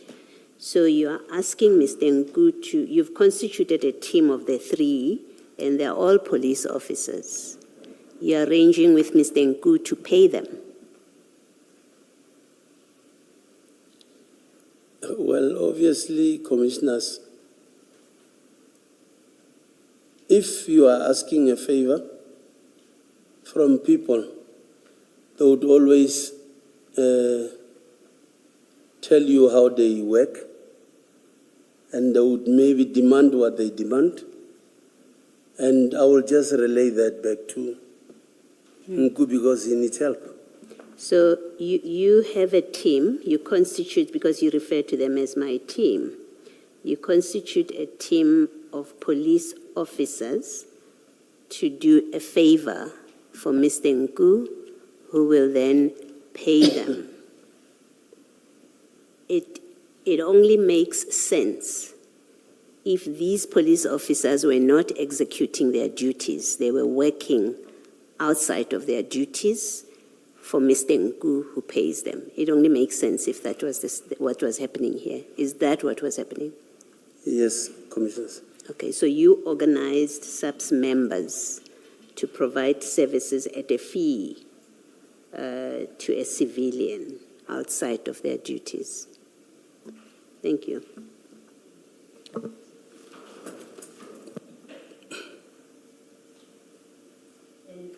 And you say when you organize these three that you are now arranging for payment from Mr. Nku, you say what were they doing? What were they doing for Mr. Nku? Remember, this is still in February. That's why I'm mixing the two. It's the dollars and the gold Okay. that was stolen from the airport. So that must be the gold if it was one of the two, because we know the rands, the 4 million rand, and the dollars $150,000. That is in May. It's in a May trip, and this conversation is in February. So this must be the gold. I know I was in contact with the guys for those two things only. And you say this team that you constituted, they were doing what? They were trying to find the gold for Mr. Nku or whoever else he was assisting. Yes, they were trying to get it, to recover it. Isn't that typically police job, typically police job where a complaint is laid with the police that something has been stolen from me, and Mashiko, Mosa, Twala, and Vinjelwa would do it in the normal course of their functions. They are policemen. Yeah, but you've just said they were not doing this in the course of their employment. It was a side hustle that they were doing for Mr. Nku. So they were not acting as police officers here. They were acting as a private army or private team, which is paid, which is hired and paid by Mr. Nku. Side hustle, commissioners. I spoke about side hustle somewhere. I said I approached these guys because they work there. How are they going to recover it? They're the only ones that knows. Yes. Yes, either they will officialize it. I cannot dictate to them do it official or unofficial. I cannot. No, but you know they are not doing it official. That's why you're arranging for money for them. You know it's not official. If it were official, you would know that they will be paid their salaries. They don't get any more than that. And if there are bonuses, they will get bonuses. I don't know how the police work in respect of that. But you would know if it was official that they would be paid in the normal course. Here, you've arranged them, and you're arranging for payment. In fact, you're asking for top-up, so it indicates they were already receiving payment. And what I'm putting to you is, in fact, I think you accept it was a side hustle. And what I'm putting to you is, but here you are about an alleged complaint of loss of gold. And what you do is you organize a team of police officers to do the work for a private citizen and then to be paid by the private citizen, when in fact all of that is supposed to be normal police duty. And here you are coming up with a scheme where police officers who are paid by the public, who are employed as such, to do exactly that. You organize them to work for a private citizen at a fee. That breaks the law, it seems to me, on every level that you can imagine. All of you have broken the law, if you say, which is what you say. If you say that's what happened, then all four of you should be prosecuted, honestly. You've broken the law. You break the law. You use police officers to engage in private business that is paid for by a citizen or a member of the public. Surely you must accept, even if you say, at that time I didn't think about it that way, but sitting there, you have to accept it is wrong on all levels that you can think about. Plus, you are using their position at the airport. You say from their position, they would know what to do. So you're quite conscious that you are getting police officers to use their positions and power that they get out of the law by virtue of employment, nothing more, by virtue of employment, to use those positions to serve the interest of Mr. Nku, who pays them, but who's also your funder.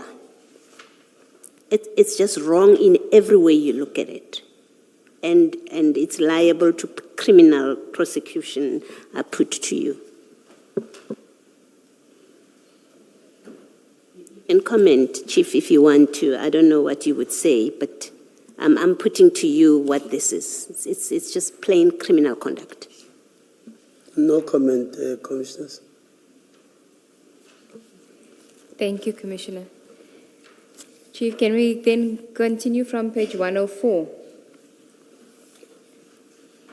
which is still the incident of Kensani that we were dealing with. At the top, Mr. Nku says to you, when you grab him, referring to Kensani, ask him about Ayanda, which we dealt with from the 5th of May. They work together on this. And then you say, that's nice, grabbing him will work. And then you say they didn't give either cell phone number or surname, we can get all we want. What were you referring to there? We can get all we want. Were you looking for more details? What was it? I think I was looking for details. Okay. He then says, I am on it, you give thumbs up, and then he sends you the Emirates flight number. You say thumbs up. He sends you a number saying that it's Kensani's number. And then on the next page, he says, you then say, Tumza, I'm stuck. This is now at 6:52 a.m. on the 24th. You say, Tumza, 6:35 p.m. later that day. You say, Tumza, I'm stuck. So you were successful. Were you successful in grabbing Kensani? Like I'm saying, none of this materialized. So we were not successful. So why did Mr. Nku then send you 10,000 Rand on the 25th of May?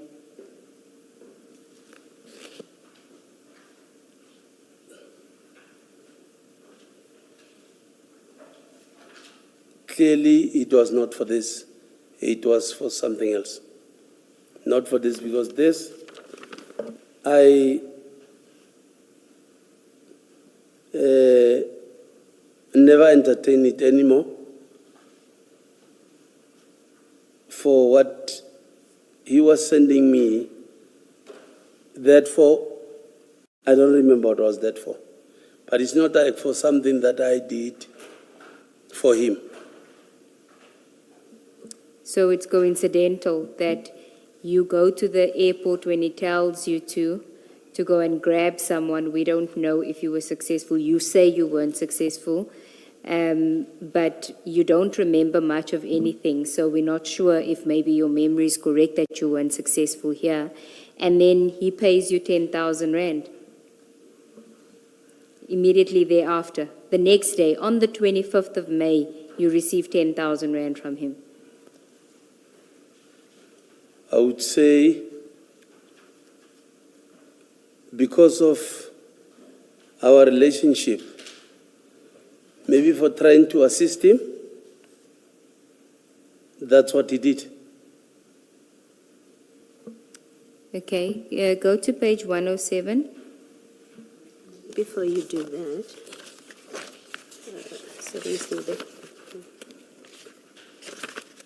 Chief, you in your statement at paragraph 2, you say you were removed, you were politically and forcefully removed and arrested and detained in 2018, and then you were suspended. When were you reinstated? You don't give us dates. 2018. Sorry? 2018. You were reinstated in 2018. I know I was locked up 2018. Yeah. No, what I'm asking is, you were then also suspended.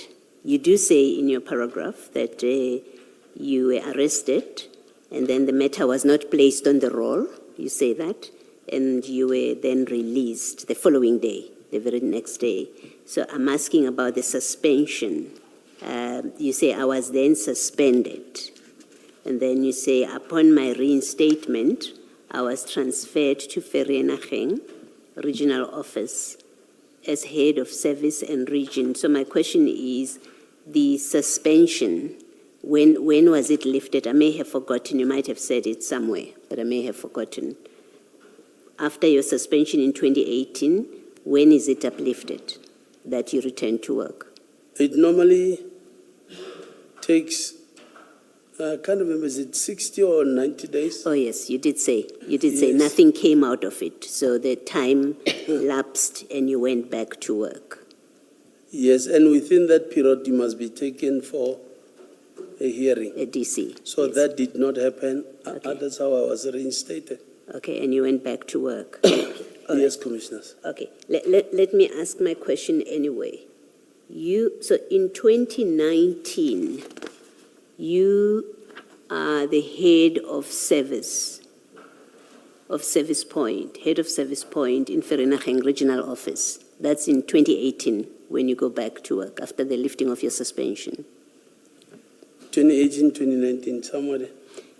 Okay, I think what I'm wanting to verify is that in 2019, you are the head of service point, Vereeniging, in 2019. Yes, Commissioners. Okay, so these events that we are discussing in 2019, you are Vereeniging Regional Office, head of service. That's your position at that point. Not head of subs. No, I'm saying Vereeniging Regional Office, head Service of point. head of the service point. Yes, that's what I was trying to say. Yes, Commissioner. That's in 2019. Why are you in an operation in OR Tambo? Then explain in 2019. Like I said, in the province, we don't have jurisdiction. Yeah, that's not a road, unless you say OR Tambo is defined as a road. And I'm not in a position to argue with you about it because I've never thought of it as a road, and so I wouldn't know how to dispute it until I've looked it up.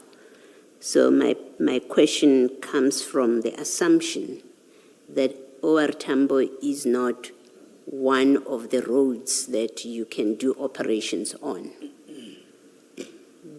This is, so my question of why are you in an operation at OR Tambo, but also maybe let me add to it, just in case you say it's a road, let me add to it, that what you are doing there, what puts you at OR Tambo is not a crime in progress, like you explained earlier, that you are a law enforcement officer. If a crime happens within where you can see it, you must act, or you're expected to act, and you have the right to, the power to act. This investigation about whether it is about gold, following up on stolen gold, or about dollars in May, all of which is in 2019, it's not your hot pursuit case, right? This stuff that has happened already historically, and you're following up on suspects. Why is that? How are you involved with this operation? OR Tambo is the airport. Yes. You have jurisdiction over that. You have powers there. Which powers, Commissioners? As a traffic officer. Obviously, I did not get into the airport and dig into what was happening because I found the guys that are working there. I went with Tumelo to introduce to them. That necessarily does not mean I went inside airport, inside the in airport. No, but airport still, because it's Gauteng, still, we do work at the airport. Yeah, no, And- sorry, finish, sorry.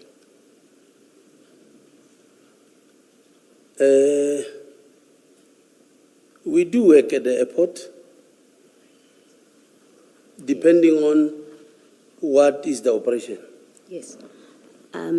Well, as a infrequent, I must qualify it, user of the airport, I know that I do see traffic officers giving people tickets. So, But that's not inside the terminal Yes. building. I know where traffic officers like to park and stop people.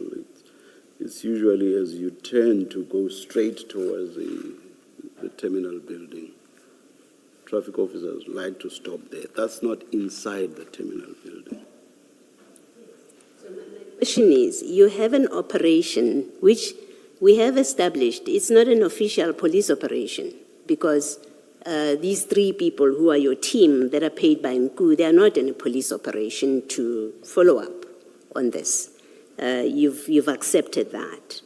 So we know that whatever's going on there, they are not doing official police functions. We know that. The question is, you are part of it. That's why you're at the airport. In fact, Mr. Nku says, you tell Mr. Nku, we'll go and arrest, we'll grab him. So you make yourself part of that operation of grabbing him, whoever him is, Kensani or whoever. So my question is, you are at that time in 2019, the head of Service Point, Vereeniging region. You are in OR Tambo. You are going to effect an arrest. You are part of a group of people that are doing unofficial SAPS business, and therefore you must also be doing unofficial traffic department business. All of you paid by Mr. Nku. I'm asking, why are you part of this operation? You. Why are you participating in the arrest, possible arrest? You say it didn't succeed. Why are you participating in the planned arrest of someone who is associated or that you are following up in respect of theft of somebody's gold? And you are a traffic officer who is based in the southern, in the Service Point office in Vereeniging. Why are you part of an operation to arrest a person in OR Tambo? That is not traffic officer duty to arrest this particular suspect if you found him. It's not traffic officer duty. So why are you there? I did not participate in that operation. I was at the airport trying to assist Nku and introduce the guys to Nku. It doesn't mean I went inside the airport or I was part of the operation. But you understand my difficulty that you, in your WhatsApp message to Nku, you say we will grab him, we'll go and grab him, and then Nku tells you when you grab him, he must take you to Ayanda or something like that. So you are associating yourself with a team that is making the arrest. So my question remains valid, or still stands, but why are you part of even the planning, let me say, of the planning to go and effect an arrest when you are a traffic officer, has no business in the arrest of people or in an operation to arrest anybody where it's not a hot pursuit case and it's not on a road? That's my question, really. Commissioners,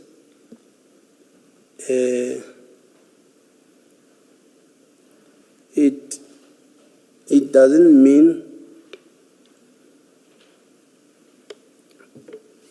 because I said we are going to grab means necessarily that I know with the WhatsApp it would mean I was part of the team. But because I'm at the airport, maybe that's what I meant, that it is going to happen, I'm also here around. Not necessarily that I'm part of that operation, I'm part of the grabbing. All right, thank you, Chief. Thanks. Thank you. We're still on 107.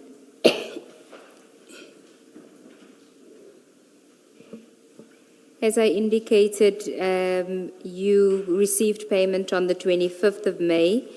So if we look at the message where you've got the thumbs up and the thank you, the grateful hands, you say, please inform after doing it, Tumza, my notification is giving problems. That's still on the 24th.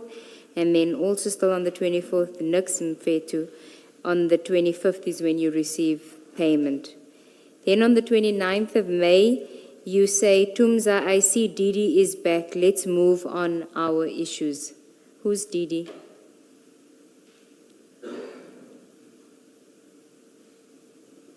Didi is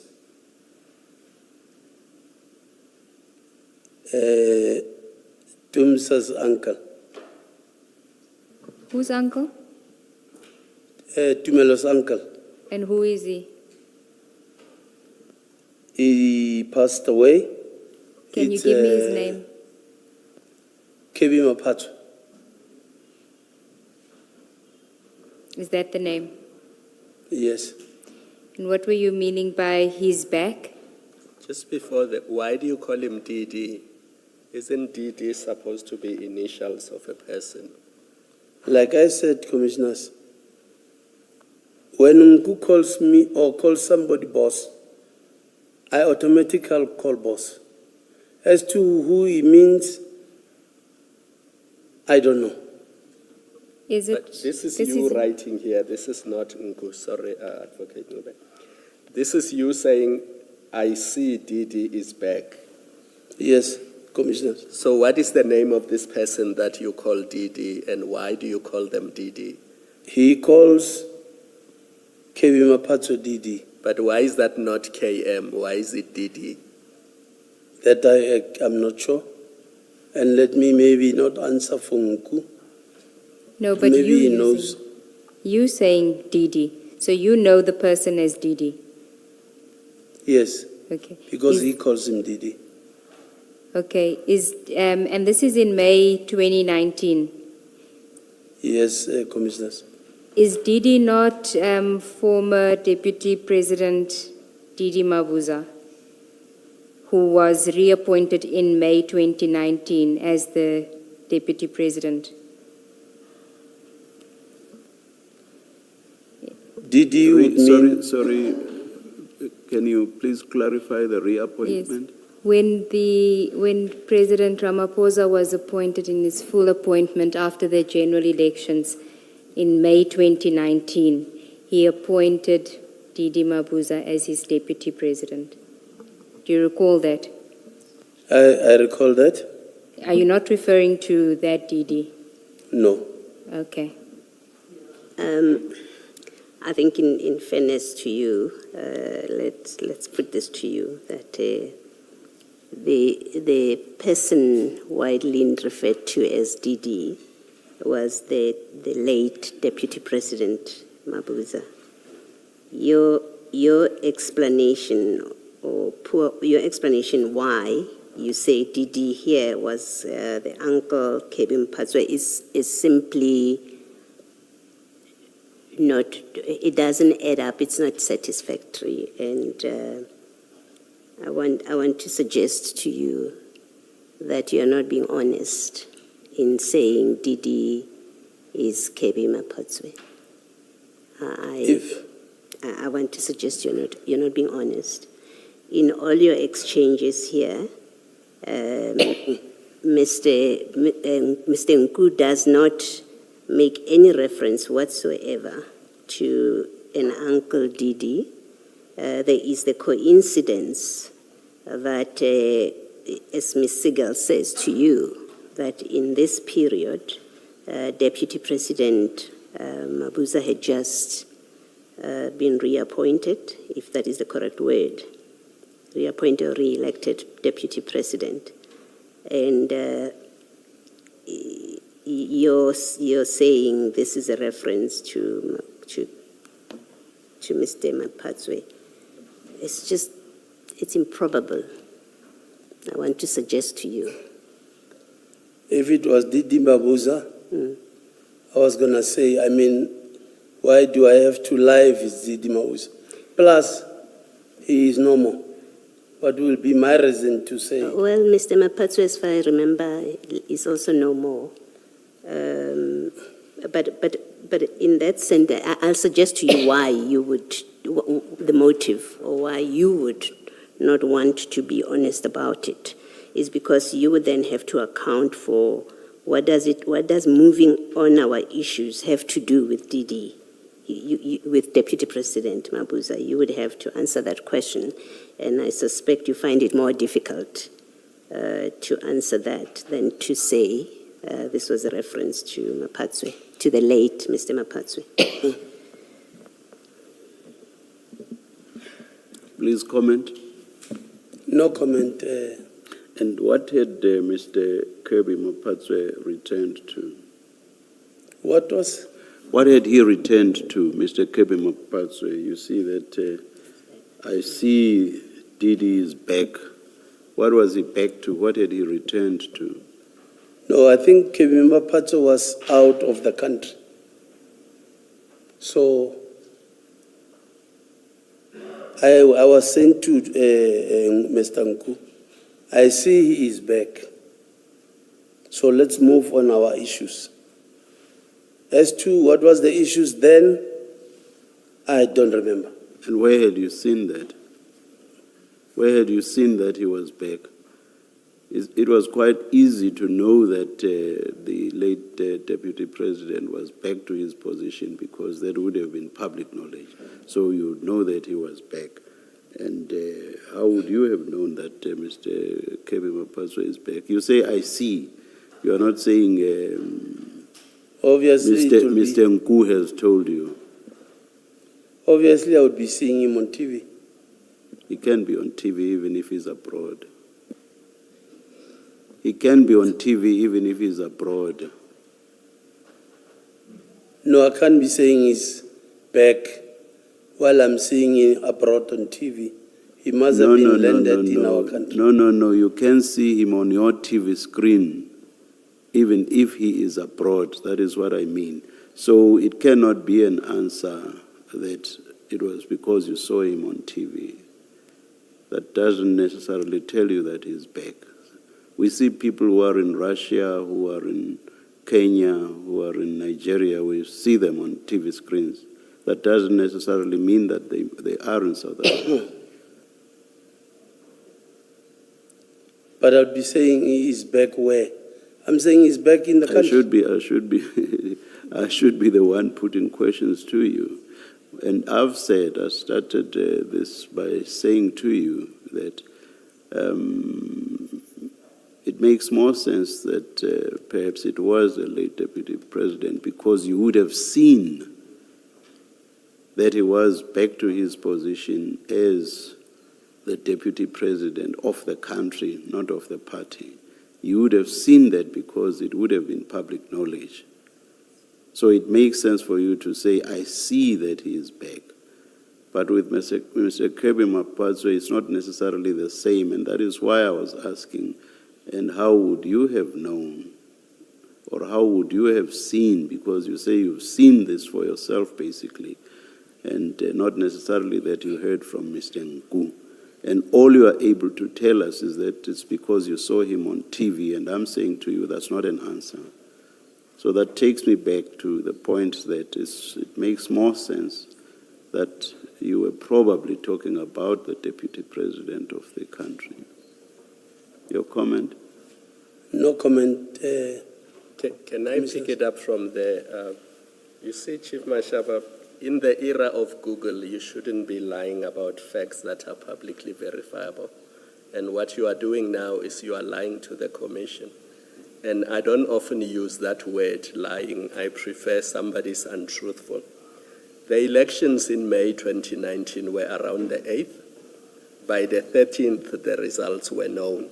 And on this day, the 29th, President Ramaphosa announced his cabinet. So it is obvious, looking at those facts, that the person you are referring here to is then Deputy President Didi Mabuza and nobody else. So you're simply not being truthful with the evidence you are giving. And the question is why? Why are you lying on such a meaningless issue? This is a side issue in the greater scheme of things. Why are you lying about it? I'm not lying, commissioners. Can I please? I know Mr. Ngu calls KVDD. Like I'm saying, if it was DD Mabuza, I would see no reason to lie about a late person. Chief, if it was KB Mapatswa, he only came into office on the 15th of June 2019 after Mr. Jeff Radebe resigned from his seat. So how would you know in May, on the 29th of May 2019, that he was going to take over from Mr. Jeff Radebe when he resigned? Kevin Mapatwe? Yes. Please repeat the question. You say this is a reference to KB Mapatswa, and this is on the 29th of May, right? On the 29th of May, he wasn't part of a member of parliament. He only became a member of parliament on the 15th of June 2019, after Mr. Jeff Radebe resigned from his seat. You know that. So how could you know on the 29th of May that he was back, that he was going to get back into as a member of parliament? Now that you're telling me, what I was meaning here is back in the country. What now that you are reminding me, I remember maybe he was back for this, I don't know. You see, you refer to the is back, let's move on our issues. You're tying the two together, which means the person is back in some kind of a position where it will allow you to move on with your issues, you and Mr. Nku to move on with your issues. Why are you? There must be a link between the person being back and you being able to move on with your issues. I know that there was a lot that he was doing for Nku as an uncle. Do you accept as a fact that President Ramaphosa announced his 2019 cabinet on 29 May 2019? Do you accept that as a fact? It's a matter of relative ease for that to be proved. Do you accept that? I accept that now you are saying the date. It was 29 May. And the date of this, the date of this chat is also exactly that same date, 29 May 2029. You see that? I see that, Commissioners. And who had returned to their position on that date between Mr. Kirby Mapatswe and Deputy President Didi Mabuza? Or let me ask the question differently. You must accept that Deputy President Didi Mabuza had returned to his position of Deputy President of the country. You accept that as well? I was not talking about the position here, Chair. Now I'm asking you the question. Do you accept that on that date, 29 May 2019, when the cabinet was announced, he returned to his position of the Deputy President of the country? You accept that? Yes, I accept. What you are refusing to accept is that you were talking about him here, DD, that is back. And he could only have been back to his position as the Deputy President of the country. Yes, I don't mean DD. I mean the uncle. And what had he, it takes us back to him having been outside and going outside of the country, and coincidentally now he's back on the 29th, back in the country. I will tell you that in the face of the facts that you and I have just gone through, what you say doesn't make sense altogether. What makes sense is that you are referring to Deputy President Mabuza. That's the only thing that makes sense in the circumstances. I wouldn't comment any further, Chair. Thank you. Chair, if I can just finish the last point on this. The last chat that I want to, because it, Can I just finish something on this? Because you're going to another chair. May I ask the evidence leaders, I said it's a matter of relative ease to get the evidence so that it doesn't appear that we are working on mere surmise or, on non-existent facts. May I ask the evidence leaders to get evidence on this? we will It could check. just be a document making the actual announcement, and as you know, that document would be admissible evidence here because in commissions there are no strict rules as those rules that apply in, for example, We will do court so, Chair. proceedings. And by the look of things, we will still be here tomorrow, and that document will be put to Chief We will check. Mashaba. But anyway, he said he doesn't deny it, but we'll still need that document or that proof. We will do so. Sorry, Chair. I suppose it would apply to what you put to him, that the rally had to do with the elections and other things. Well, he So those referred to 3 the dates. rally. Yes.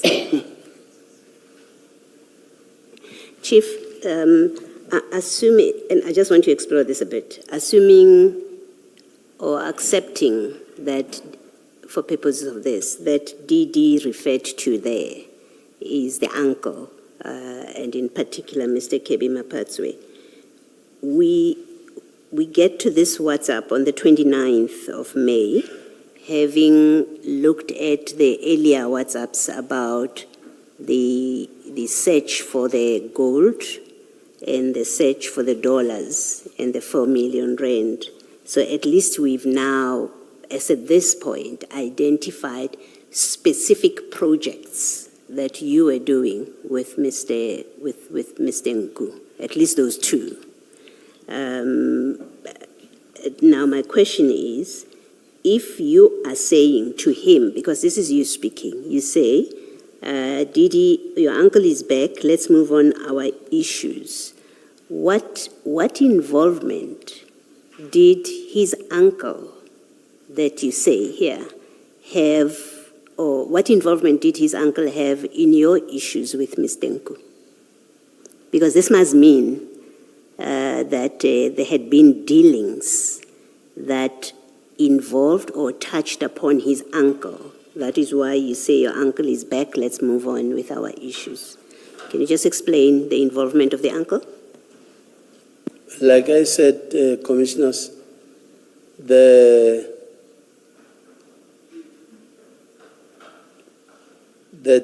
issues that his uncle maybe would assist as an uncle, maybe would be in his businesses, but to my benefit, it would mean maybe I'll use it at my advantage, maybe for a growth career-wise. That's not my question. You see, your statement is very firm.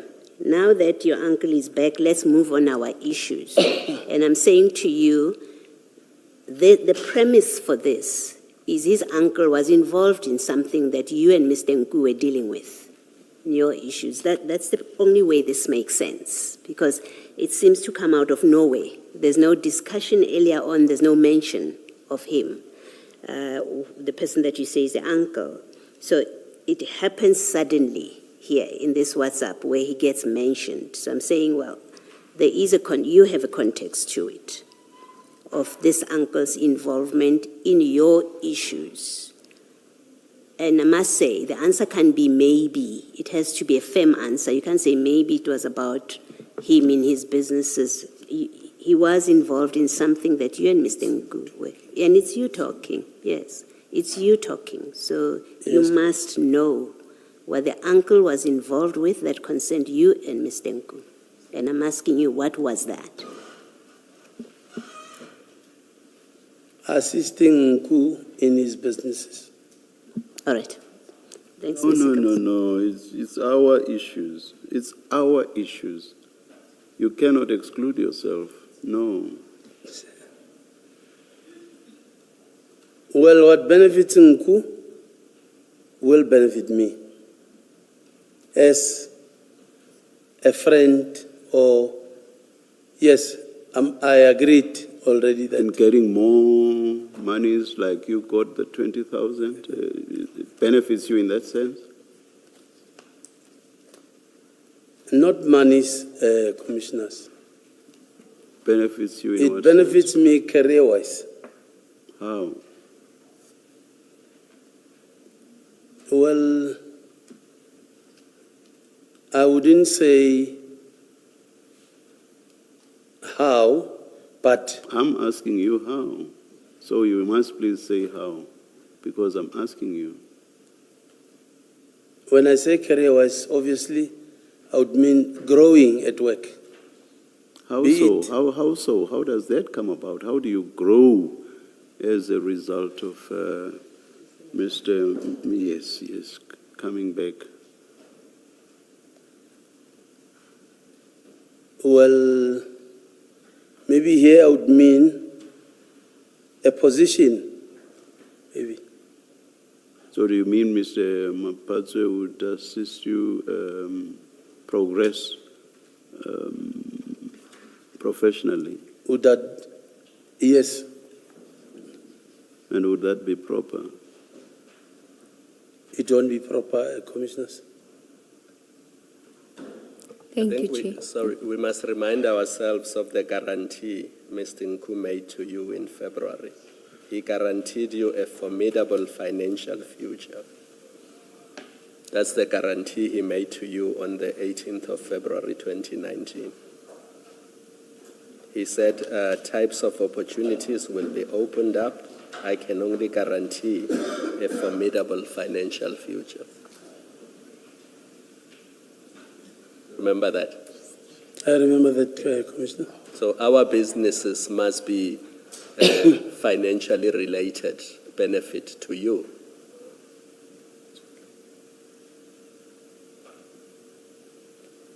Do you accept that? I accept that, Thank you. Commissioner. The last one I want to deal with is the next message, where on the 4th of June, you send a message, Tumza morning, Aritsebetseng Mfetu. I want us to look after Faith. She is now my MEC. Things are going to change for the best and beneficial to me. Please, Mfetu. You were speaking about Ms. Faith Mazibuko, Yes, Commissioners. who was appointed the MEC for Community Safety on 30 May 2019. Yes, Commissioners. Okay, so you saying to Nku that you must work, that you guys must work because you want to look after the MEC. Things are going to change for the best and beneficial to me, please, Mfetu. What did you mean there? I mean, it's obvious, but let's hear your version. Is it obvious? Yes, it is obvious. Okay.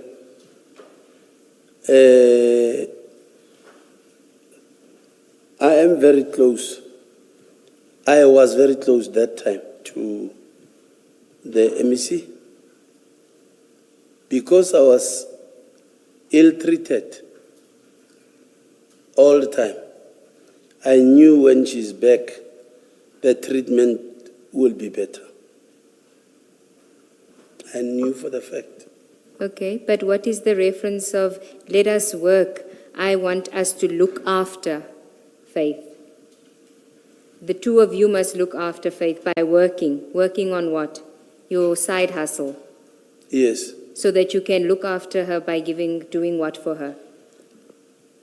There will be ways of talking to a person sourcing money. Not necessarily mean I'm saying, give me money, I want to look after this person. Saying let's work so we can look after this person. So the only work the two of you were doing was the side hustle, which we've explored this afternoon. That's the work you're referring to. Yes. Yes. Commissioner.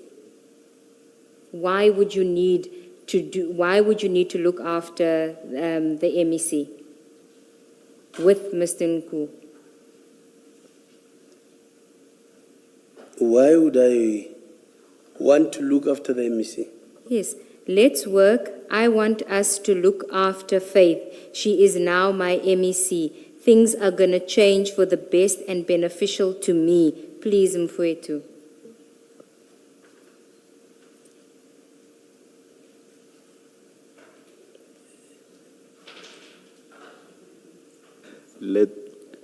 Let's take a short adjournment. I will not state the time. We'll come back when we are ready, please. Please think about your answer so long, Chief Mashaba. Let's adjourn.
Can go on.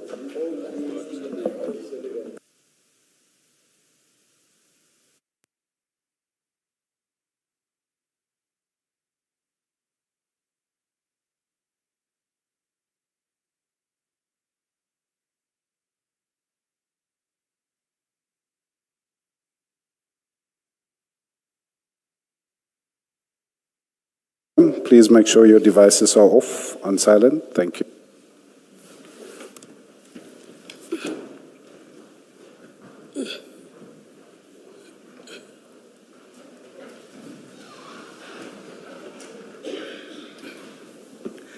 Please repeat your question, Ms. Seegers.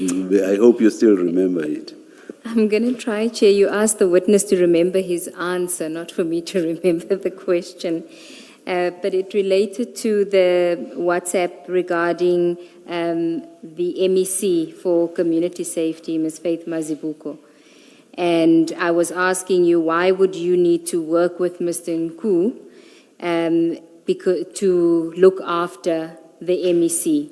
And we were referring to that the work could only have been the side hustle, and you were going to explain what you meant. I honestly, Chair and Commissioners, I honestly do not have an answer.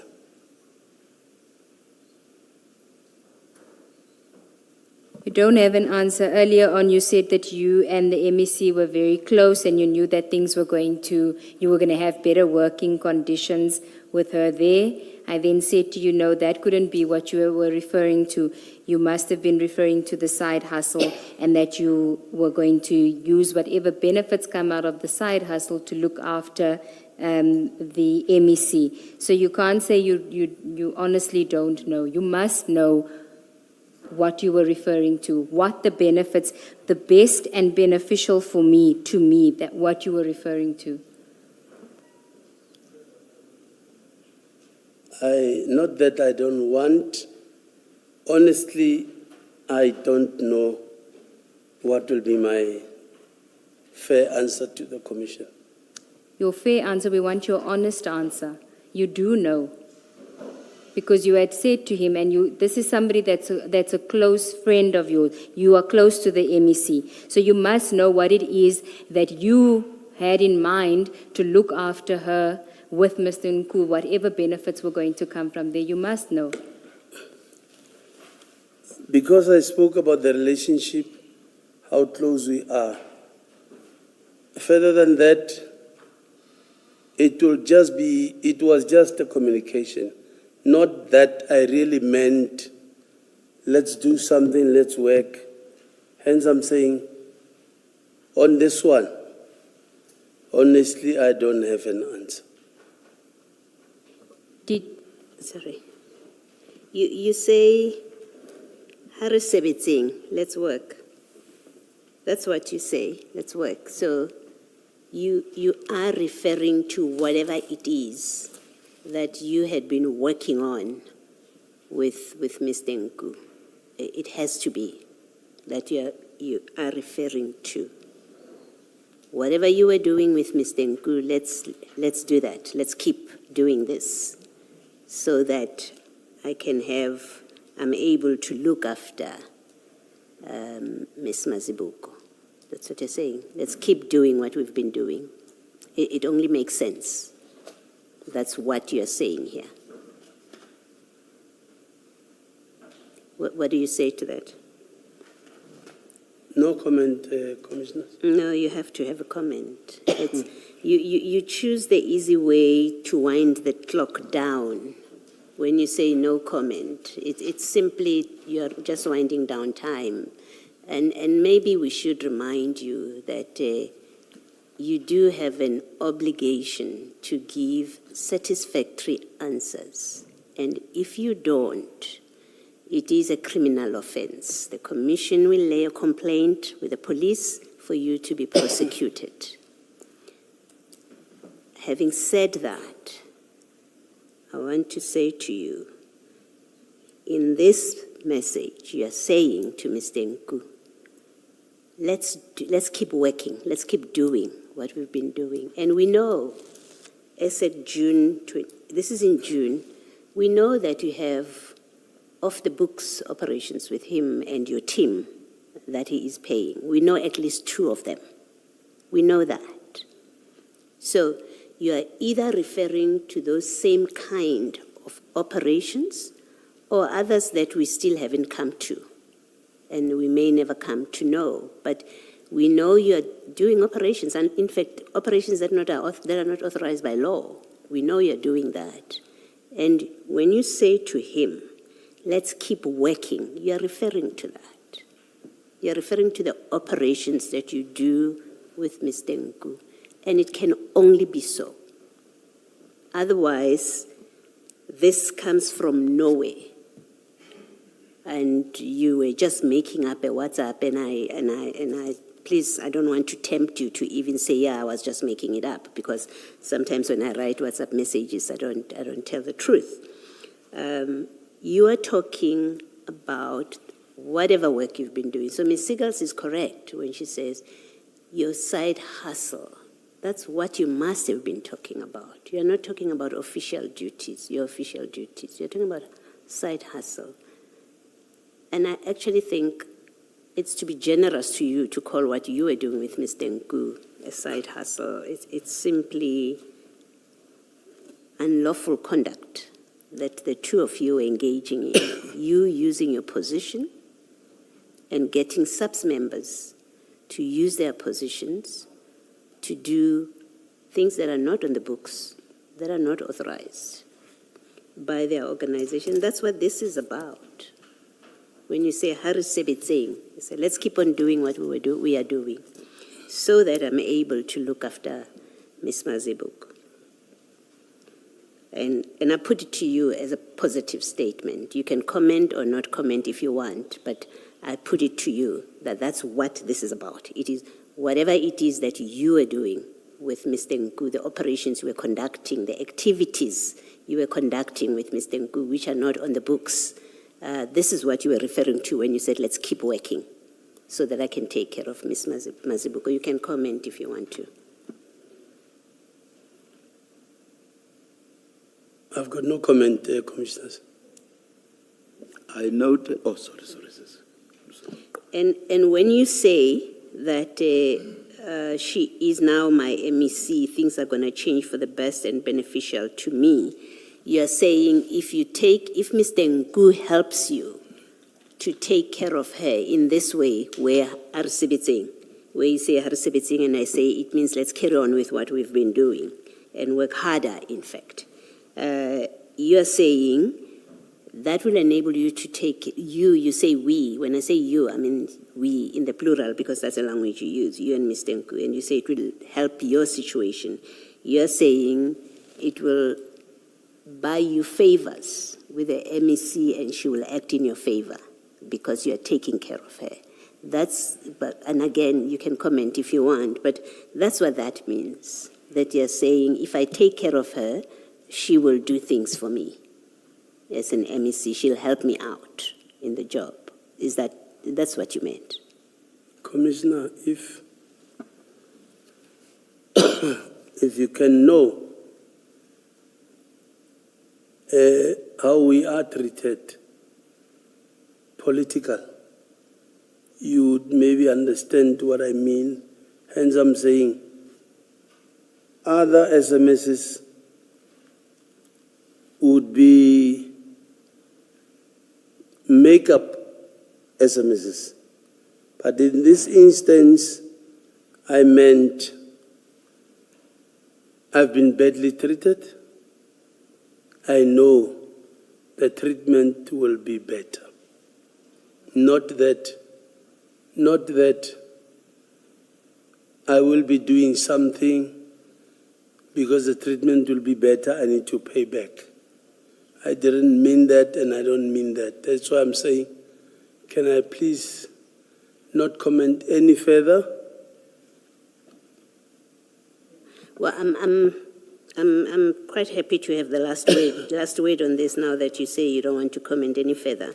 That in fact what you are saying here is because you will take care of her, things will be good for you. That's what this is. This is what the words that you have used. And that speaks to corruption of, I will take care of her and then she will make things better for me. That's all that these words mean that you have written, the relationship you are creating. She will help you out if you take care of her. That's what you're saying. And I say to you, well, here you are speaking about corrupting an MEC by taking care of them, and then because you take care of them, they will do things for you. They will make your life easier, things to be better for you. That's what you're doing. That's one.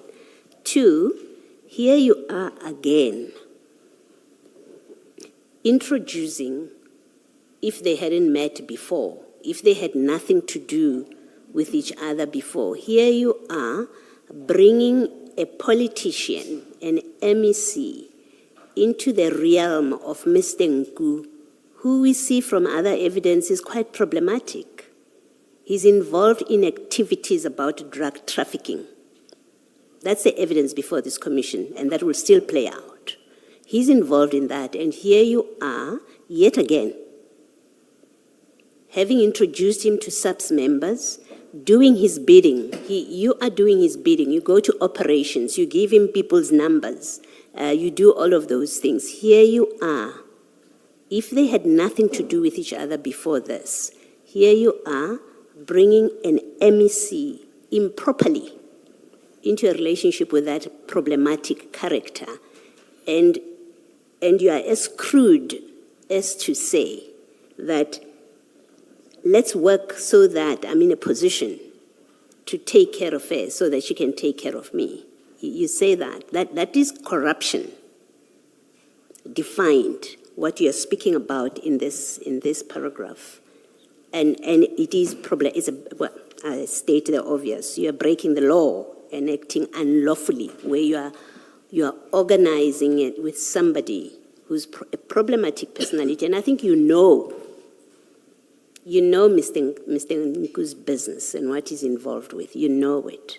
And here you are bringing him yet again to a politician so that you can both corrupt her so that she can assist you. It is a criminal offense, or it's criminal conduct, in fact. Thank you. You said you have nothing more to say. Thank you.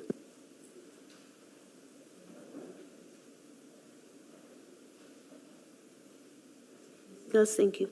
Thank you. Thank you, Commissioner. Chair, we will adjourn for the day.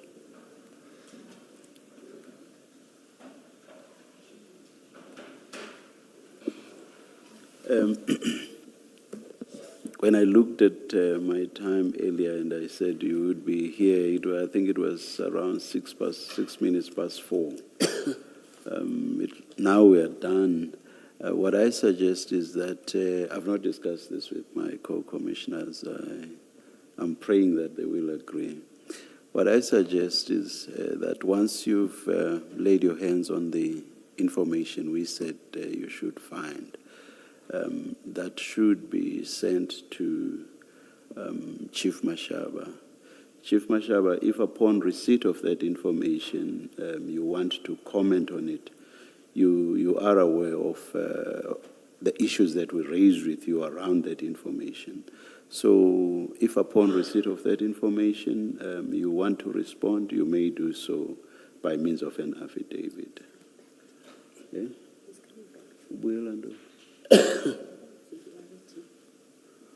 Oh. Coming back tomorrow, Chair. Chair. Forget everything I said then. So the information hopefully will be shown to you tomorrow.